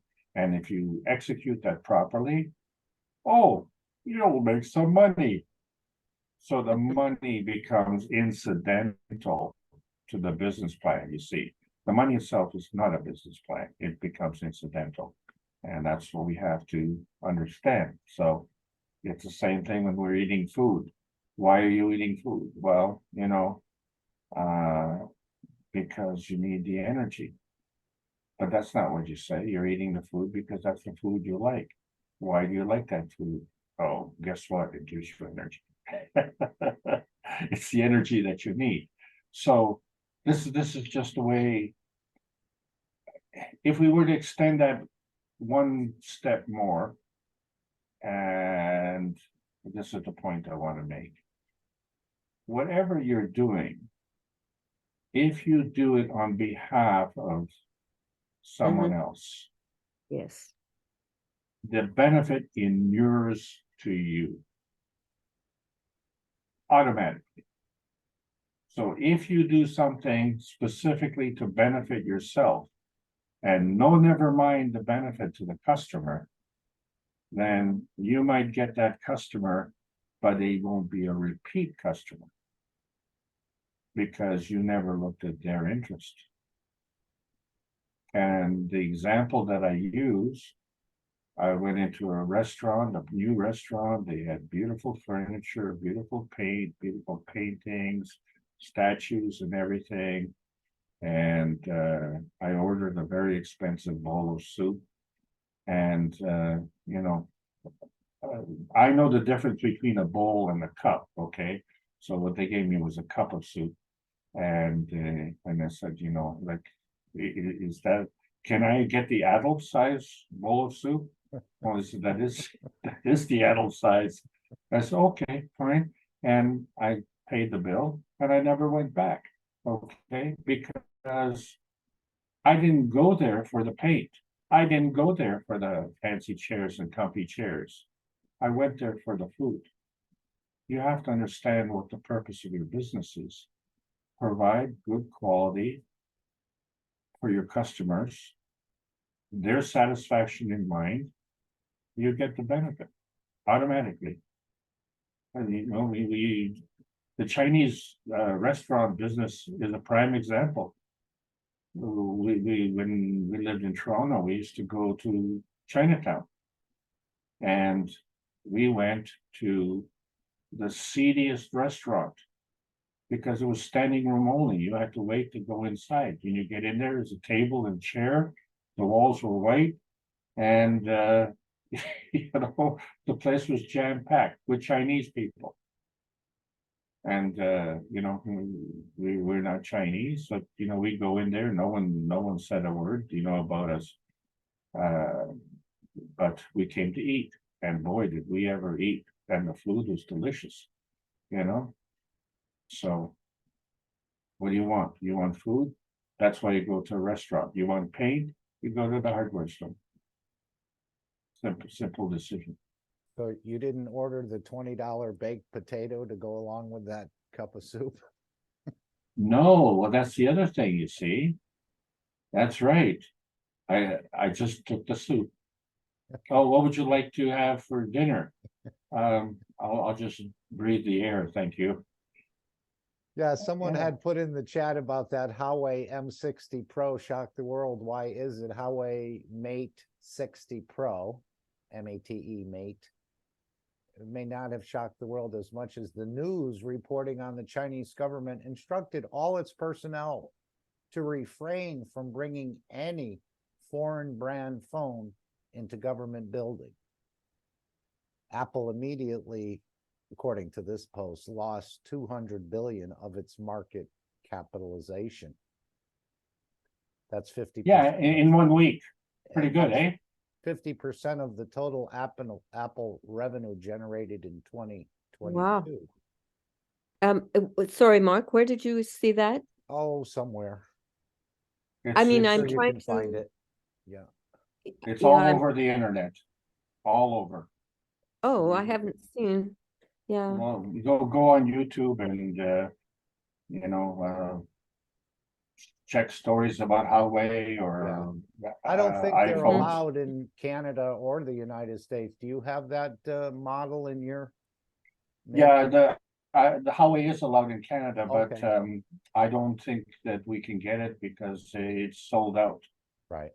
Okay. What number was it? 90, did you say? I said they called it an M60 Pro or a Huawei Oh, Mate. Mate. No, Mate. M-A-T-E. Mate. Yeah, M60.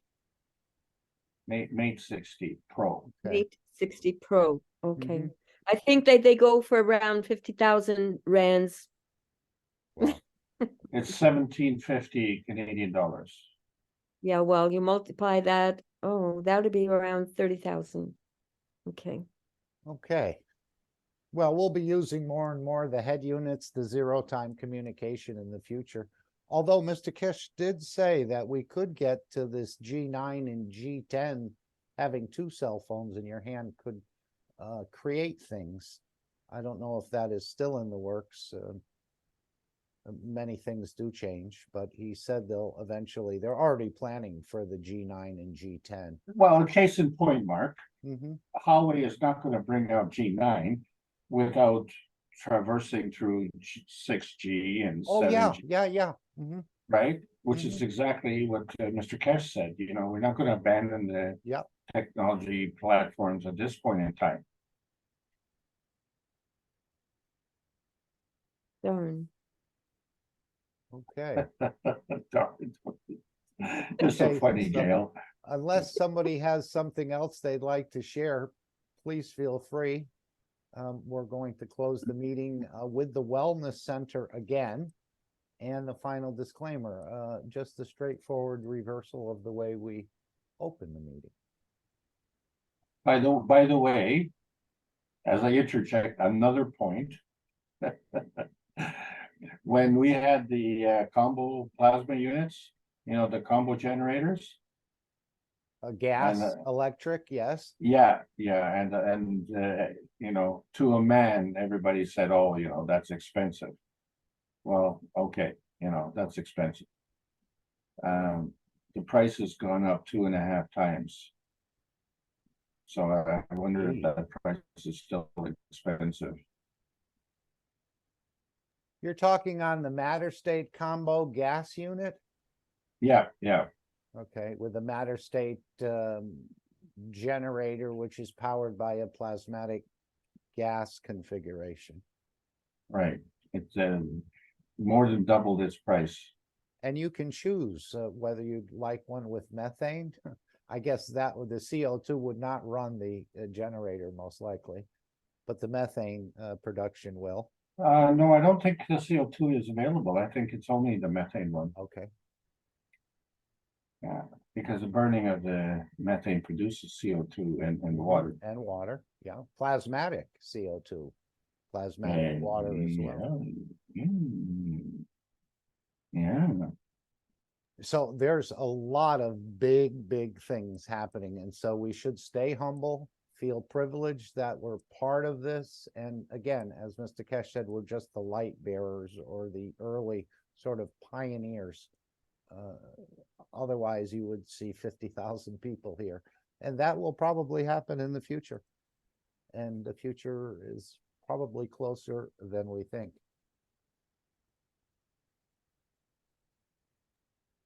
Can I say something? Of I course, know nobody will like this, whatever I will tell, I know. Sometimes I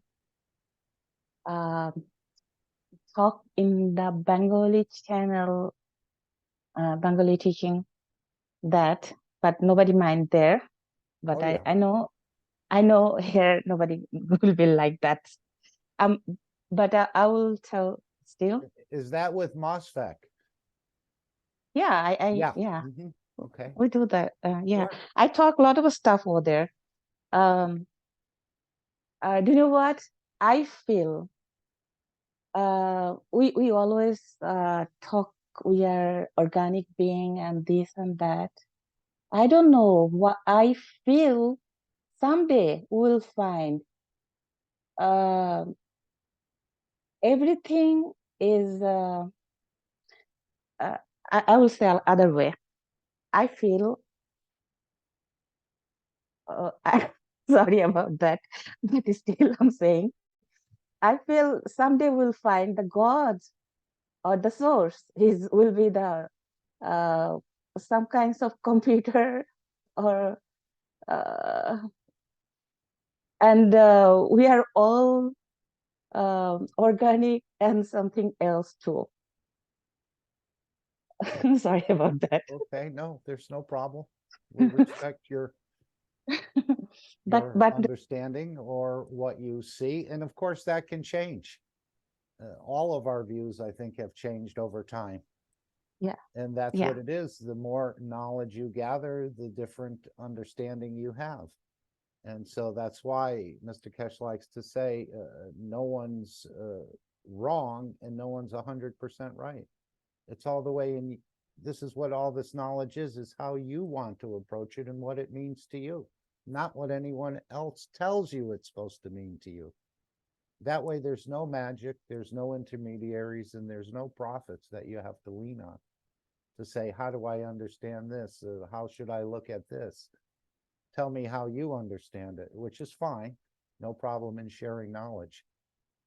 But there'll be yes, no gurus and there'll be no prophets. You're the last man standing.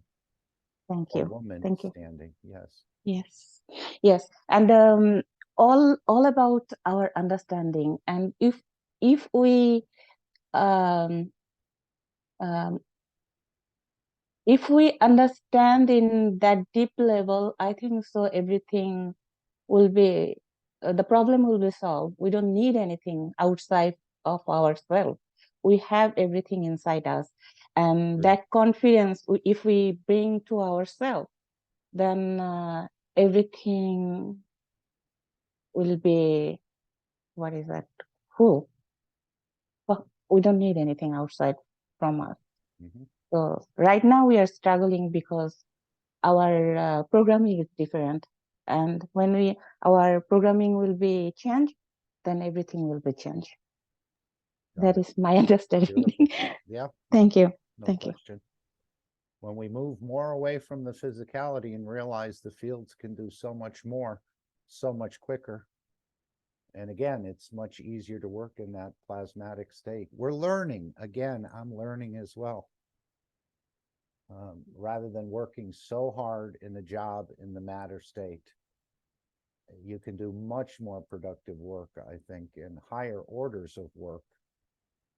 And we'll see this coming with the robots and probably some other things. I know Mr. Keshe is quite involved, it sounds like, in the last workshop. That we'll see a lot of this. Anyone else want to add anything else? Otherwise, we will play the Wellness Center again and the final disclaimer, and the meeting will end.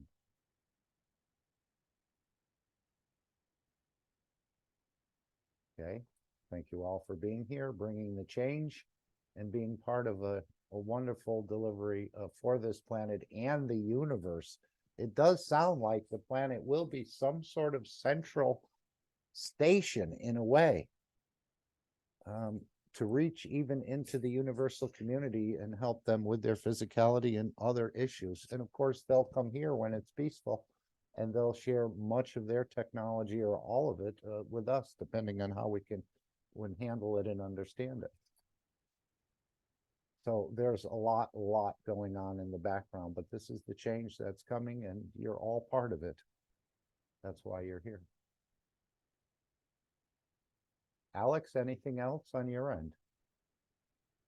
Thank you so much for sharing today. Okay, I believe I'm sharing the screen. Let me just double check. Yes. Okay, so we're going to play the first wellness system, and the final disclaimer, and the meeting will come to an end. Thank you all, and have a wonderful rest of your day, evening, or night.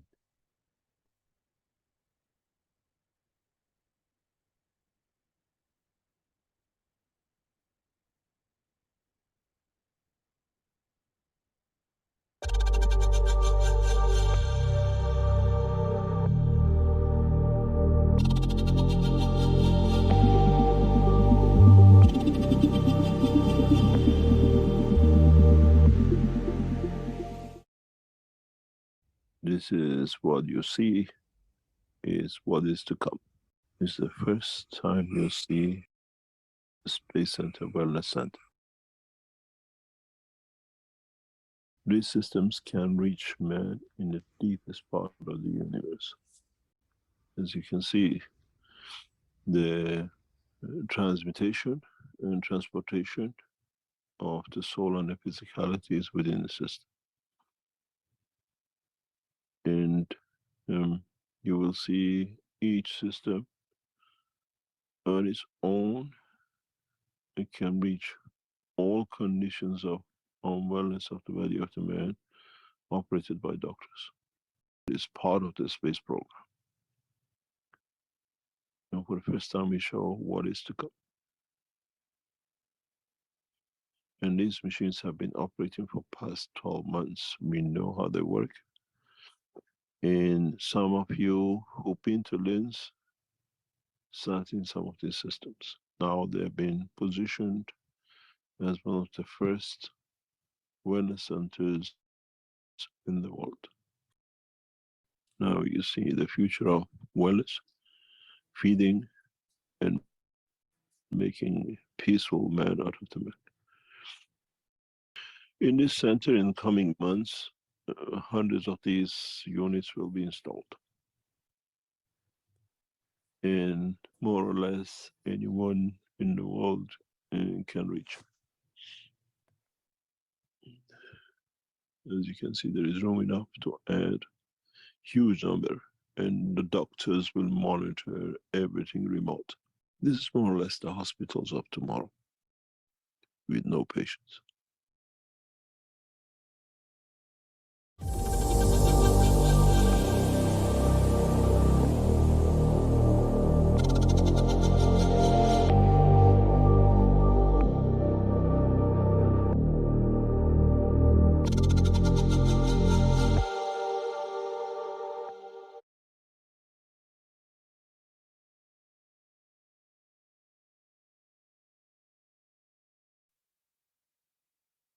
Disclaimer. The information and education material contained herein is meant to promote the general understanding and dialogue of GAN's processing.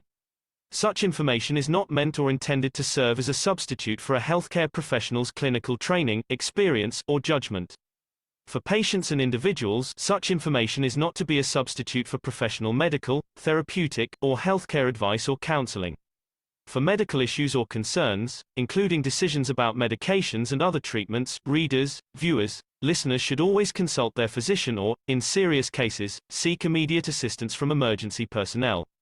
Prescription information, procedures, and use of medical devices information should be undertaken only by properly trained and certified medical personnel.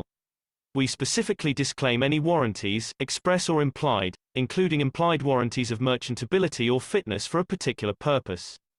Such information is provided, as is, and is believed to be accurate at the time of its publishing, but it is the viewer's job to evaluate the accuracy of any information found in this presentation. Every case presented is of their own experience, applied by themselves for themselves, and it applies to their case only. Every person experiencing health problems should seek professional medical advice and consult their course of treatment with a doctor. The processes of plasma balancing described herein are a natural process which supports the body but does not replace medical advice or therapies one is already subject to.